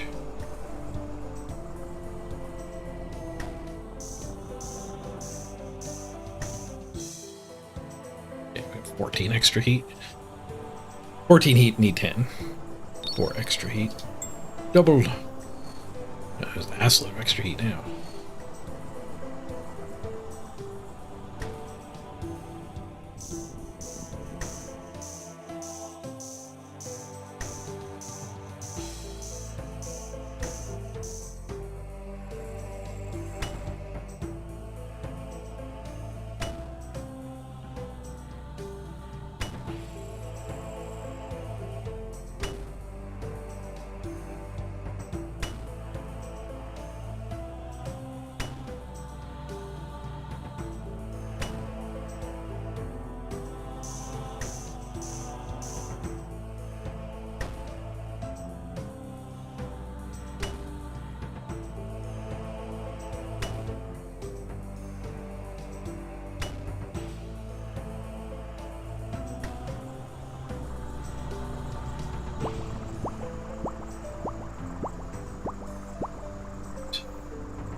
Oh no, we did want that as low as possible.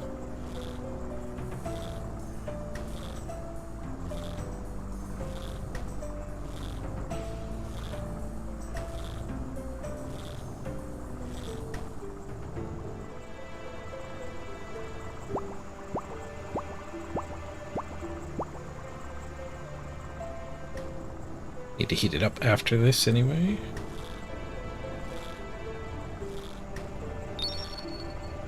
Oh, I keep clicking the thing that changes instead of I actually need to click for the doubles.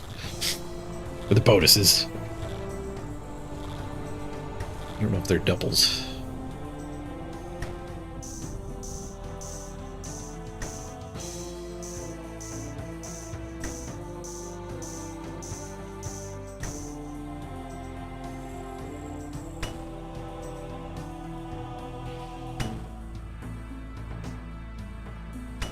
I wonder if the dunks are always just better. I should change my left click option.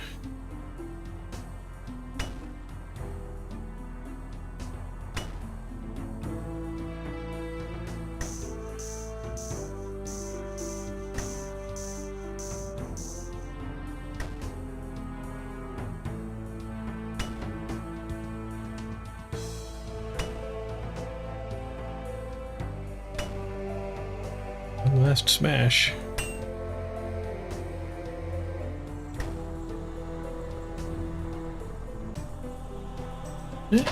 18,000. 9,000 experience. Another commission, please. Narrow and light. That's another level up. I can make a mithril short sword, mithril dart tips, and mithril nails. Narrow and light.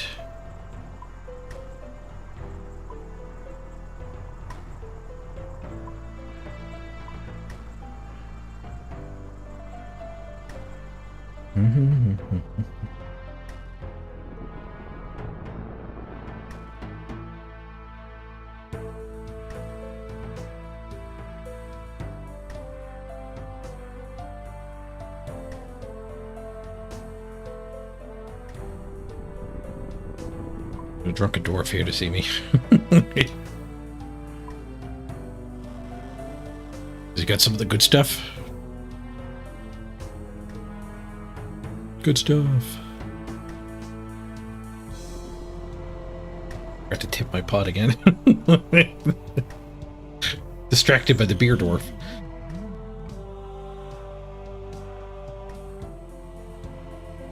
$109. Not the best, not the worst.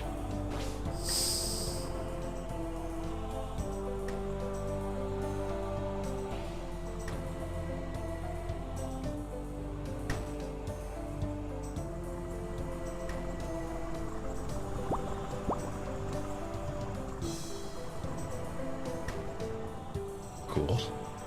Made the noise twice.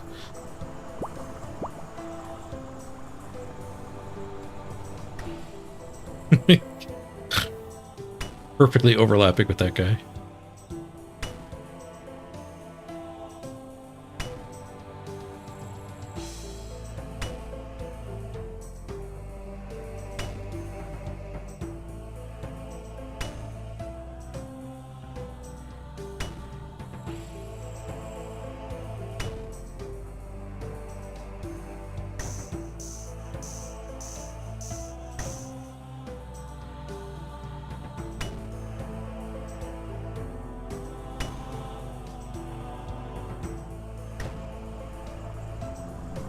The quidge.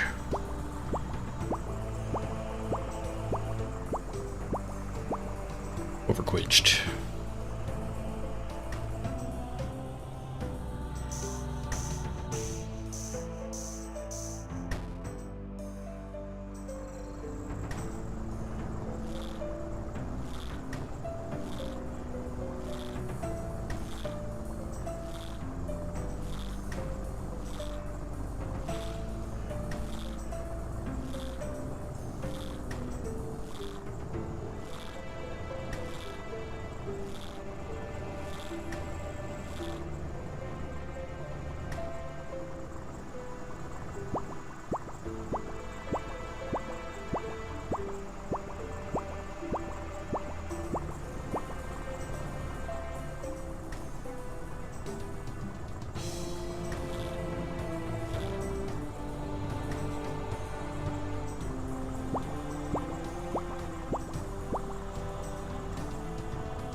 Actually caught the bonus.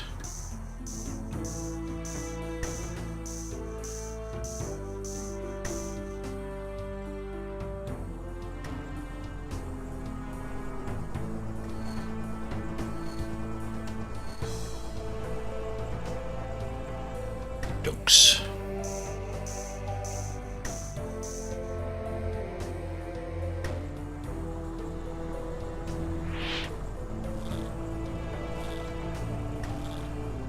Oh no, the heat ticked down too low. Do I have a bonus left? I do. I can fix that.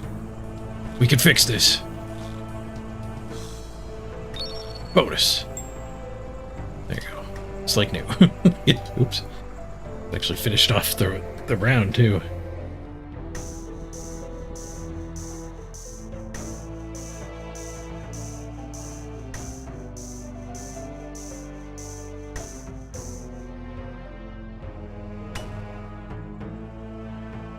Nine heat, 9 actions, 7. Nah, tick down. No shot. If you show up perfect, it's never perfect.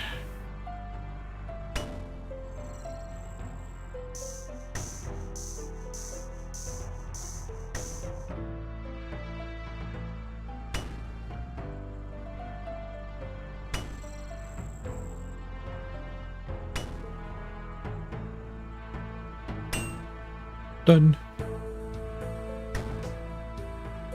Heating up doesn't seem like it ever needs precision. Yeah, it feels like it's a bigger time saver to do the remap. Probably on quenching too.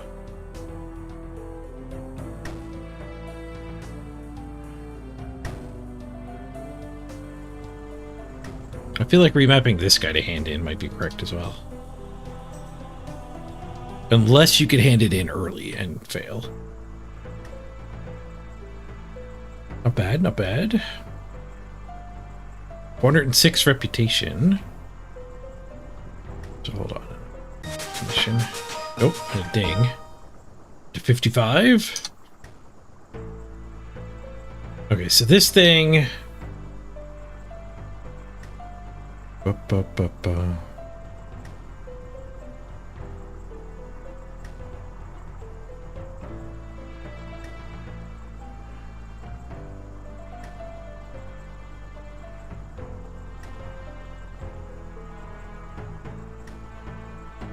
The optimal order is the level requirement.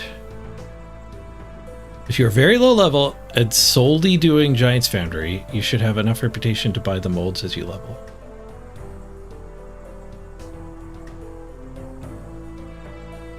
I'm a little bit behind in that sense, though. I have the Flameberg. I have the Defender's Tip. I should buy the Forte. Stiletto Forte.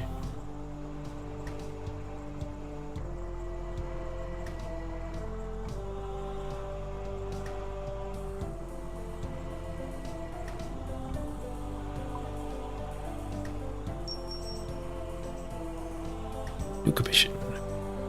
Broad and heavy. Can I use my new one? Nope.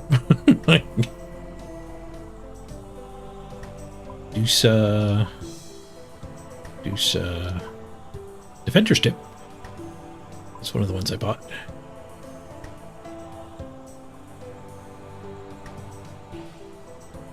Spreading out the 3 types might make sense too, if you want to go for high score. Your average, it probably doesn't matter. But it is nice to get a high score.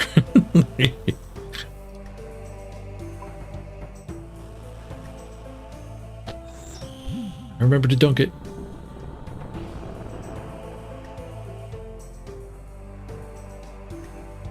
And 13. Speaking of high scores, this one's got potential.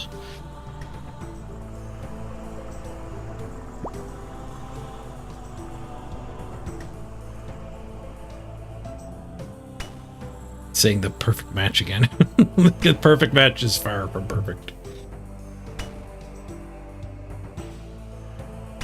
I don't think I've gotten a bonus on the first station.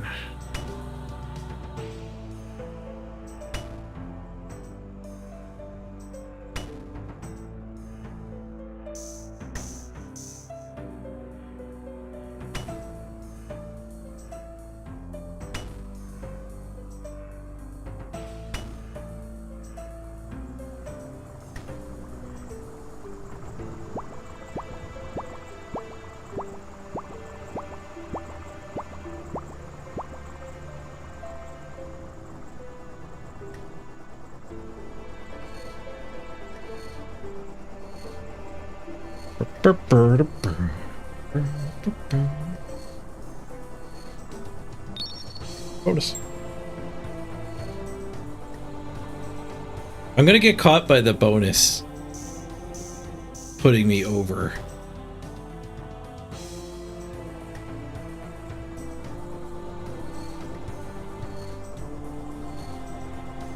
I haven't been caught by that yet, but I'm going to get caught by it at some point.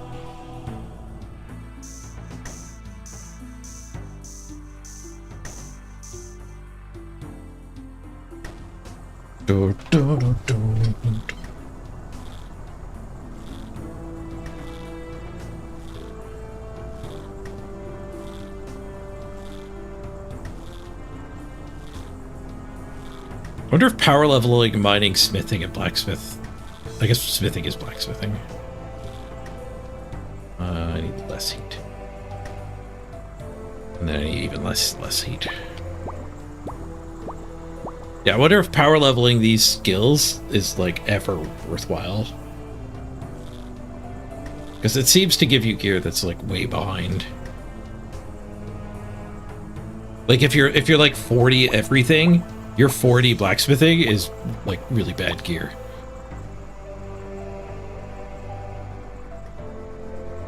For like level 40 attack. Like we're just getting mithril stuff and I have a rune scimitar.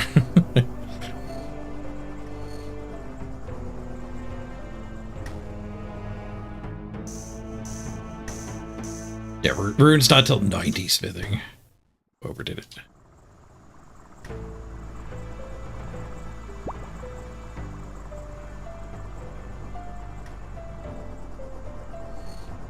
But I guess that's like part of the Iron Man thing. Like, you're supposed to be like, you only need to make one rune scimitar for yourself. So the reason why you would actually get up to 90 smithing would be so you can make money selling rune scimitars to everybody. Not so you can make one of them.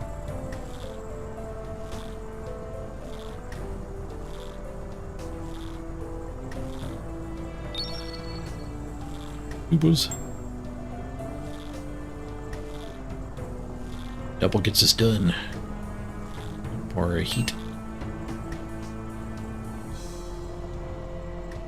All right, new record. New record, 113. Best time too, 5 minutes 42 seconds.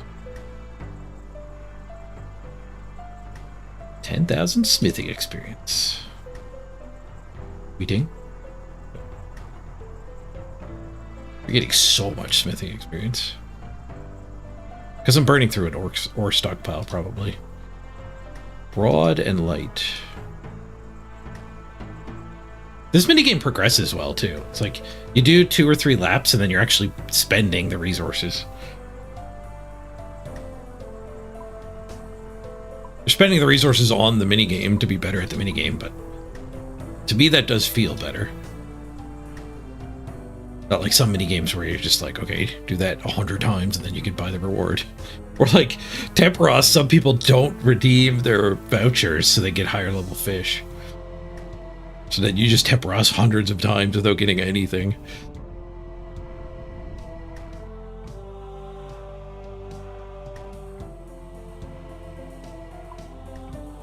Mithril in the pot. Steel in the pot. Dump the pot.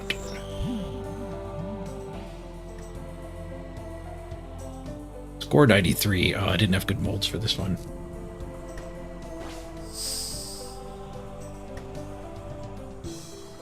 1 quench.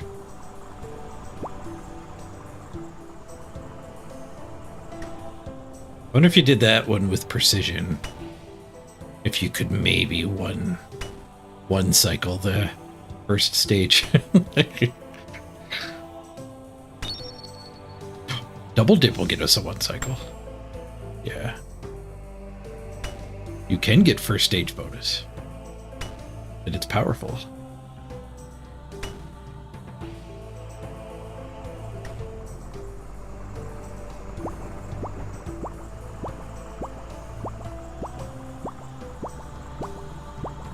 Overquenched.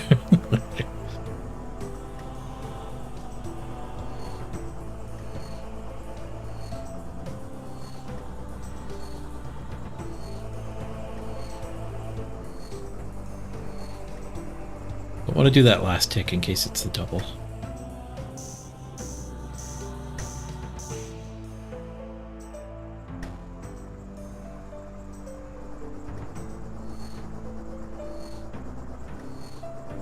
Heat just ticked down. Hold heat.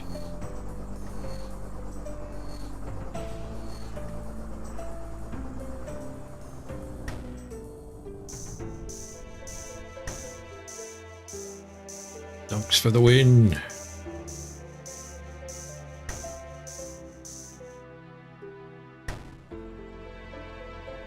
Can I get another bonus to 1 cycle the hammer? Oh, maybe though. It decayed. That doesn't mean we're not getting the bonus.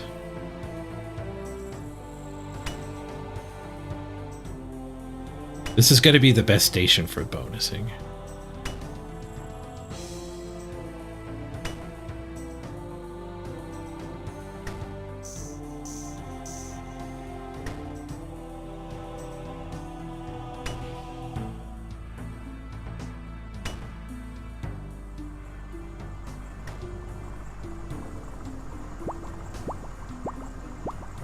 Wonder what smithing I need to get the next tier. Probably 60.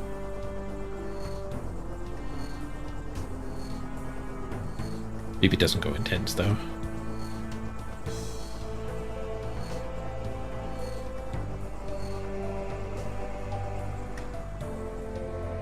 What comes after Mithril? Is it Rune? We were just saying Rune's 90.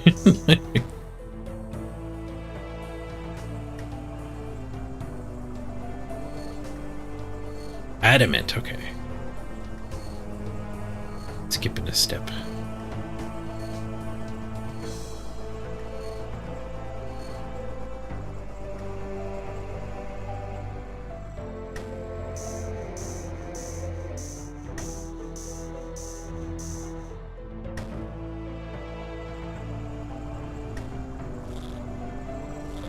This is the most dangerous station to be running to. Too much precision and you'll dip under its actual threshold. Double dip. Should get us finished. Nice. A lot more than a double. And you're in. How much rep am I gaining? 219? 312. Oh! 15k. Not bad, not bad. I guess 20k is what we have been getting. Okay, do we want... I think 56. Mithril longswords, mithril crossbow limbs, and mithril javelin heads. But when you click on an anvil, it just says these are like bronze limbs. I'm like, wait, you can make robots? I thought you could make robots in RuneScape. But here, it's actually spelling out mithril crossbow limbs. On the anvil, it just says mithril limbs. I was like, oh, I can't wait to unlock the robots. And there are golems and stuff in the game, so it was very feasible.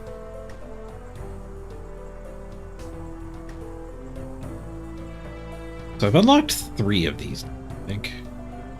I did that one. I did that one. I did that one. We're at 56, so we're pretty far away from the Claymore Blade. Or maybe a puppet, like the Final Fantasy XI puppeteer job. You never know. I was looking forward to it. Oh, my eye's bugging me again. It was bugging me yesterday, too. Whoa. Stings. Oh, and I wanted to check the next alloy. Ugh.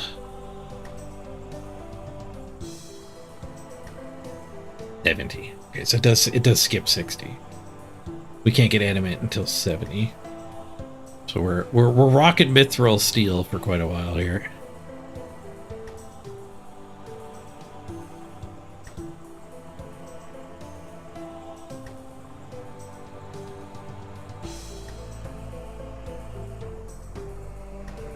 Highlight the storage. Why would I want to highlight the storage? I'll highlight it though. The highlights show some info more than just highlighting.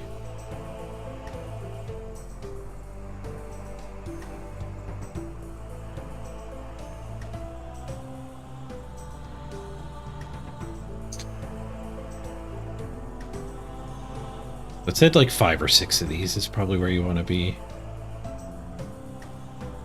I could see saving up for these top tier ones being better though, so I can just buy all of these as I go.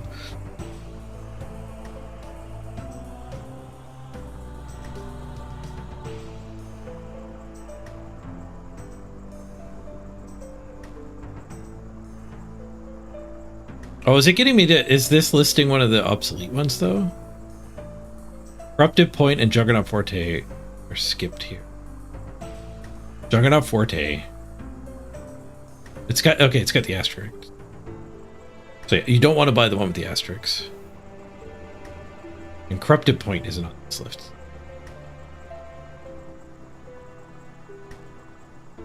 But we could save for 5960.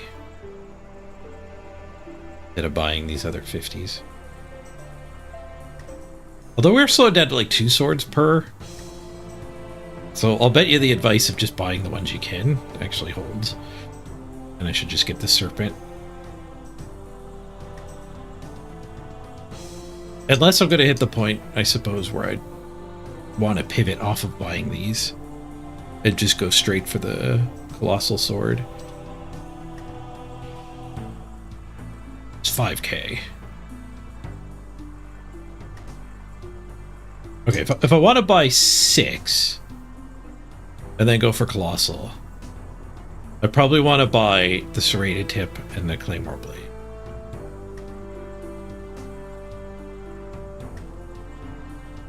So I should buy 1 more of these cheapos. Alright, we'll buy the serpent blade, then we'll save up for those 2 on our journey to the 5k. Serpent blade.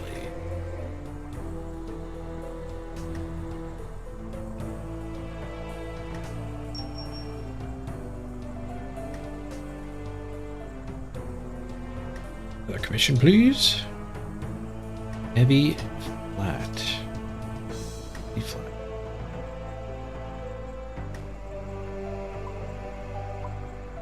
Did not use the one we just unlocked, unfortunately. We did get an 8.8 though, so I think that's one I had unlocked. No, 8.8s might be default. 8.8s might be default. I only have 1 tip unlocked. No, sorry, I was looking at the green. Green is just the one I picked this time. I think that might be the only tip I actually have unlocked.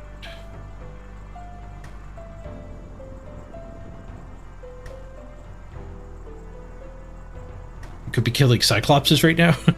I don't know what those are.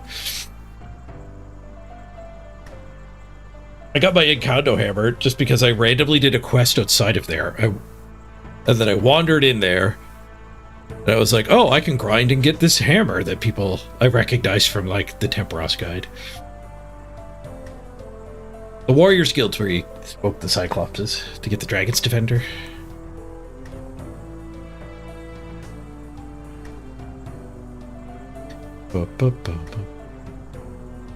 I mean, I gotta do this anyway to get the get my cash. The difference would be if we start saving for the sword. Or if I should just abort the sword. I don't want the big sword now. You telling me I shouldn't bother makes me want it more. Hey, it's good for farming the gemstone crab. Even if it's not ideal forever.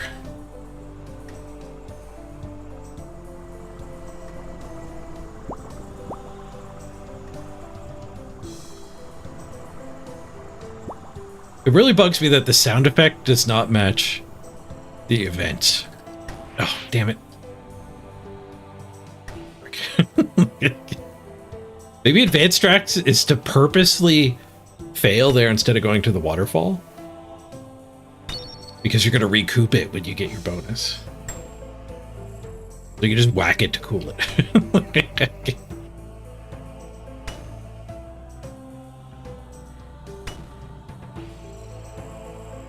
That's a big part of why I needed money too, yeah, because like I know I could just run around and get gear from stores, but the gear is really expensive.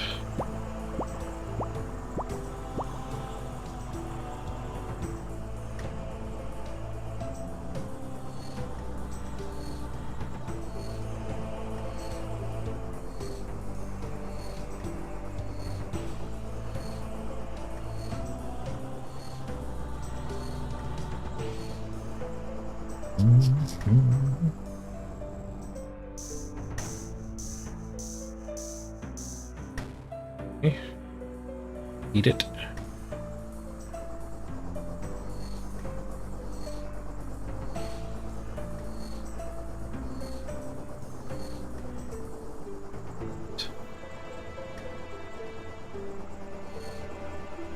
Yeah, my animations seem to be a little desynced with reality.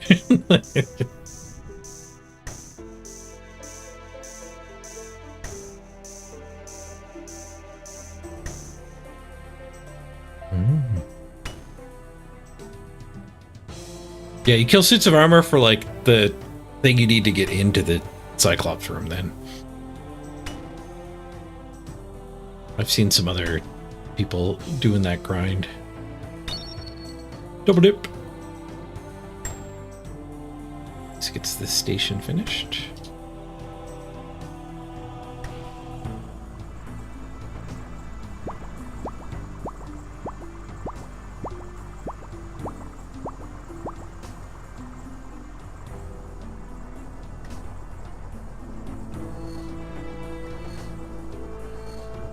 If I do go all the way for the sword, I'm going to have to go do a bunch of mining too. I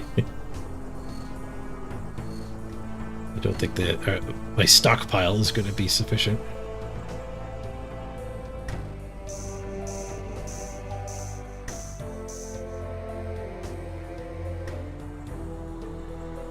A lot of people here.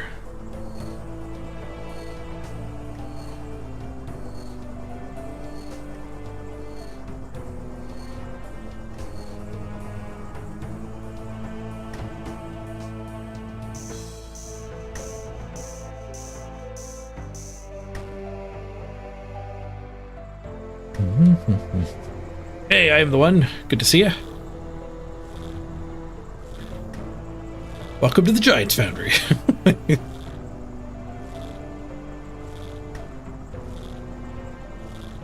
This might be one of the more satisfying mini games I've done.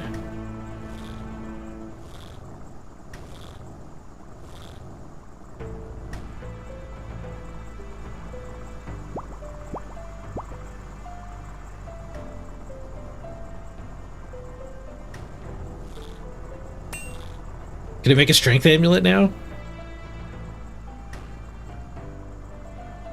Or highlighted Kovac. Don't highlight Kovac anymore.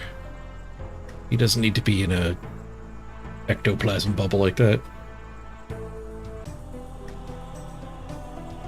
Actually, you know what that looks like? That looks like a friggin' wall hack in a first-person shooter.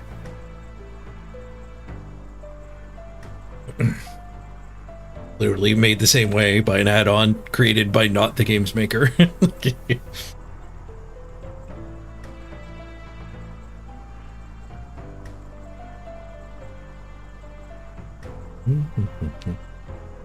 I got the chain body just from from Slayer.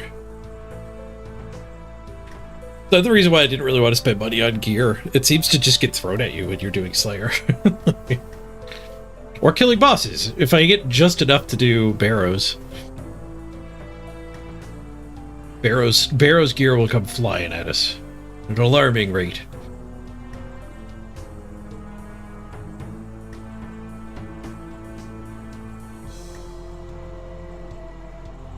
Narrow and flat. We're only leveling every other commission now. Gladius Point. Serpent Blade, nice. That was the one I just paid to unlock.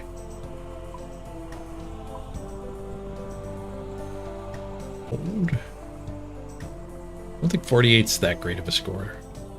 Maybe it is.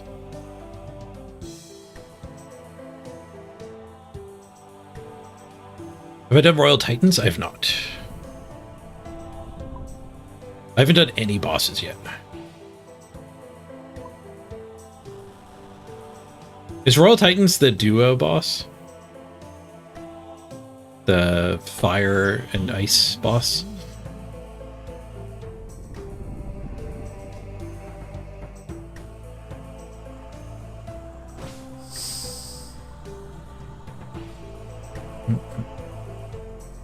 So try my whack it strategy. I think it's way overheated.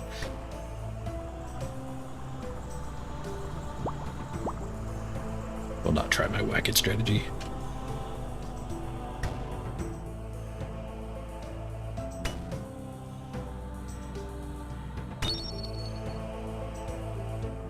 There's a doubler. Keeps me one cycling. Royal Titans is the Fire Ice ones? Nice. Yeah, I've seen some people doing those. Can you solo that? I've seen videos of people duoing it.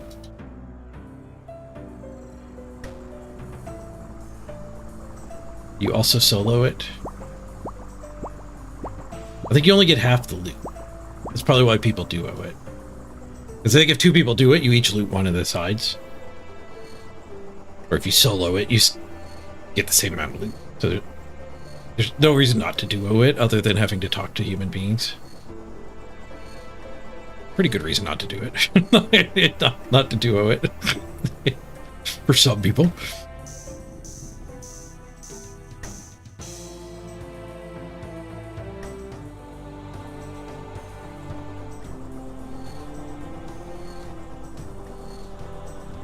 Yeah, I don't think I assume I'm not ready for that.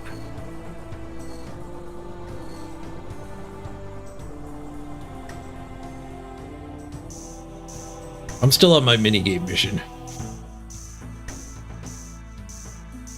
This minigame's pretty fun, though. And rewarding, because we get the two-handed sword at the end of it.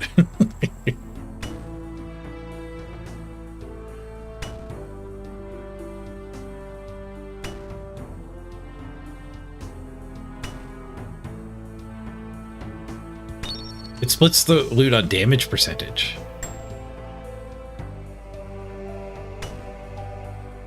So you can't just get carried.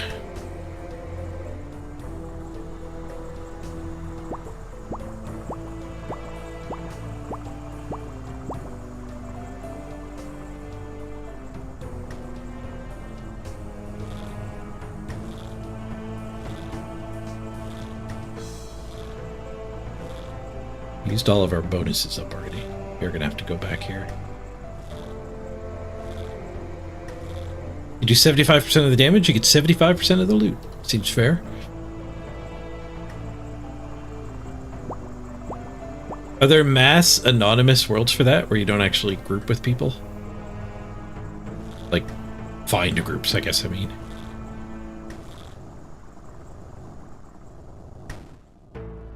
Like Temperos. You don't find a group for Temperos. Everyone just jams and hits buttons. Does that happen for the bosses in the raids too? I kind of assume no. But maybe pickup groups are very common. Game facilitated pickup groups.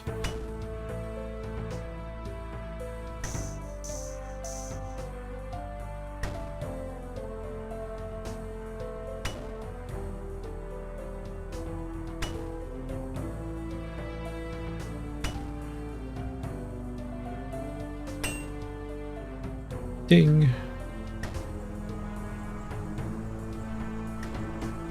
Mandarin. Ooh, actually tied the record.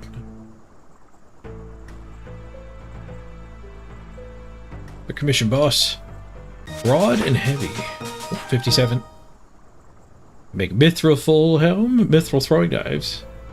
Shies and boots. Broad and heavy. 8.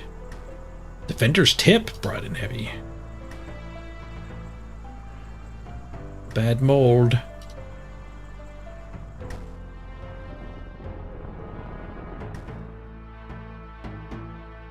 Also, sword weighs like 20 kilograms. All the better to smash you with.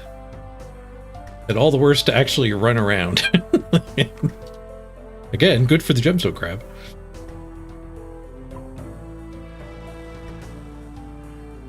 And killing scurries.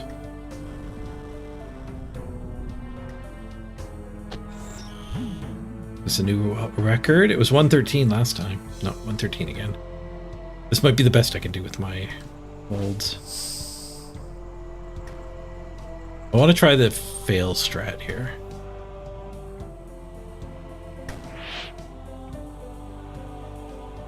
That's probably quicker than dumping, but you do give up one of your repairs. But I haven't derped a lot lately. Oh wait, we're gonna get these 5. It's gonna down tick.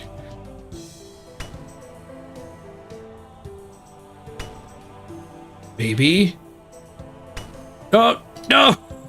The kid was trying to get me. You can't get me, game.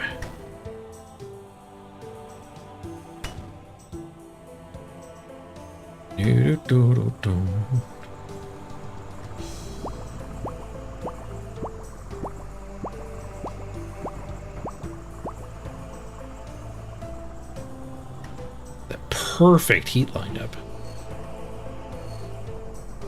Wonder if a double would be enough to one cycle. Sandwich lady's here for somebody.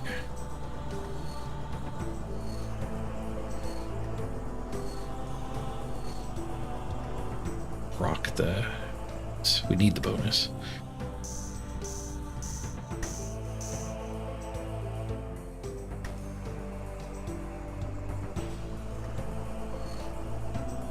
What's my combat stats? I can go to the stats page while we're in here. 65, 72. 61 defense. My defense is farther behind. 69 hit points, though. Oh, he overheated this. Hopefully enough that I can 2-cycle it still. I'm still owed 2 bonuses.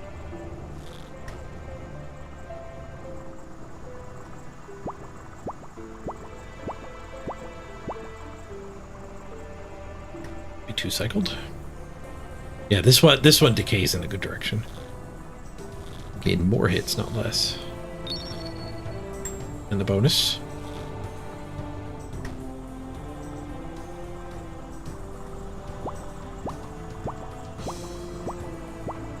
$60 magic, but magic's really expensive, so it's not a combat style I really want to be using.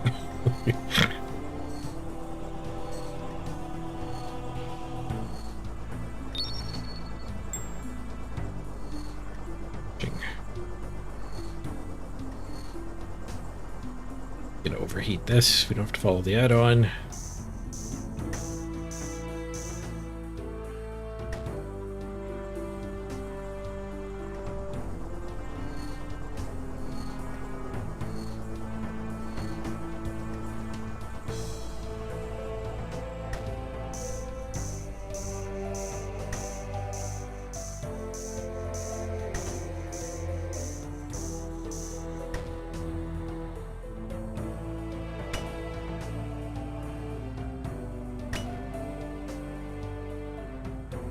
Sometimes doing the half might be correct. But like I don't even know if getting this perfect would let me 1-cycle here, because they ramp up to like every dip isn't like 10 heat. You get like 5, 6, 7, 14. Like it starts getting huge at the end anyway. So you're not, like when you're going from this task to this task, you'll never get the precision landing anyway. And it would take forever if you did it the other way. There's definitely some occasions, but I think those are rarer. So if you want to perfect it, you do have to right click for some of them. And I think if you only want to ever left click, this is probably the big ones are the right default.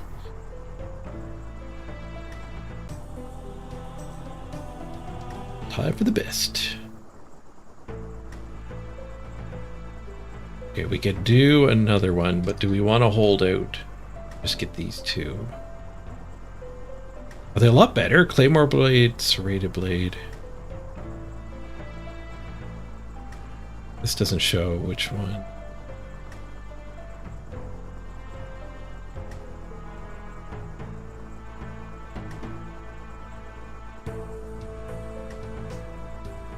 This doesn't show what they do either.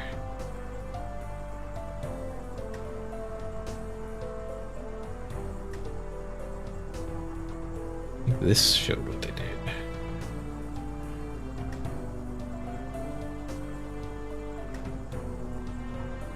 Default molds. Purchasable molds.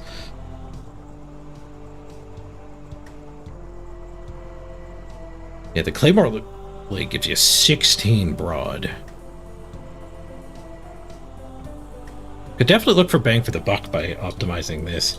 But I think it's a lot more complicated than that, though, because if you already have a decent one, like you kind of need to look at your own unlocks and which one fills in the biggest gap in your current setup. Do we want to build an entire spreadsheet to do that? A little bit. A little bit. We're going to take a quick break here, though. I got to run to the bathroom before we make our next sword. BRB, everybody.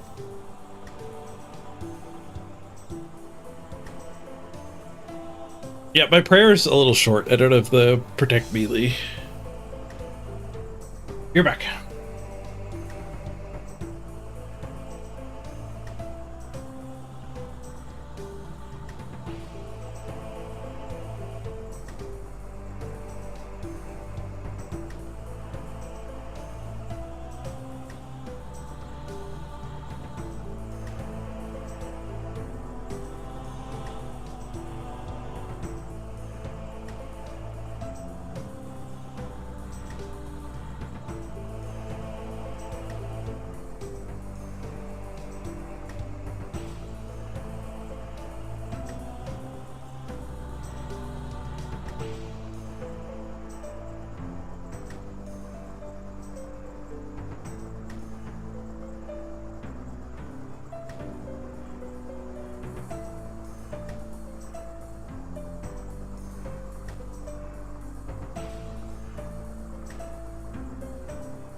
I'll take a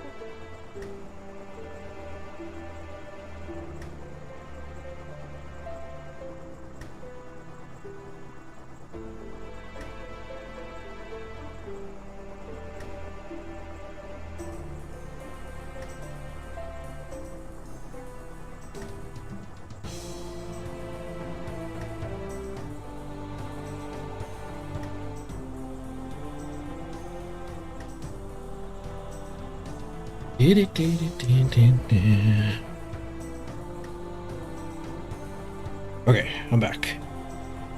Please, that was the last message. The response to the spreadsheet idea. What's my biggest gap? Maybe we can just do that for where we're at. We don't need a spreadsheet. I'm not allowed to look until I have a commission. All right, give me a commission. Light spiked. So they're not sorted.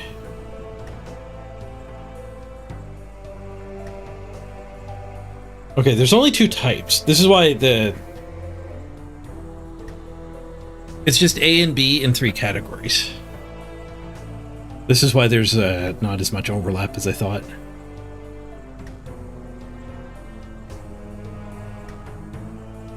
So there's 3 categories, and he just picks 2 of them and then picks 50-50s. Which one is best?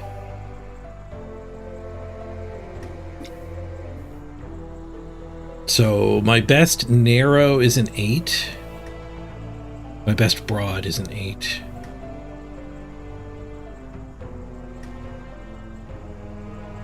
And then I have a 10 for light.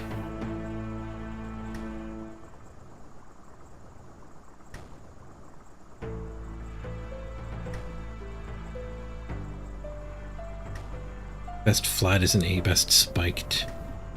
My best spike sucks. My best spiked is a 6. So a spiked forte might be a good unlock, even for this commission. I have a spiked blade.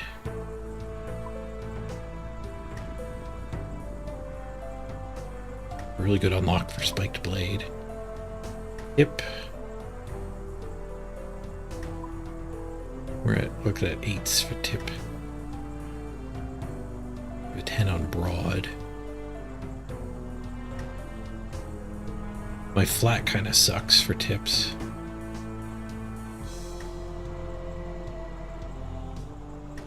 My light kind of sucks for tips.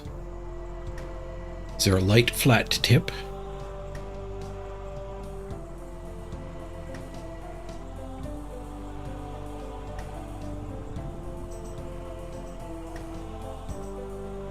Not really.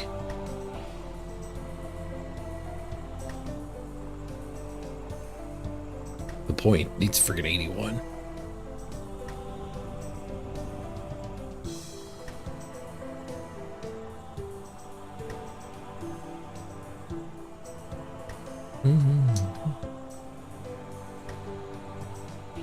Was this what I was really bad on?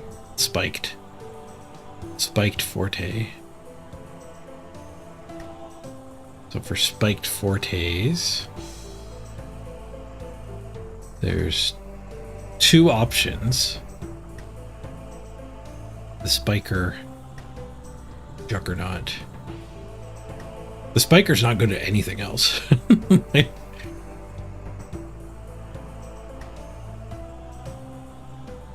am I going to start bossing? Probably pretty soon. As soon as I get this sword.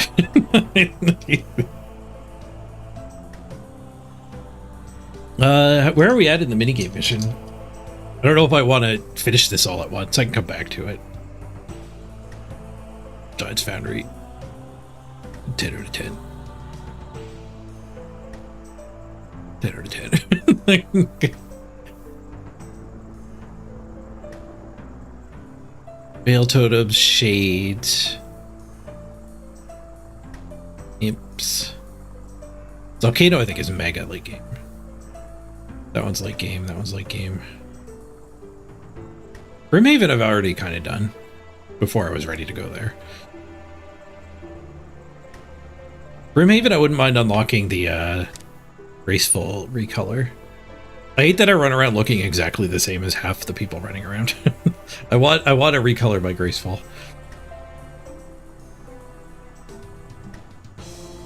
Warrior's Guild. Warrior's Guild is the Heroes of Minigame. We could go get that Dragon Defender instead. In a minigame. You didn't tell me it was a minigame.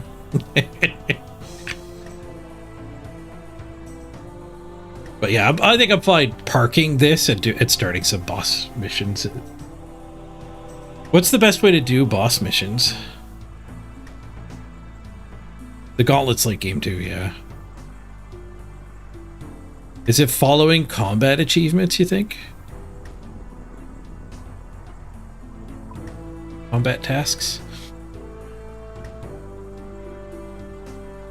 This gives you stuff too, right? You unlock stuff when you do these?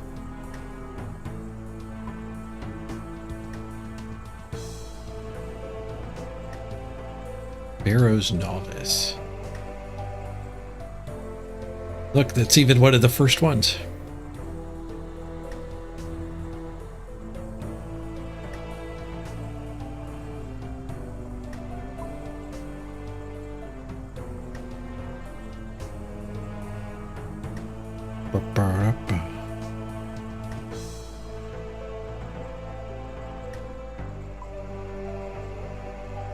Back and relax. Deal 100 damage to creatures using undead thralls. Open the barrel's chest 25 times.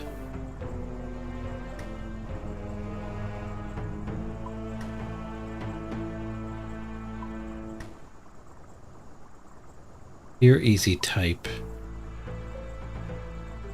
No count mechanical. Infection? Kill Bryophyta without suffering any poison damage.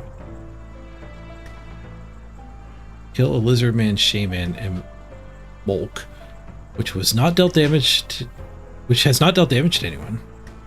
Oh, thank you, speech. Bean salad. Freshly made.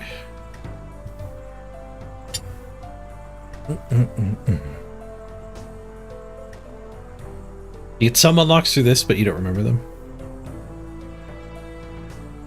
Part Troll, you did Scurrius for the first time yesterday. It was fun. Scurrius does look like fun, yeah.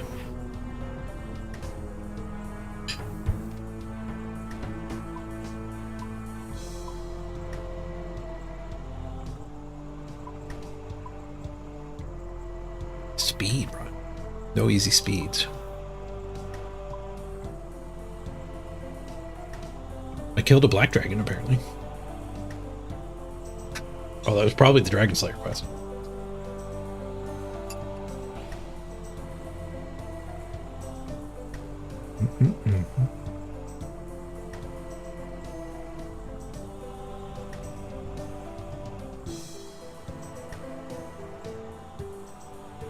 Oh man, I just mashed my finger on my keyboard putting my bowl down. And I changed the lighting settings. Now it's all pulsing and flashy.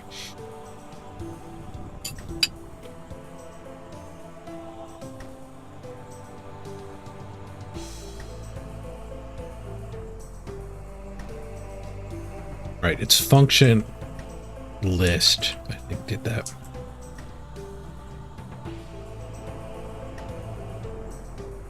No, it's going to town. Damn, I thought I had fixed it.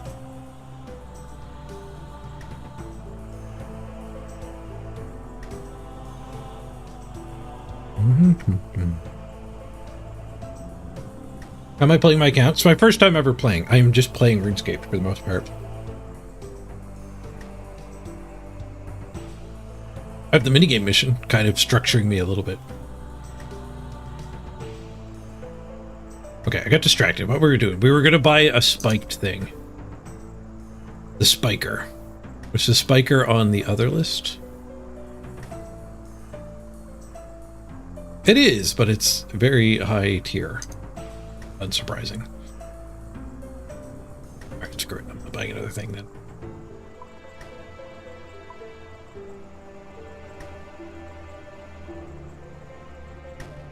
This is when we'll wait for those higher tier ones.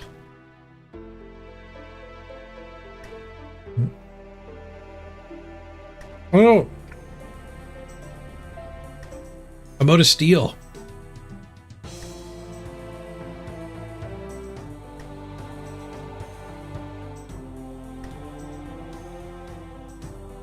$12 steel, 16 is still next.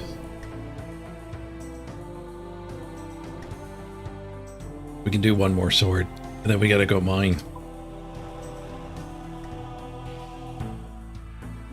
Or just move on to something else today.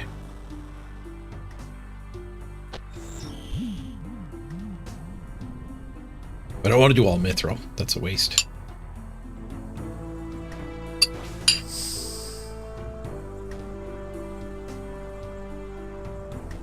All right, speed strats.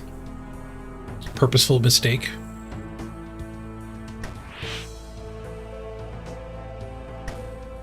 What's that whack? It ticked into the good range.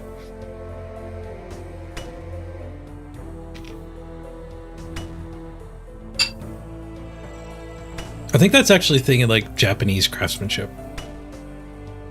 You purposely put a flaw in your thing. Because only the gods are perfect.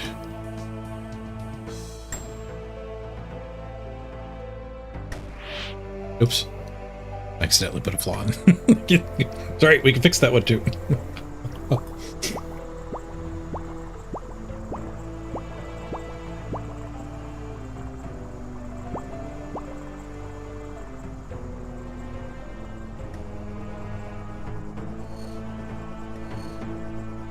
Need 53 of prayer. Is prayer that useful without any prayer pots?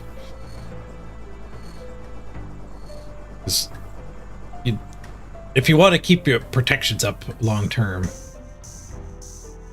you kind of need high herb lore too, right? I don't know how high you need for prayer pots. I don't know if you can boss without prayers though.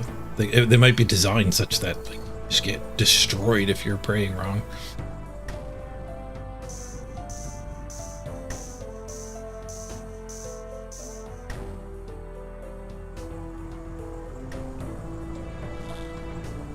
I guess there's a difference between like if you're farming bosses or if you just want one kill. Because how hard or easy it is to reset your prayer to go again kind of matters. That was a double, not a runaway. I missed it too. I didn't fix my thing. Fail.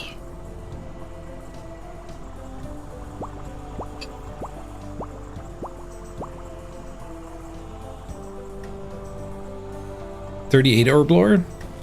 Well, I actually have 38. Weird. Oh no! This is my worst sword yet. Maybe we should take a break from swording. It's because I'm eating, I think. I overquenched the hell out of that.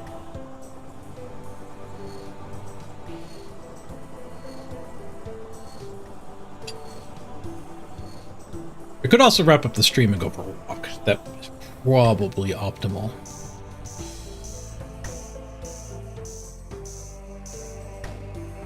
Oops, overheated.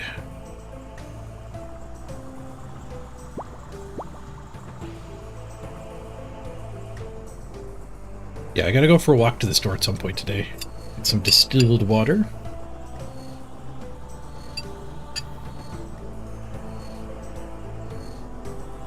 You don't think the gods have anything to worry about? With my perfectionism here?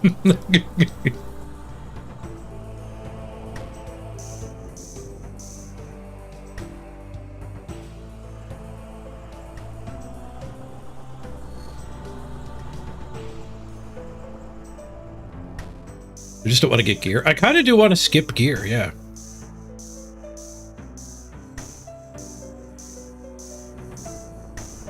I do love the idea of skipping gear.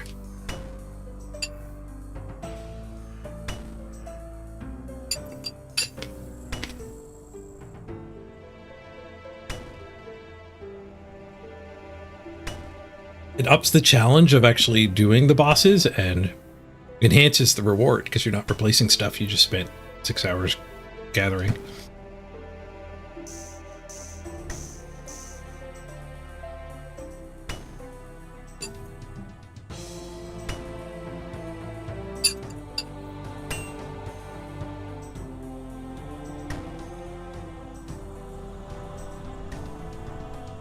And I like the idea of using gear that other people aren't using. Like randomly discovering this sword and be like, yeah, that's my sword.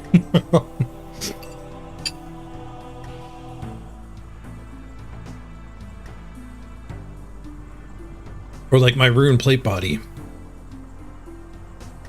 I'm wearing, rune chain body I'm wearing because it dropped. And it's good enough.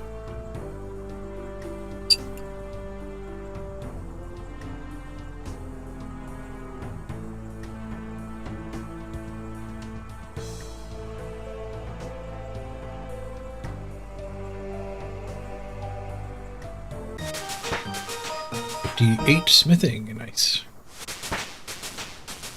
Was that one of the higher tiers? No, 59 for the Claymore blade.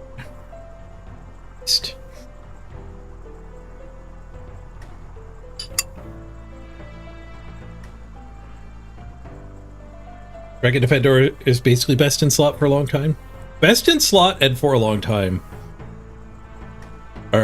That's not the way the WoW community would use best in slot. The WoW community would call that pre-biz. Best in slot literally means like there can be only one. This is the best in slot.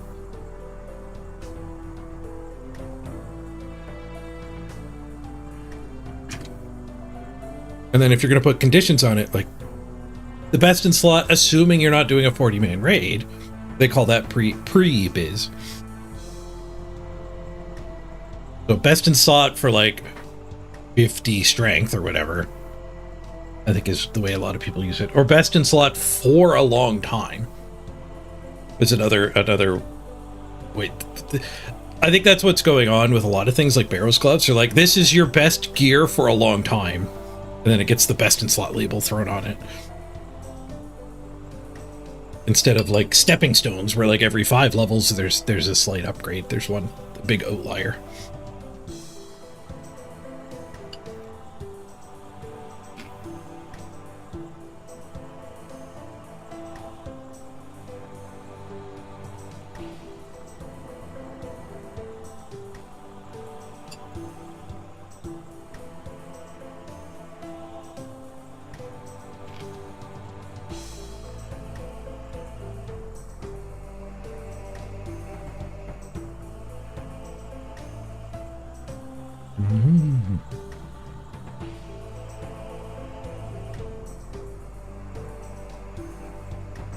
I don't know what WoW would call like Dragon Defender and Barrow's gloves.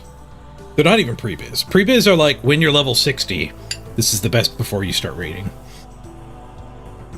And it's like it's like good social behavior to get your pre-biz so you're not like getting carried by the rest of your guild.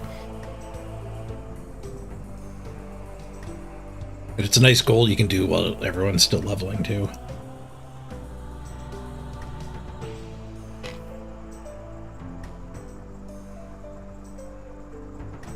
Like leveling gear that's really good, I think is super rare in WoW. Normally you replace it a lot. So there's a couple items in WoW that you do use for a while. Like there's the Whirlwind Axe for warriors, but it doesn't really have a name because it's so rare. There's only a handful of pieces of gear you would actually keep for that long.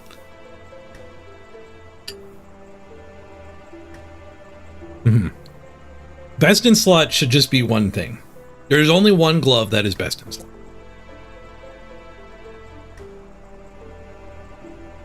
But I guess in this game, it's not that clear either because like there's all the different combat stats like slash, crush, and chop or whatever the other one is.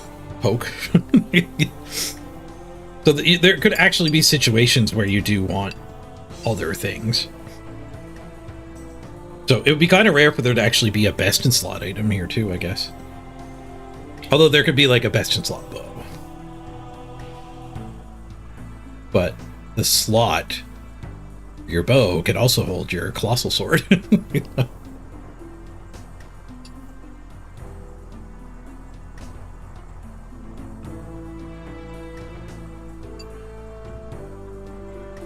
Can we just understand what the words mean literally? I mean, that's what I'm trying to do. Like, you guys are calling things like biz when they're not.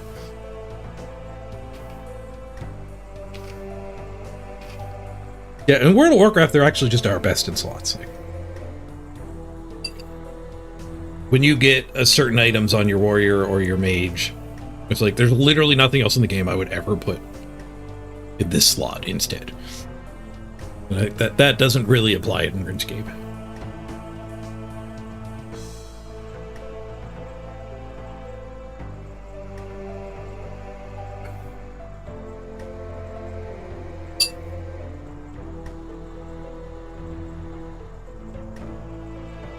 Oh, I see what you're saying, Zagini, yeah. It's possible for there to be no best in slot item. Like, there is no such thing as the best in slot helmet. Because you want different helmets for different things.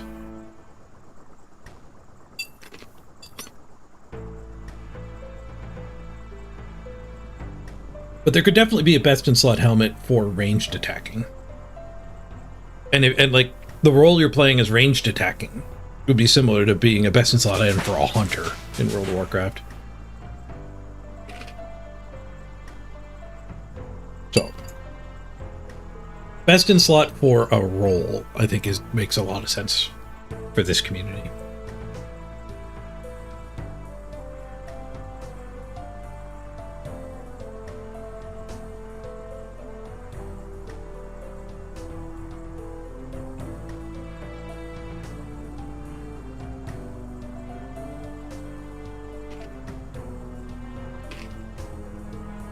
Oh, you were saying you're for a long time quantifier.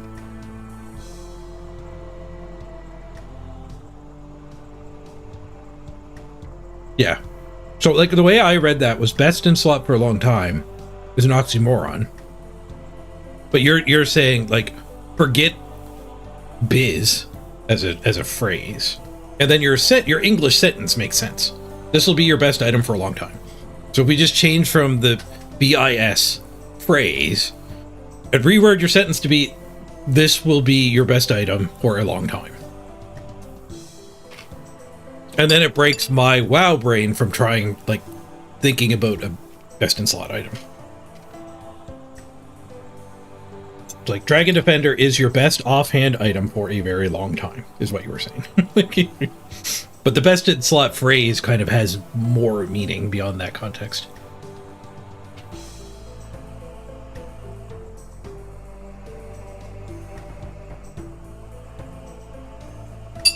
The WoW brain going on. Yep. But I think it's kind of interesting to see how different communities have their own culture for how you use these words and phrases and stuff. And as an outsider coming in, it is kind of like, I can shine a light on your guys' jargon. And jargon is bad. Jargon should be avoided in most cases. Which link? It's in the description on the YouTube. I can type it in there for you too, though. I don't know if that'll be clickable on YouTube.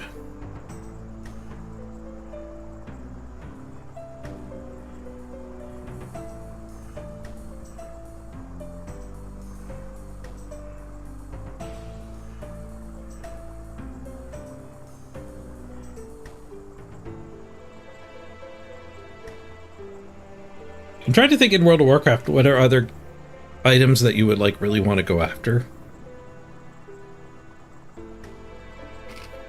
Like, if you're trying to tell somebody that you should go do the quest chain that ends in the Dead Mines and then you get the really good staff. I don't think there really is like a term for that. There's no jargon for that. That staff is amazing, you'll use it forever. It's just what people would say. There's no, like, phrase for it.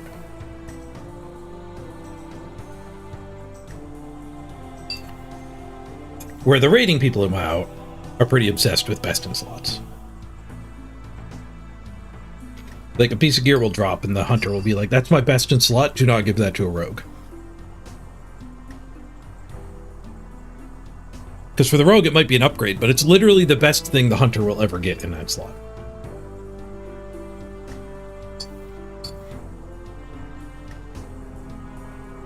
And then, like, on the very next boss, the rogue might get a better item to drop.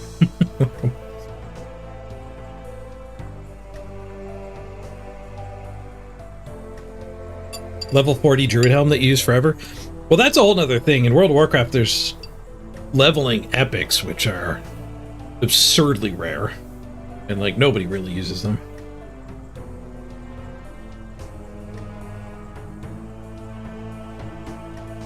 I think there's, like, Edgemaster's Handguards that's, like, level 40 something, and is best in slot for, for warriors.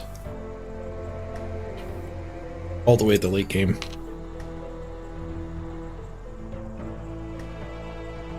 I think Princess What's-Her-Face in Moradon drops a ring that's absurdly good right into the end game too.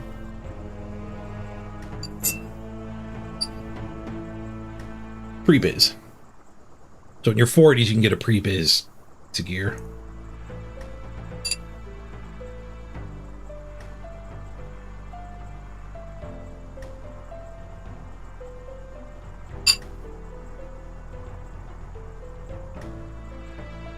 Yeah, and Druid itemization was weird, too. In Classic, they really didn't know what gear to give Druids and Paladins. So you do end up with, like, oops, they accidentally made a really good level 40 item for Druids. And then, like, they just never gave anything else stats like that again.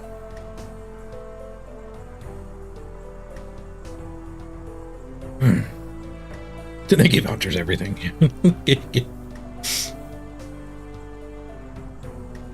Alright, 400 reputation. If we stop buying molds, we're a tenth of the way there.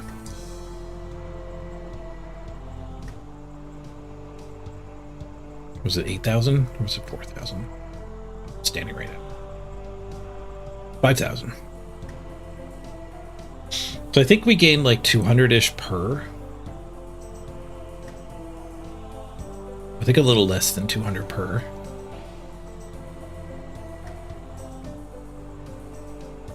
So it would take...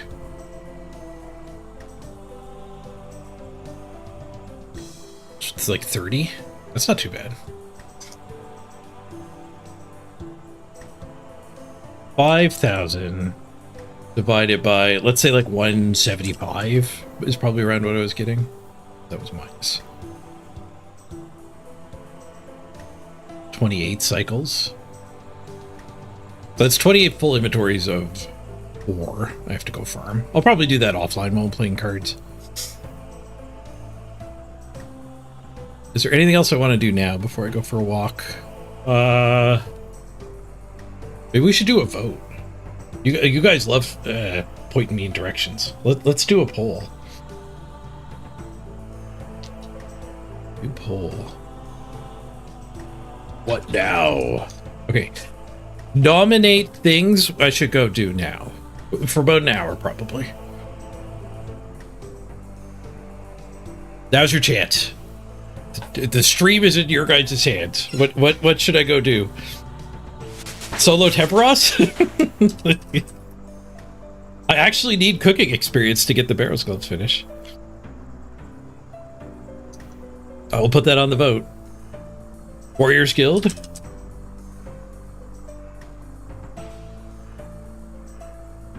Warriors Guild gets the Dragon Defender? Does it get other gear too?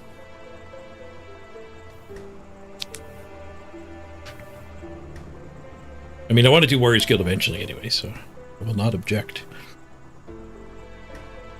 I'm the one. Did you have a suggestion earlier?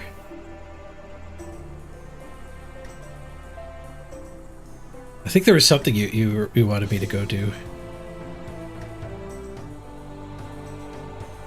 Was it pots?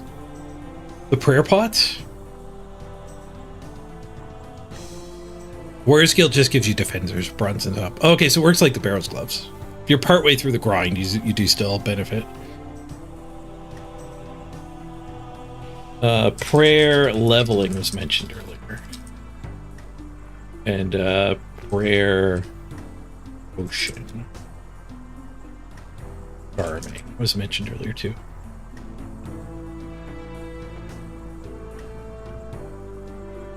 You also get the cheap cheese potatoes too. And combat pots. Okay, let's start the poll. Just need a minute. This is on Twitch. If you want to just say in YouTube what you want, though, I can probably manually add it.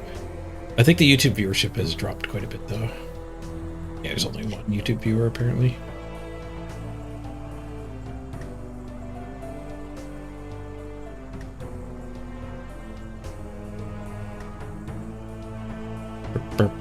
I've noticed this pattern a lot. I go live, and like Twitch promotes me for like 2 hours, and then Twitch just seems, or YouTube just seems to like give up on me. But I'm wondering if like Twitch live streams actually have an expiration date. Like 2-3 hour streams a day might do better. Because this lump is there every time. Like every time. Maybe I need to get you guys to like hit the like button so it'll keep putting me in people's feeds. I don't know a whole lot about YouTube. Solo Tep Ross. Oh, didn't get any. Warriors Guild got 2. They flipped spots. All right, let's go do Warriors Guild, which is minigame, part of the minigame mission.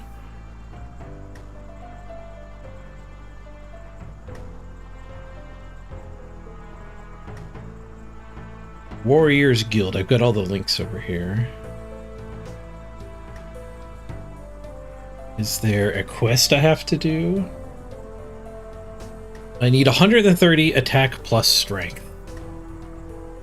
I have that. Barely.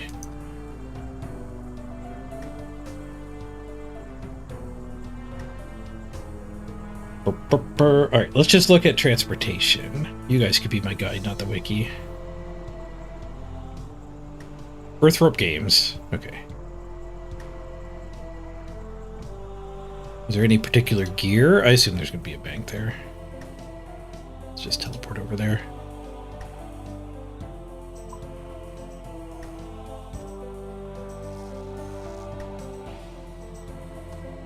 Oh, I have to bring my own suit of armor.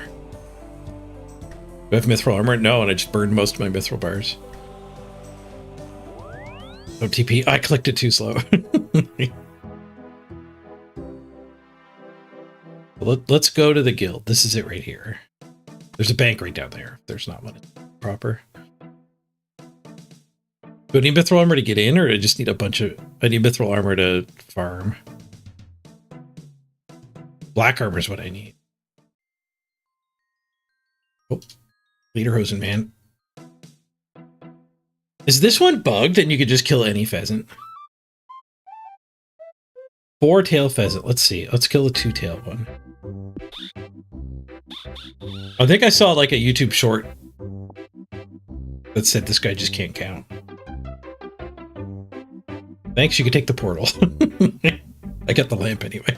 That guy just can't count. You just kill any pheasant.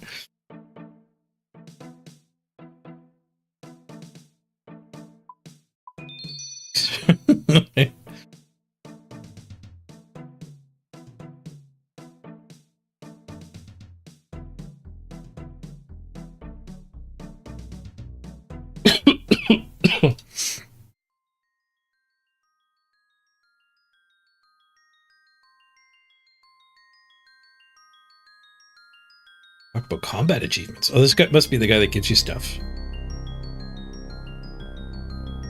Explain what they are. It's a task for all adventurers to try and accomplish. They range from simple missions to kill various creatures to challenges that will push you to your limits.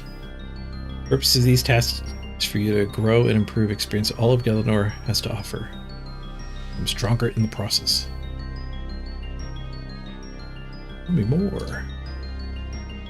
We're going to 6 tiers. As you complete tasks, you'll earn points. Tasks, higher tiers give more points. Your rank depends on how many points you've earned. Whenever new tasks are added to the list, there are more points available to earn.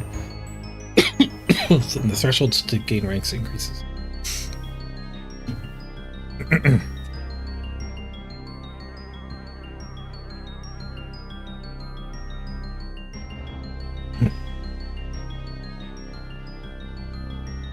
I recommend you go kill some monsters. Come back to me when you've completed a tier or 2. Reward you for your efforts.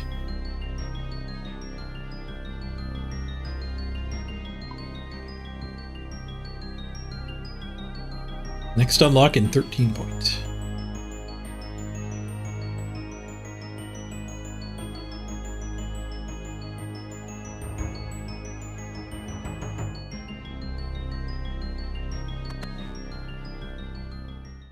Apparently I'm allowed in.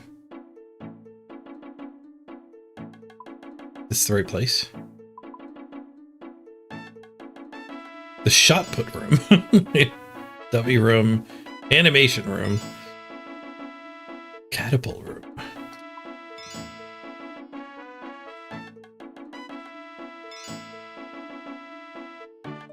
Welcome to my humble guild. What a place you've got here. Indeed we do. Would you like to know more about it? I would. Strength training. Tell me about attack training. Tell me about strength training area.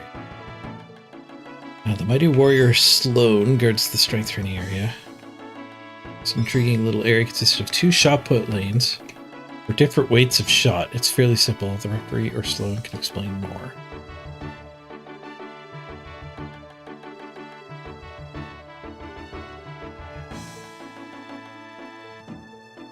Okay. Boy, shot put. There's nothing to click here.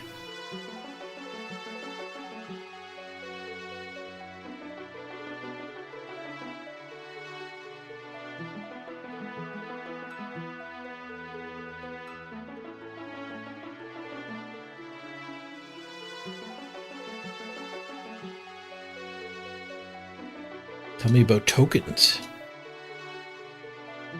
Token system is designed to allow you an appropriate amount of time with my discovery in the very top floor of the guild. I won't spoil the surprise. That's what it is. Go up and see for yourself. The amount of tokens you collect from the various activities around the guild will dictate how long Amfrina will allow you in the enclosure. Okay, so that's farming the defenders. I earn the tokens. Oh, so it doesn't have to be the armor one.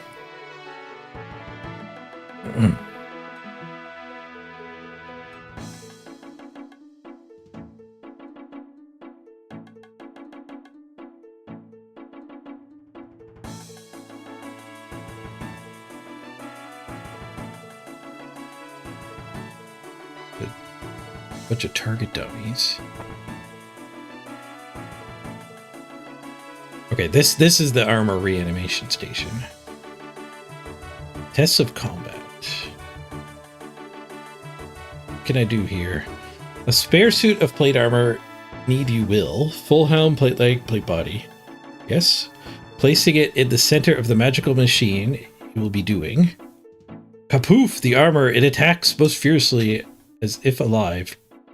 Kill it, you must, yes.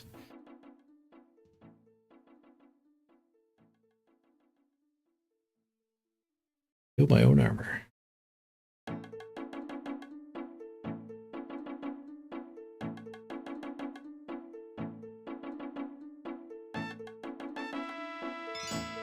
Who's my armor?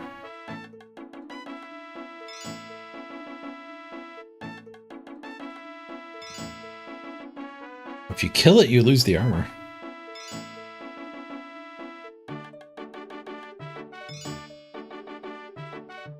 Oh, if he kills me, I lose the armor.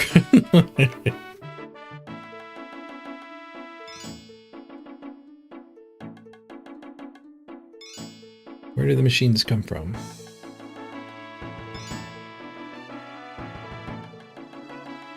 Battle page.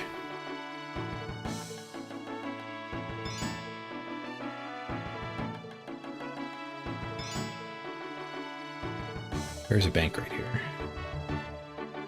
Okay, let's go to the wiki instead of talking to all these dudes.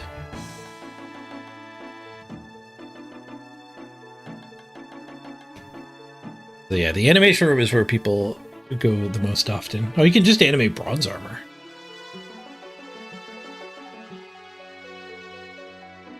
Most commonly played minigame for the token. It requires little attention and is rather fast compared to the other activities.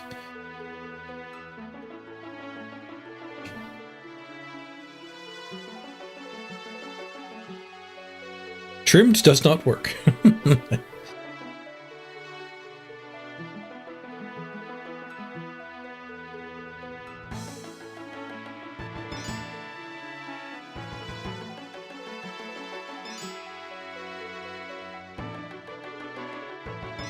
Oh, if it despawns after 5 minutes. Oh, you can get the equipment back from the dude, though. Oh, and the low-grade armor might get exploded. Black is the first tier where you always get it back. That's probably why people recommend black. Oh, and tokens per hit point, too. Although bronze, you can farm the bronzes quick. You're just actually losing bronze armor.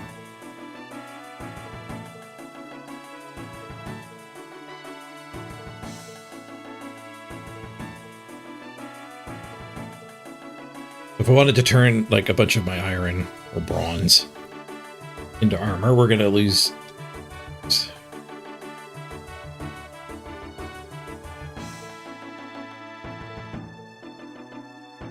Five tokens for bronze, only 10 health. But at black, it's 60 health and 20 tokens. So with overkill involved, the ratio here shrinks. The gap shrinks. Most efficient to use black armor.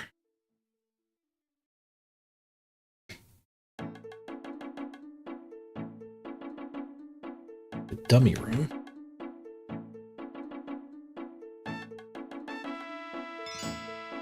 Test your reflexes with dummies that each require a different combat or attack style to be hit.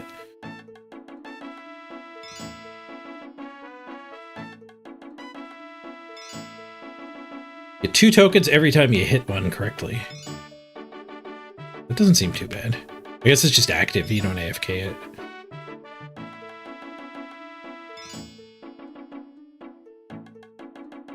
it. Okay, let's go do this. We need a way to do all attack styles.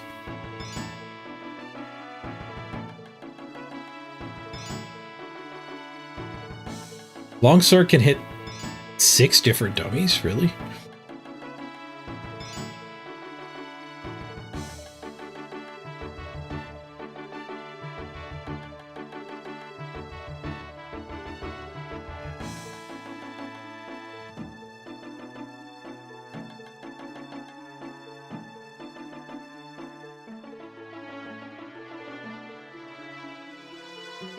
Oh, you can get an inventory of 7 different weapon types and then rotate them around, and they're defaulting to different ones.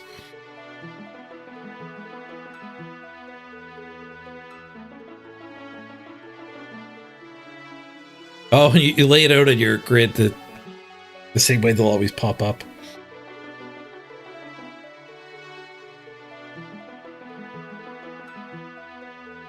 Okay, so we're gonna have to go get one of each of these.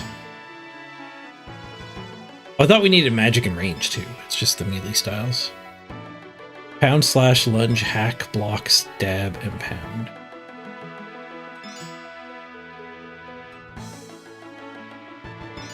One set to accurate, one set to crush. How hard is it going to be to get all of these, I wonder?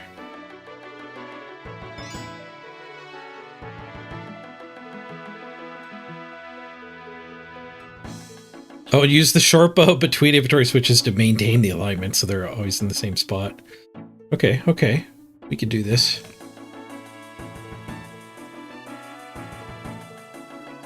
But I don't need the bronze versions. But if I have to make one, it might as well be bronze. Okay, so let's search for mace. Got one.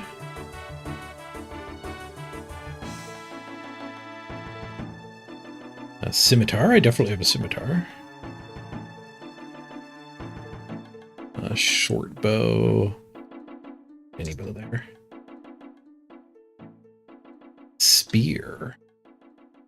I probably don't have a spear. I used to. gonna have to make a spear. Battle axe. Oh, I have a battle axe. Nice.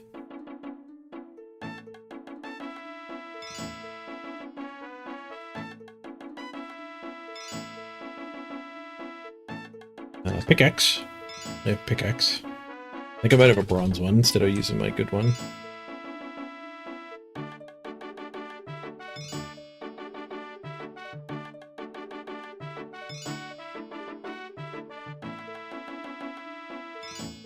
Dagger.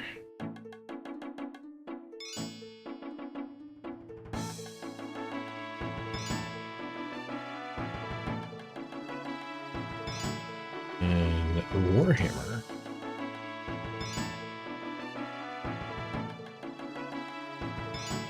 I have a Warhammer. Okay, so I have to go scrounge up. Do I need 2 spears? Looks like he has 2 spears. Oh, that's just so that they're aligned correctly. A longsword would work instead of the spear? What I want.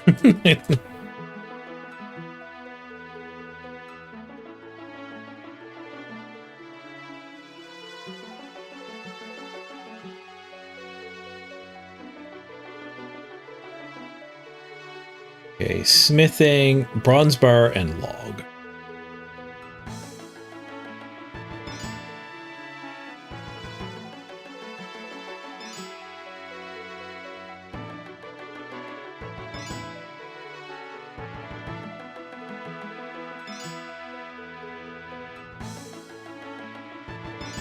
To chop some logs.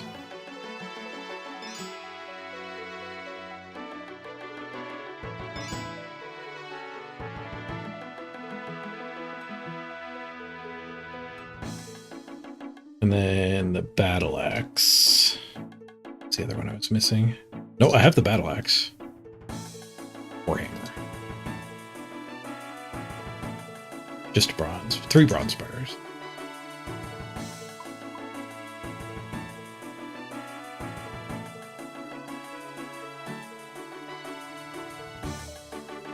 Okay, so let's go chop a couple trees.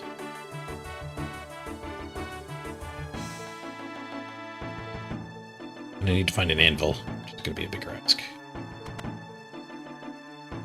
Evergreen tree. I haven't chopped one of them down before. 99 wood cutting. Ooh, hello. Okay, any anvils around here? There is an anvil around here. Any trees around here? Running this way, we'll probably find one. I can't actually go anywhere this way.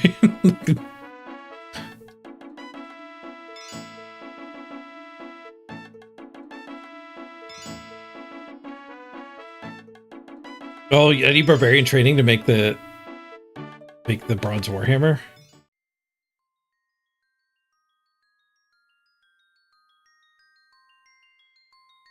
Say that.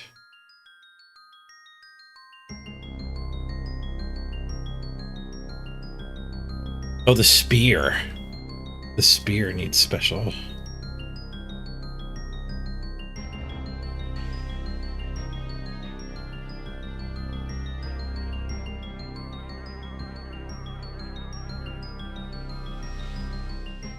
There's a bronze spear spawn in the haunted mine.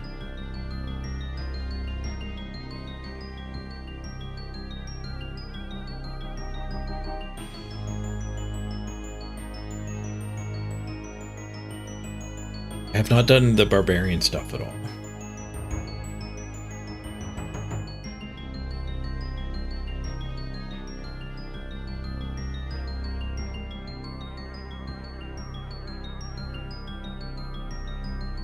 Buy it from the Fortis blacksmith. So we're gonna head over here.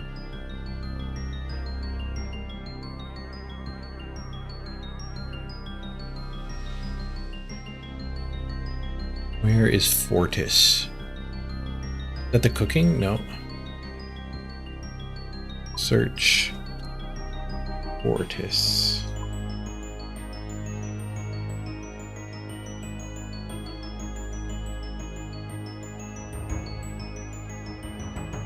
Okay, it's the new. I'll get my teleports.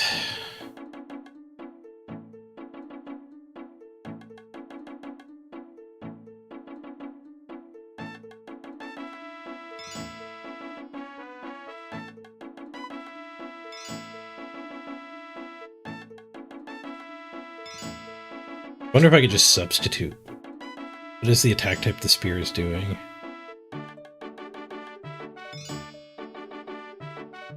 Controlled. Yeah, that might be pretty rare.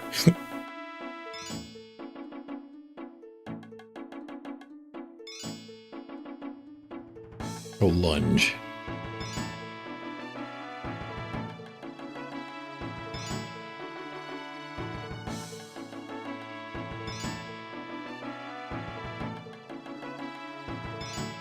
Longsword could do it too.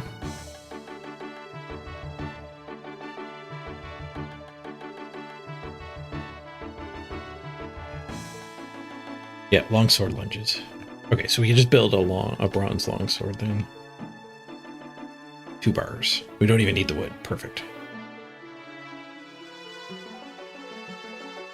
Okay, so I should be able to just craft. Oh, I need an extra. I need 2 longswords though.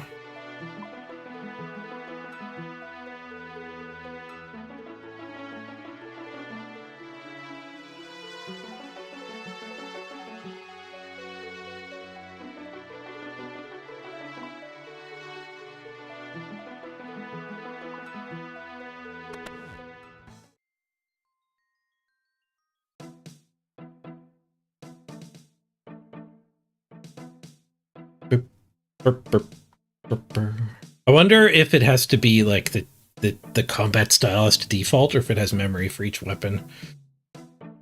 So like the longsword might not default to the right type.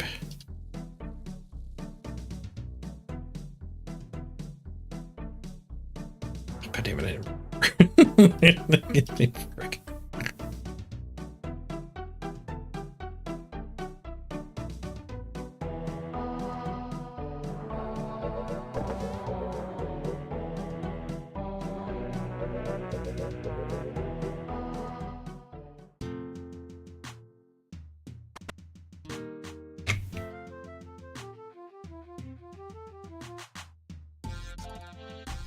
Yeah, I think they remember too. That would make sense.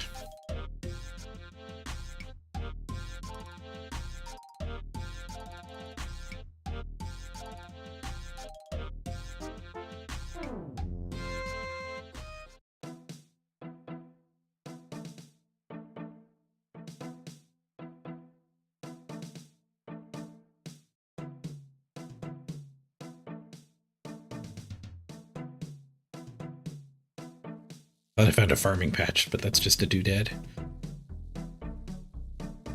Okay, longsword.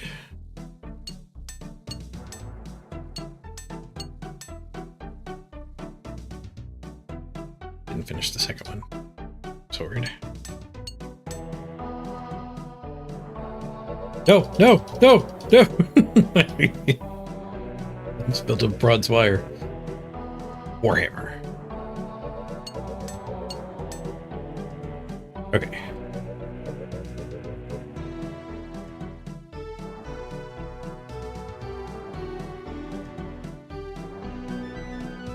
Okay, mace, sword, hammer. These back in the bank. So I can bring them with me. Okay.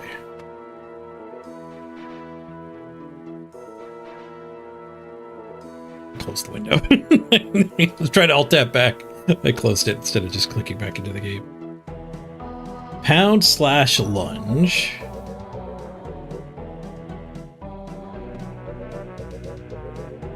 Pound.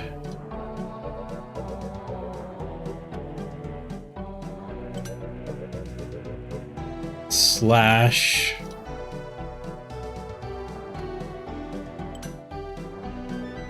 lunge. Hack, block with the pickaxe, stab. Hack, block, stab. Hack.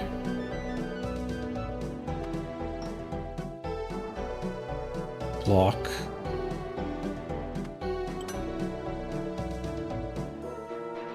No, this thing can't stab. Shoot. I need a stab. Last two are... Oh no, defensive. Oh, this order is different than this order. Screwed it up. Okay, pound. Crush and stab for the bottom two.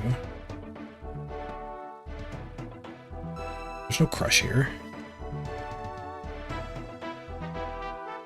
Corresponding dummy crush. Okay. So I want pound.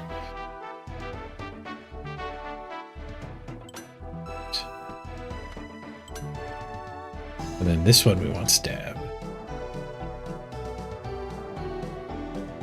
Pickaxe we want block. Both spears are lunge. That's what threw me off. That's what threw me off. Both spears are lunge.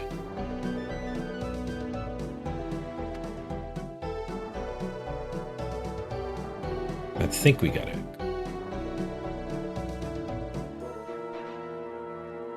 This one on hack. Yep. I think we're set up. Bring on the target dummies.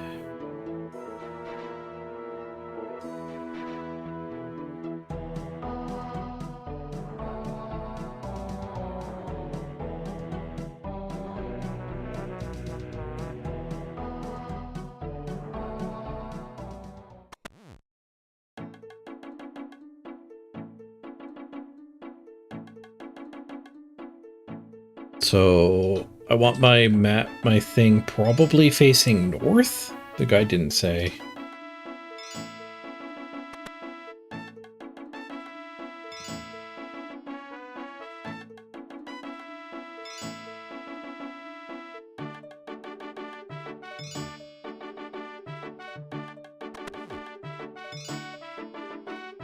Okay.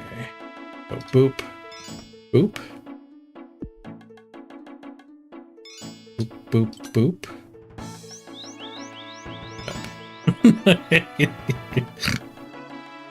My orientation is not correct. That one seemed to have been right.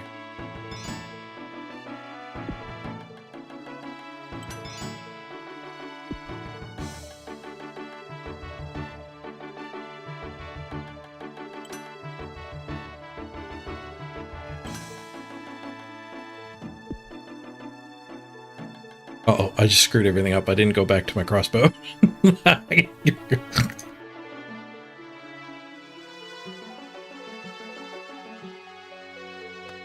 We're all kerfuffled here.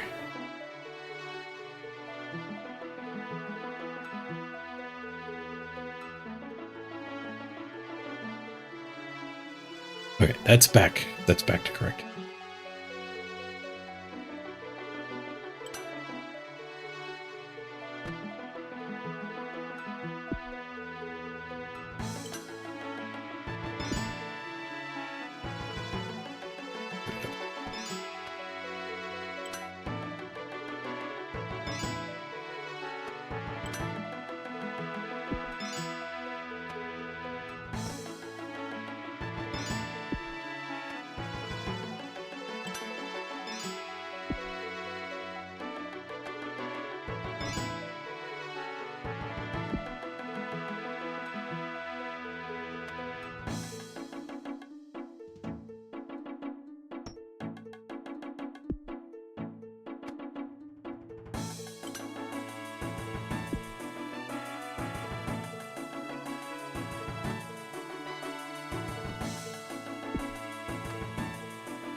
My scimitar might be set up wrong.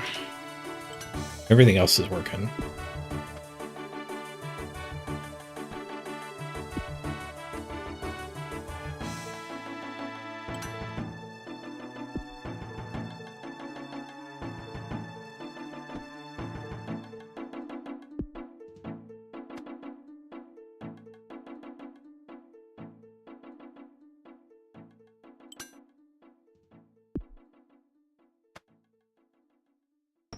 Battle axe. First time I've done this one. Worked.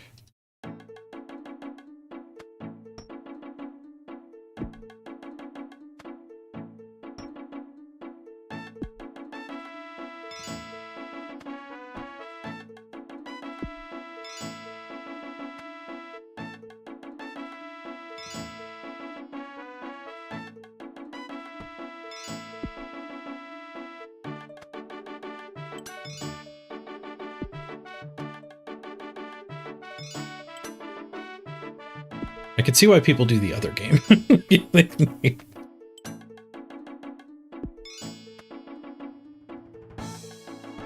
This one's very click intensive.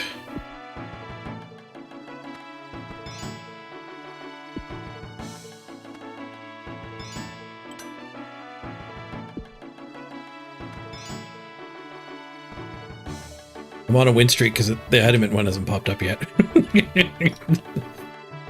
I'm sure I just have the scimitar set to like what I do battle with. That's what's wrong with it. Scimitar should be on slash. More specifically slash.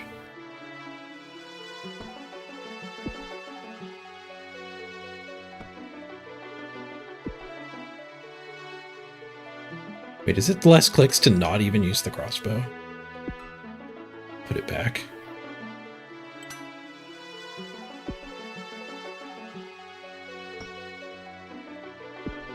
If I can remember to put it back. Scimitar attempt. Yeah, my scimitar was on lunge.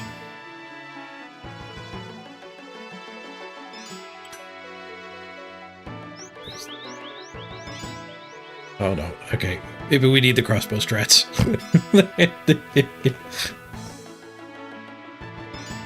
Everything's getting messed up.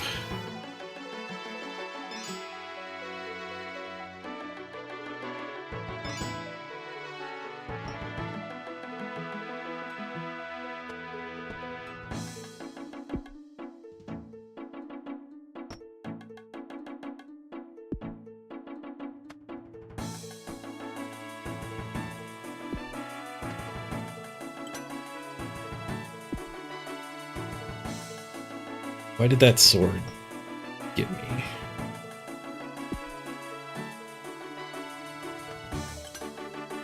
I think that guy derped on me.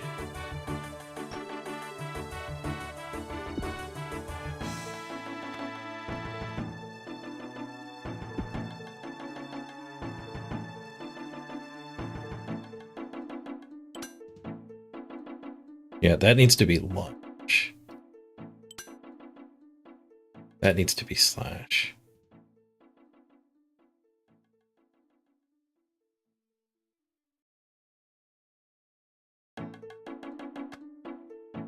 Okay. Should be set up now.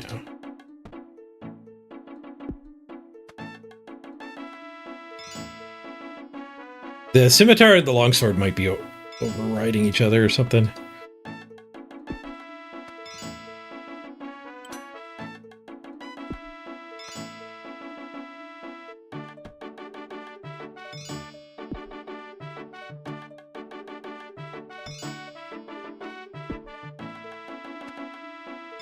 Find out if the scimitar works. Yep.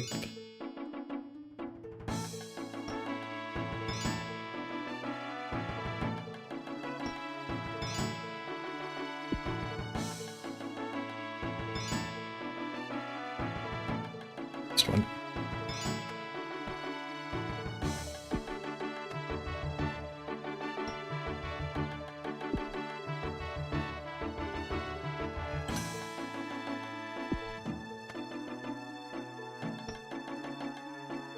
So how many of these tokens do I need?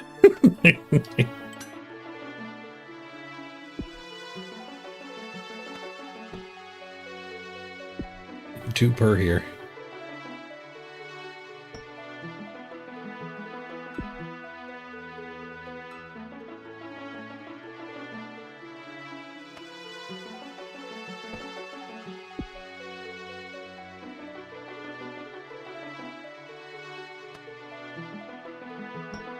So.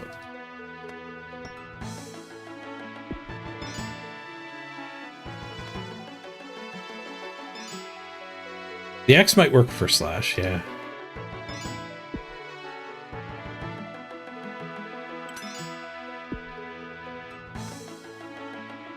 It's not popping the duo up at all.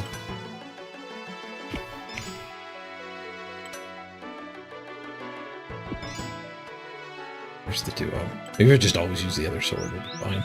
Nope, it derped it again. Okay, so they're overlapping. When I go lunge here... Yes, that is also changed.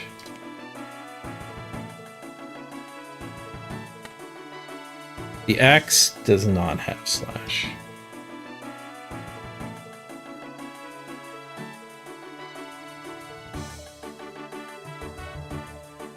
Let's just see how many tokens we have.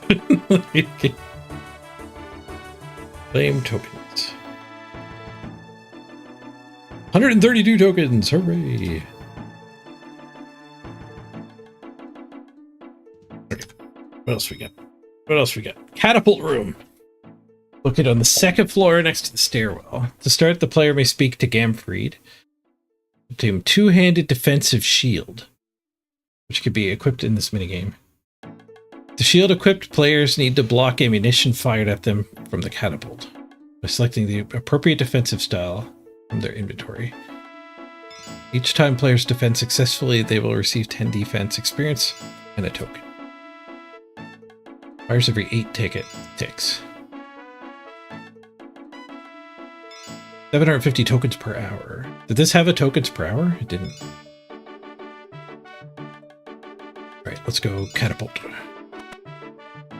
Gonna try out all the mini games.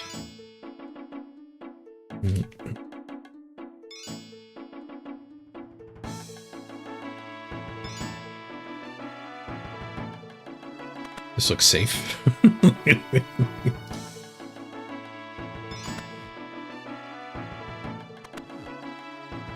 Could I have a shield? It's not a catapult, it's a crossbow. Loops up like a catapult.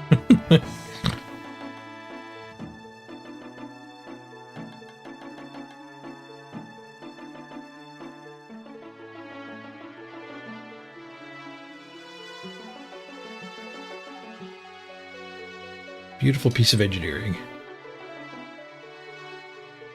How do I try it out? Take the big defense shield in both hands. Watch the catapult. My system will fire different things at you. Need to defend against them.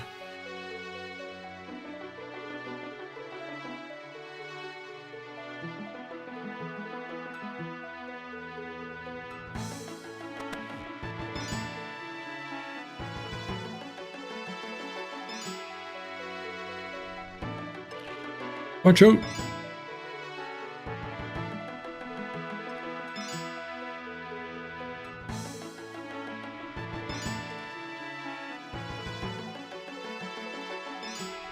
I have to take that axe off.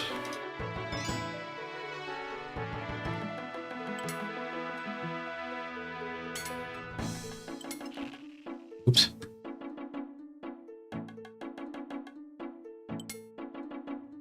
Stab defense. Crush. Magic. This one doesn't have anything to do with the way the game works. Slash. I don't think there's a way to actively change your defense. Changing your prayers.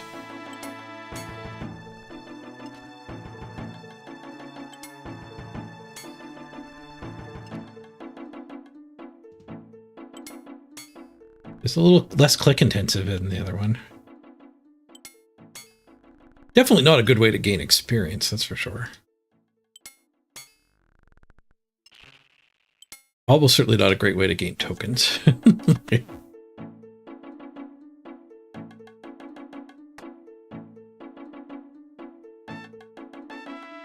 Okay, what's next on the list? The shot put room. There's a whole calculator for the shot put. This room can be found east of the catapult room. Players require a strength level of at least 50 to play this minigame. To start, they have to pick up a shot put from the pile, select one of the 3 throwing styles. The farther a successful shot put is thrown, the more strength experience and warrior guild tokens are earned. Rarely the player fails the shot and either drop at their toes, take 1 point of damage in the process, or it's the referee. Right, reminds me of Blood and Guts. The cat toss. Which literally nobody gets, except for my brother, if he's still there. An old Commodore 64 game. Oh, I gotta claim the tokens. Yeah, I claim my token. 11 tokens.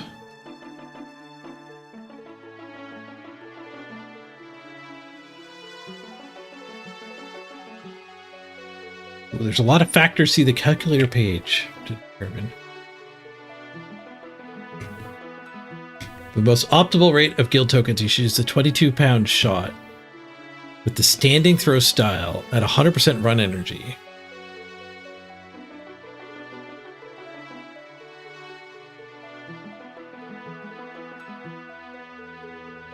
Where's the... Oh, there's... That must be the shot put. Throwing one must use some run energy. 22-pound shot, standing throw.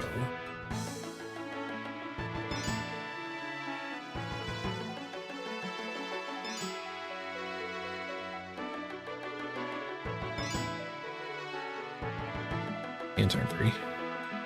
My hands look pretty free to me.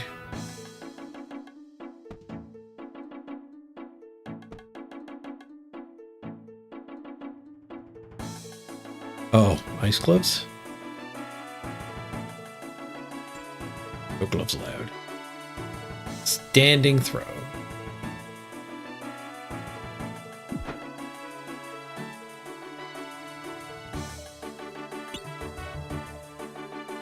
Oh, maybe the other side is a different weight. Well done, you threw it 11 yards.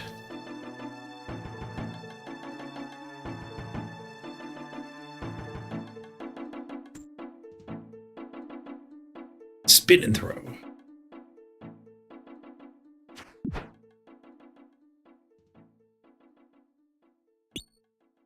Yeah, that's an 18-pounder. How long does it take for run energy to come back? 52 more seconds. Time to look at the calculator page.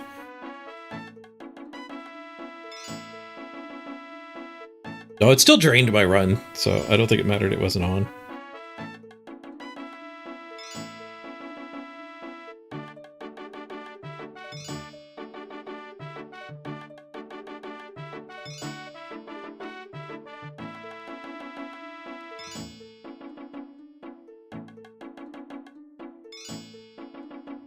What's my strength level? 72. Run energy, we'll say 100.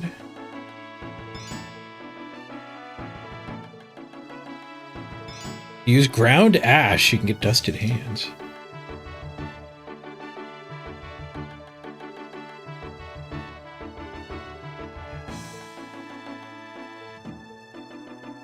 $14 tokens for doing it.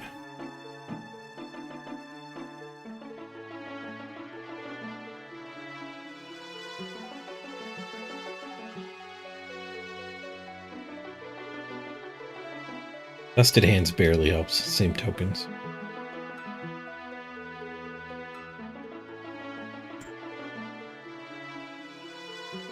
Let's try to put my gloves back on after the throw.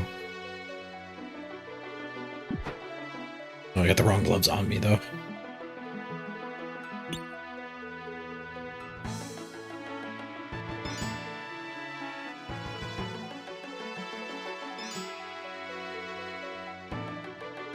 Higher strength, higher run energy.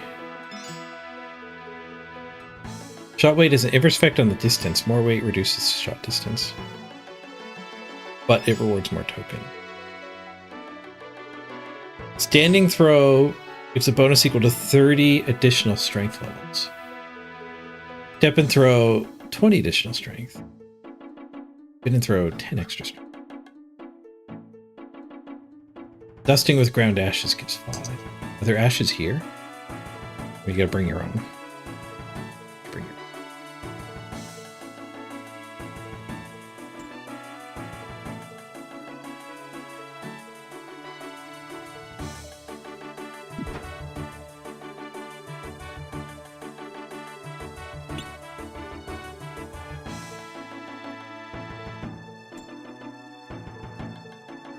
That experience number is a lot better than the defense one.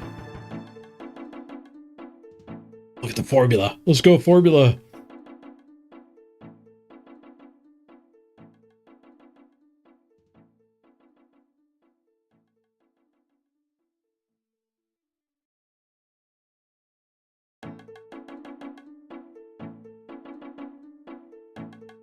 So the standing throw is just better.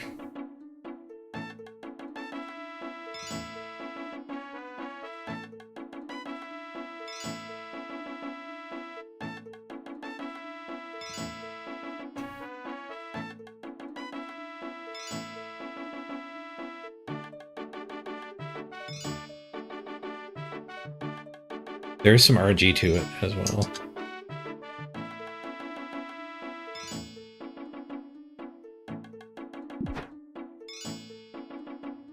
If you get the score up to 250, though, the RNG is gone. X divided by 250. So you get 100 run energy, 72 strength, 30 for standing throw. That's 202. I think that's all I have.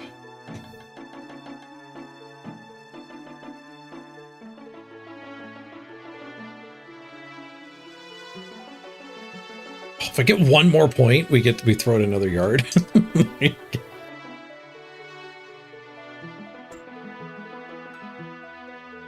Hold. Hold. Oof. It is slower, but it lets you read stuff while you're waiting.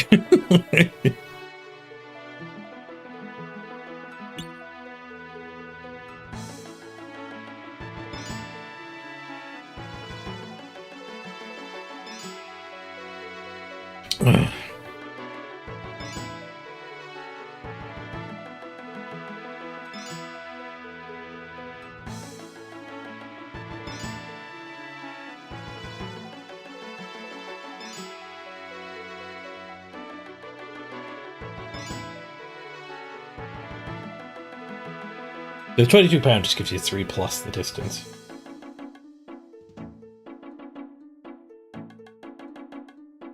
Okay, what's next? Jimmy's challenge. Pick off any headgear and have both hands empty. You have to pick up a keg of bells on their head. Another one can be placed on top of it, stacking up to 5 in total. Passively earn strength experience and tokens for every barrel on their head at the cost of energy. Dropping the barrel deals up to 4 damage to the player.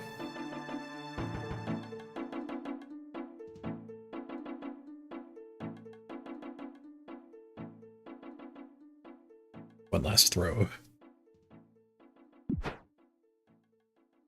Drunken Jimmy. Who gives me my tokens here? At first it's Sloan. I'll bet you it's Sloan.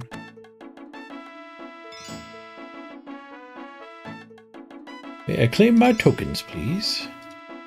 94 tokens.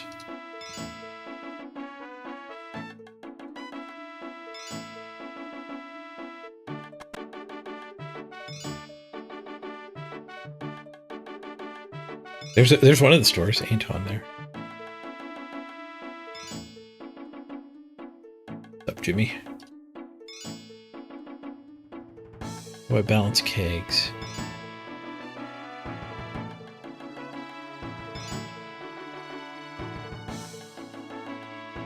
Okay, just pick kegs up. Okay, it's easy.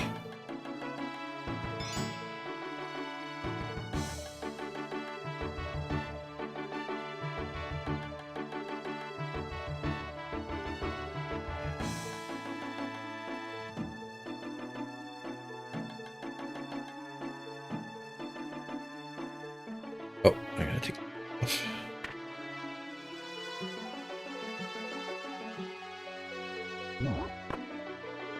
Okay. Bouncing a keg. Bouncing 2 kegs. Oh, they fell.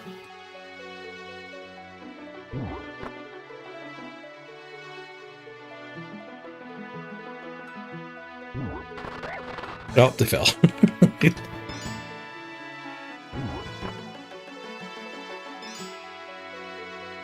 Is there an optimal number of kegs here? Hold. Hold.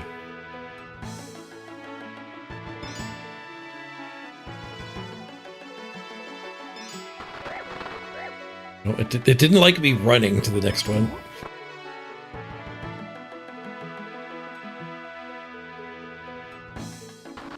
I don't think run was active there anyway. Sick minigame.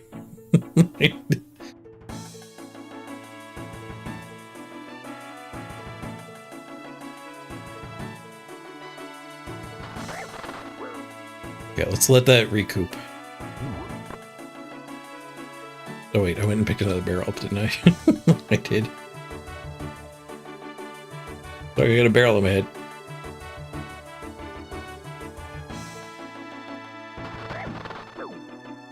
Only took 2 damage that time. But there's no detailed strats for Jimmy's challenge? I want to get all 5 on my head, but...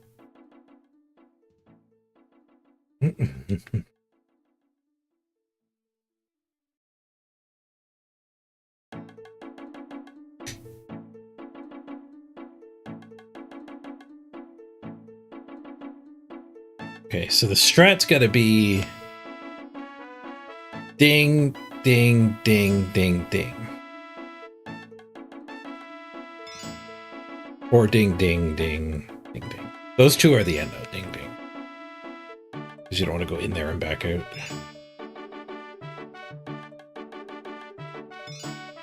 I guess we can count while we go. 1, 2, 3, 4, 5, 6, 7, 8, 9, 10, 11, 12, 13, 14, 15, 16, 17, 18, 19, 20. So 20 squares. Do the southern one first. I might have started from the wrong square. Shoot. 1, 2, 3, 4, 5, 6, 7, 8, 9, 10, 11, 12, 14, 16, 17, 18. Counted up as 20, but I think I started the first check with the wrong square. Because this one has to be better. It's a column closer. And your back and forth should cancel it.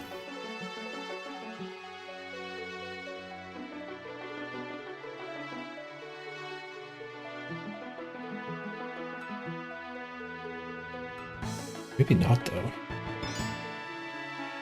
Okay, we're at 100.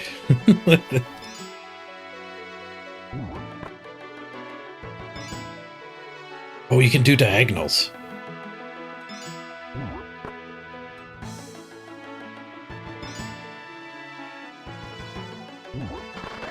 Oh, I very briefly had 3. Diagonals means going to that one is definitely correct first. I wonder if there's like an achievement diary for getting 5 on your head. Cyclops' top floor.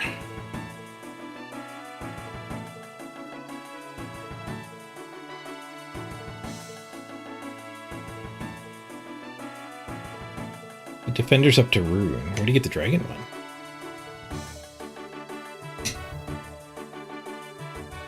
Need 100 to enter the room. 10 tokens are spent upon entering the room, and another 10 every minute inside. When you run out of tokens, you get an extra minute.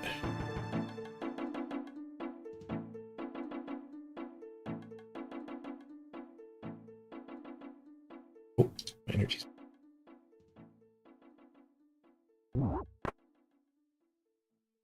Carefuling. Carefuling. 2. Carefuling. 3. Carefuling. This could be it. 4. No!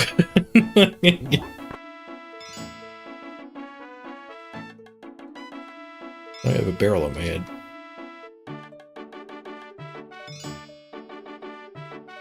Farming 1 barrel. Costing me my run energy, though. The sooner I fail, the, the better it is for restarting.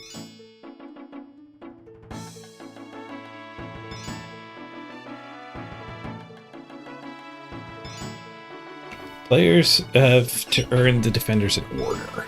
Without any defender, they can only receive the bronze as a drop. Every time the player obtains a defender, they have to leave the room and re-enter to be able to receive the next defender. Each defender can be found in this room. There's a drop chance of 1 in 50. Cyclopses must be fought in melee. So you have to kill 50 for each tier? Once players obtain the Rune Defender, they'll be able to access the room in the basement, higher level ones. They have a 1 in 100 chance to drop off the final upgrade. Oh, it's that ladder in the backyard.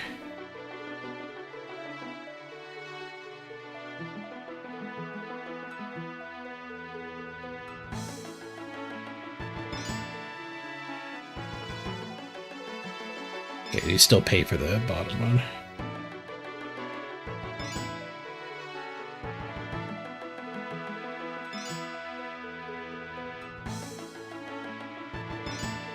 Here we go.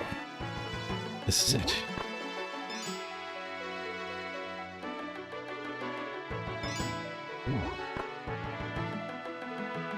The trick is to go quick so you get less skill checks, I think. Because I think it's rolling. No, don't pick that one up. I guess we'll just do another challenge then. Because whenever I gain experience, it must be rolling to see if it fails. But the odds seem to be pretty high of it failing. Yeah, but I picked that one up too.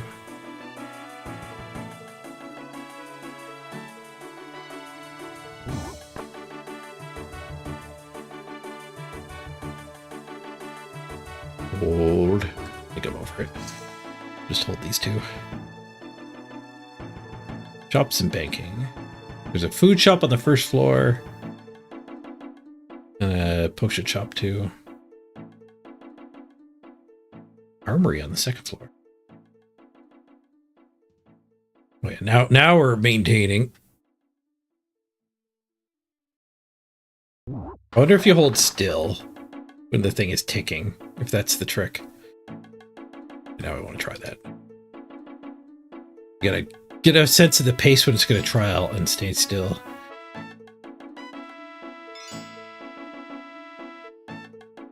You can click your helmet slot. Oh, does it show up here?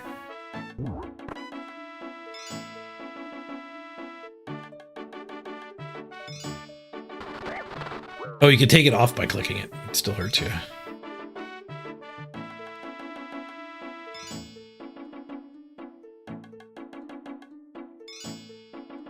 Did I skip one game? Oh, I skipped the armor one. The one that's actually good.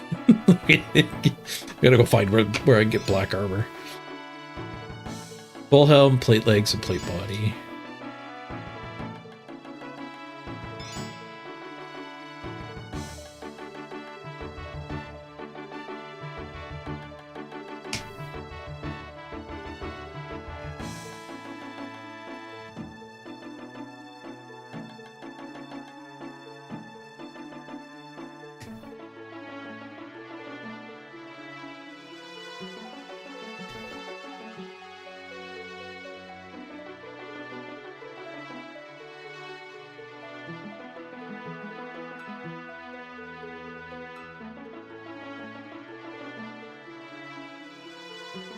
He sells it in rock. Does he sell all the pieces?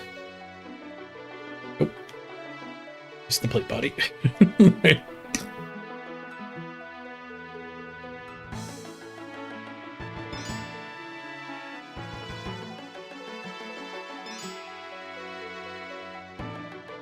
Also sells just the plate body.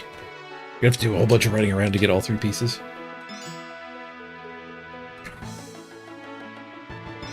You definitely want 100 energy trying to set the record. And maybe you need to like chug potions. I think I used both of my rings though.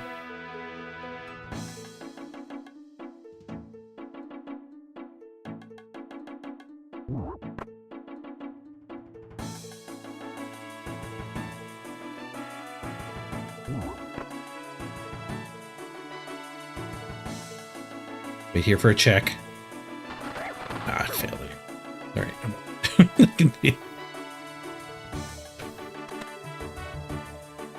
Wilhelm's in Barbarian Village, at the legs in Alcarded. The body in Varrock. I don't know where Alcarid is. I don't think we're going to do that today, though. Oh, I forgot to get my tokens from Jimmy. That's all right. We can get tokens from the general guy. Alcarid's the desert. Oh, okay.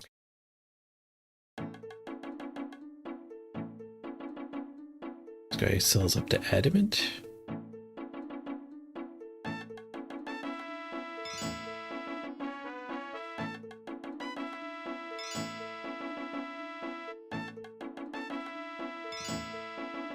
I wonder which way to get tokens is actually the best.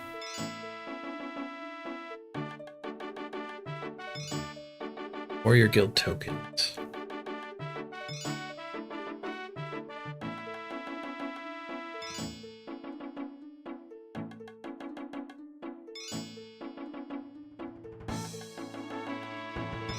Ooh, if you get the easy combat achievement, the amount of tokens earned throughout the guild doubles.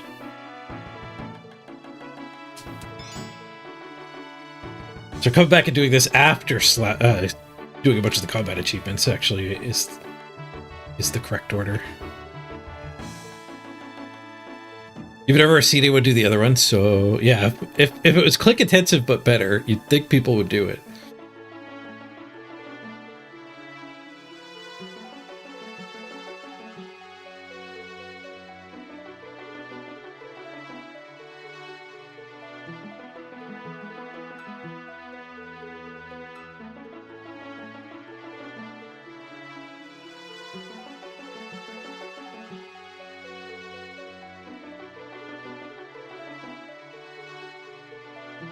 Nobody's done a per hour analysis. This is strange. I thought RuneScape players loved their per hour.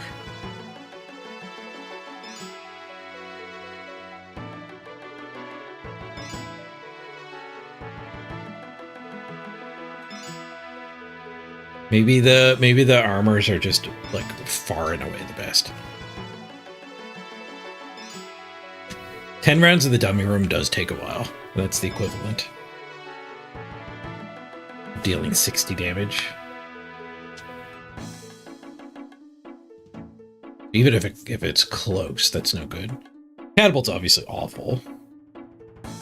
But the shot put, you just sit around and wait. Wait, does Jimmy not give you tokens? He's not on the list. Jimmy! I have a word with you.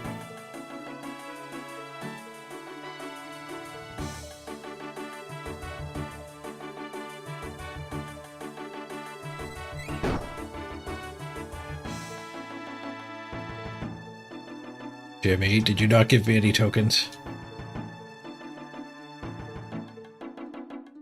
Yeah, claim my tokens. Well, it's not official or anything, but I got the ledger of tokens here. I'll just write it in. What they know? I'm a whiz at copying signatures. Rather drunk Jimmy scribbles the tokens you've earned from cake balancing in the ledger. And claim them from an official member of the training staff.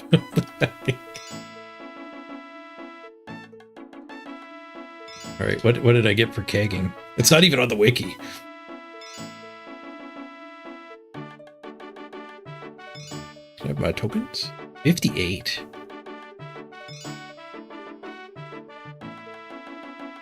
So shot put and that one maybe is a way to change like stamina potions into tokens.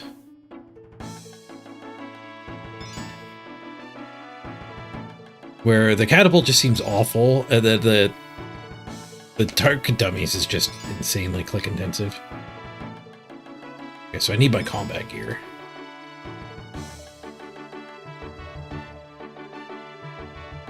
That's some bullshit here now.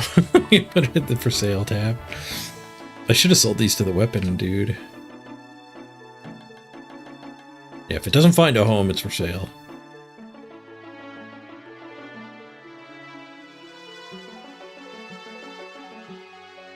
Okay, battle gear.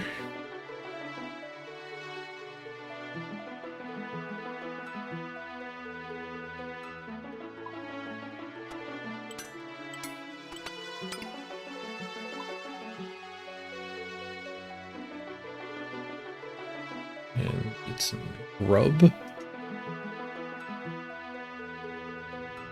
Just fill my inventory.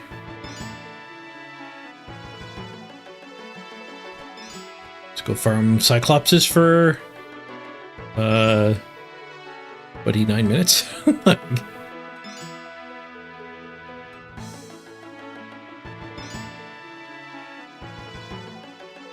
Check out the food store. I have lots of food.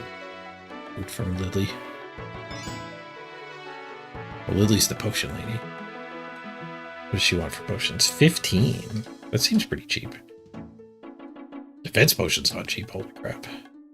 I think I actually have these in my bank if I did want to choke them.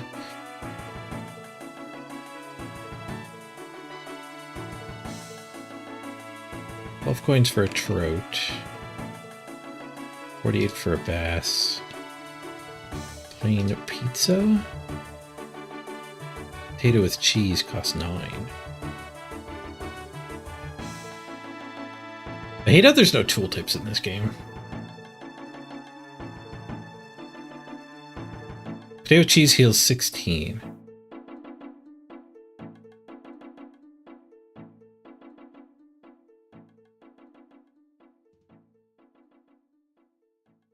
Used in anything? Can you upgrade it?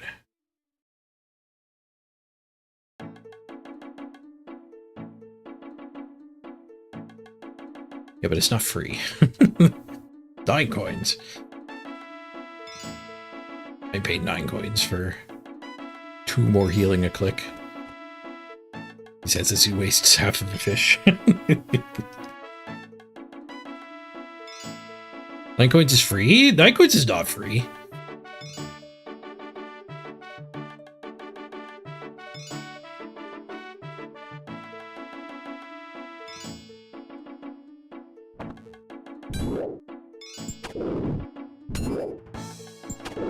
My textiles still on lunge. Are these guys weak to anything in particular?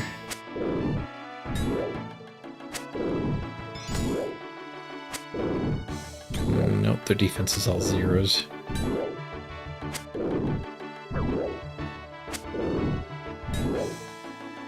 They can barely touch me.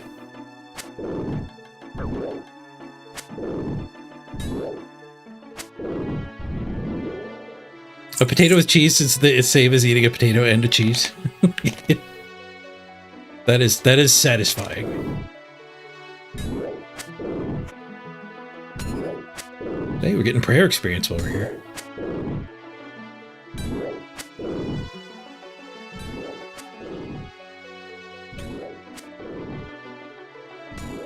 Combat notes is down a bit.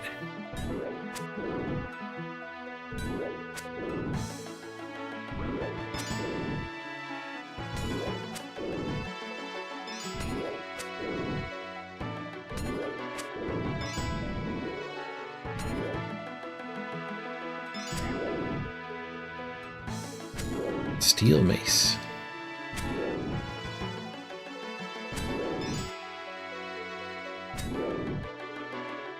How much food do you think you need to get the Dragon Defender? Because it seems like we're going to have to eat around a fish, somewhere between 1 and 2 fish per kill.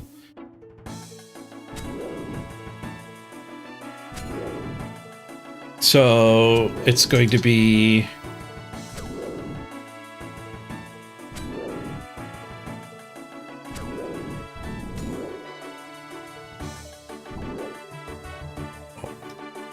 It's clobbering me.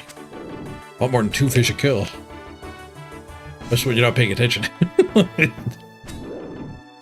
Dangerous to AFK here.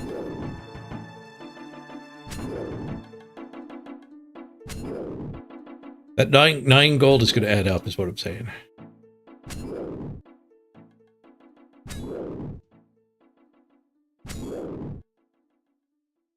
Ooh, that thing does high elk for 1,000. Nice.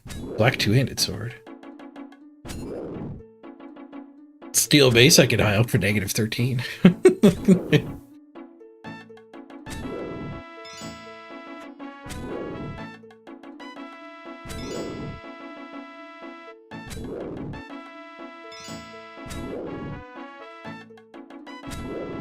I like how these guys still just have the regular drop table.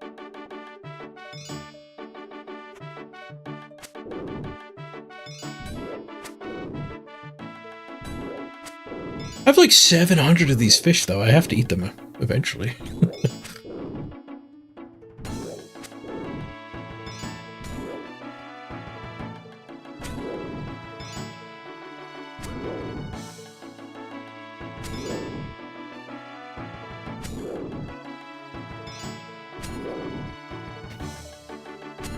Seems like a great time to burn through all of my cooking training and fishing training.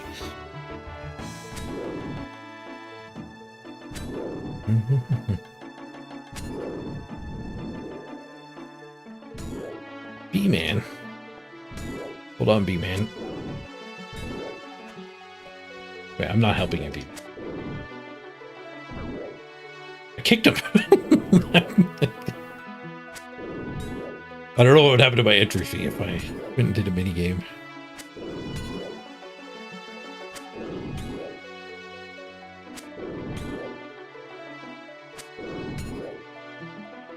Imagine how much quicker this would go if we had the sword from the Giant's Foundry. They're 2 squares.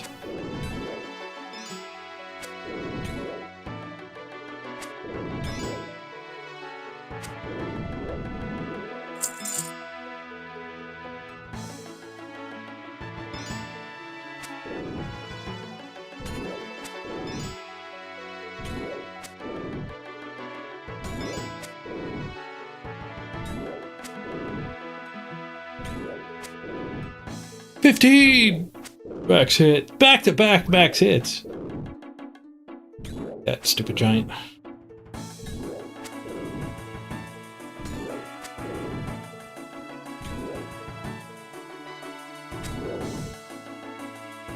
I'd have to eat less fish if I had better gear.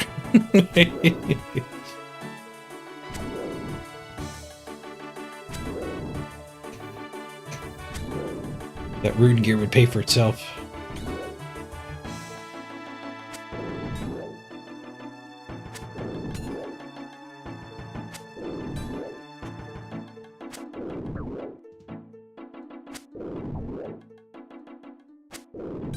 There's an awful lot to do in this game that is like, do you want to just do the task, or do you want to do something that makes you better at doing the task?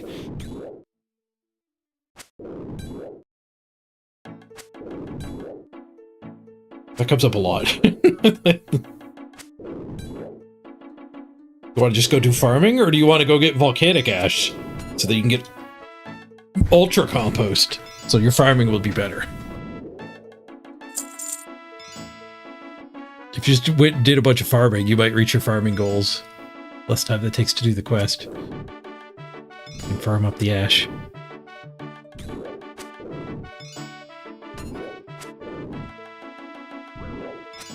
It would be interesting to see if somebody's mapped like a speedrun guide, though, for what order to actually do stuff in this game.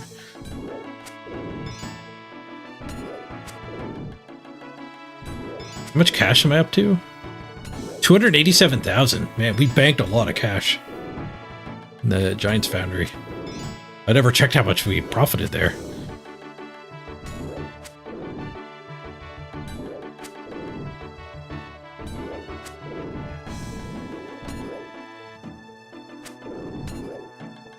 Steel medium helm. Maybe I'll get a whole set of plate mail from these guys. Maybe some of that black full body.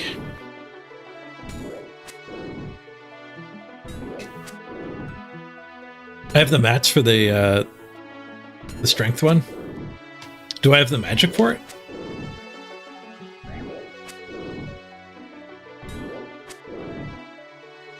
Surprised I don't have it, because when I was going over jewelry. Maybe I didn't have the magic for it when I was doing jewelry.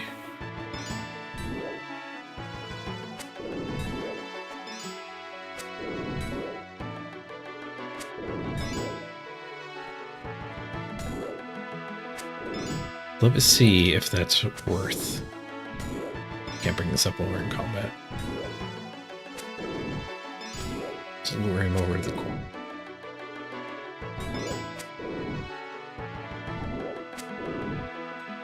Go to combat. Oh, he doesn't want to come to the corner. Just don't stand next to any of the other ones. Oh, I guess I already have it in the DPS calculator here. What are these guys called? Cyclops.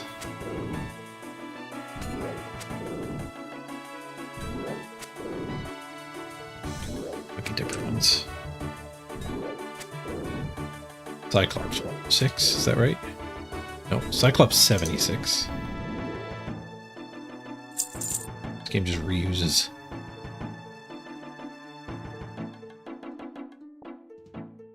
Okay, Cyclops 76.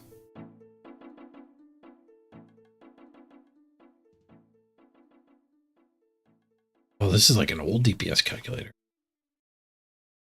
This is not my current gear. No, another one found me before I could click it in game.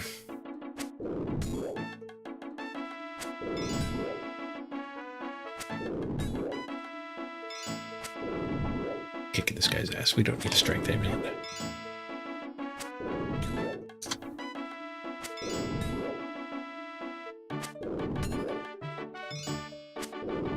This Cyclops 56, they're actually different. There's easier ones to farm in here. Black sword. Okay, boop, boop. Cyclops 76. If this... Look at what we had before. Amulet of Accuracy. So 42-second time to kill with Amulet of Accuracy. Strength Amulet. 37 seconds. We'd say 5 seconds a kill.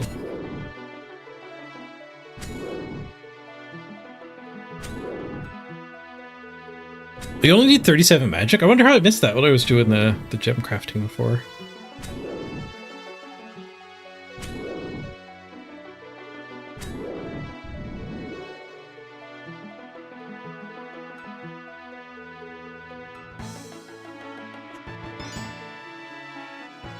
Alright, let's go get a strength amulet. Let me out. I'm being followed.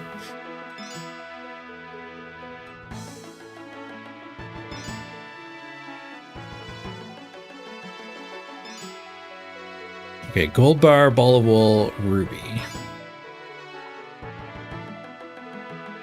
Don't need all this junk.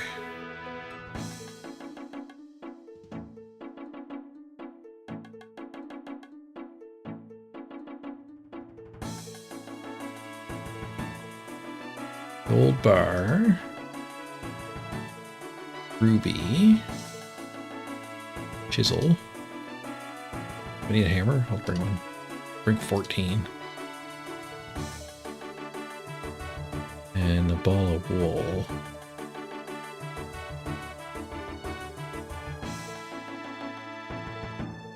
Okay, we need a forge? Is there a forge in here? What are the odds?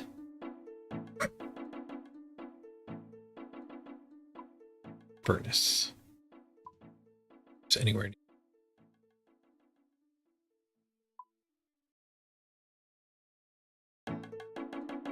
There's a furnace in Lumbridge. Oh, it's 49 magic. Yeah, I probably didn't have 49 magic.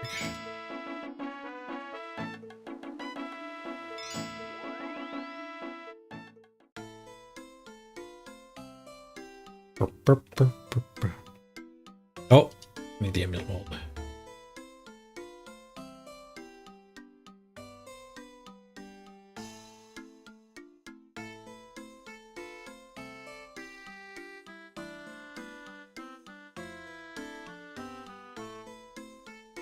I didn't realize you could right click and jump the middle floor.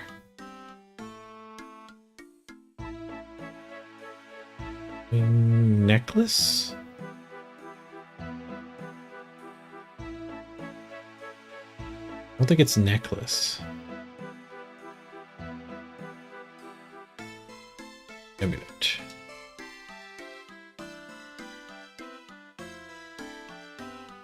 Bottom floor.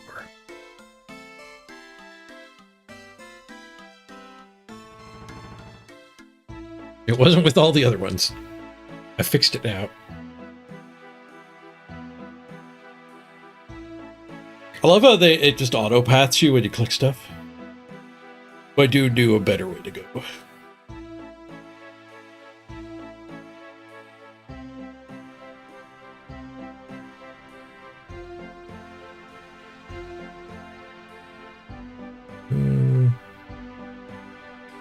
I forgot to cut my ruby. Like, no, you don't want to make gold. There it is. I need level 50 crafting to make that. And now you know why I don't have a strength amulet, and you know why I don't go do the things you tell me to do that often. This happened to me before with those boots of lightness. Go do this easy thing. It's easy. Turns out it wasn't easy. My crafting is at 44. So I need 6 crafting levels to make it. We'll call the stream there. The Cyclops will have to wait for another day. Until I have the strength amulet or the big giant two-handed sword.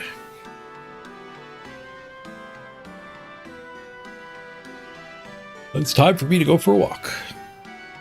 Thanks for joining me, everybody. Appreciate y'all hanging out, playing video games. I had fun. Hope you did too. Be back tomorrow on another quest. Don't know what we'll do tomorrow.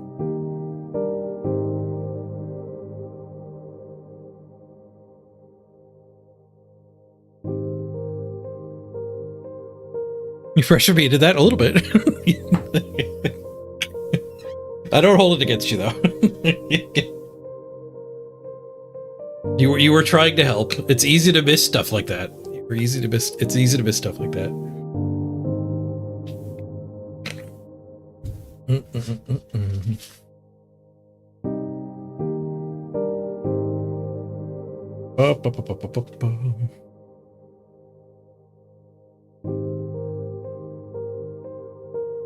Now we have something to do tomorrow, though. We got to level our crafting up. Have all that gold, too. Gonna fly by.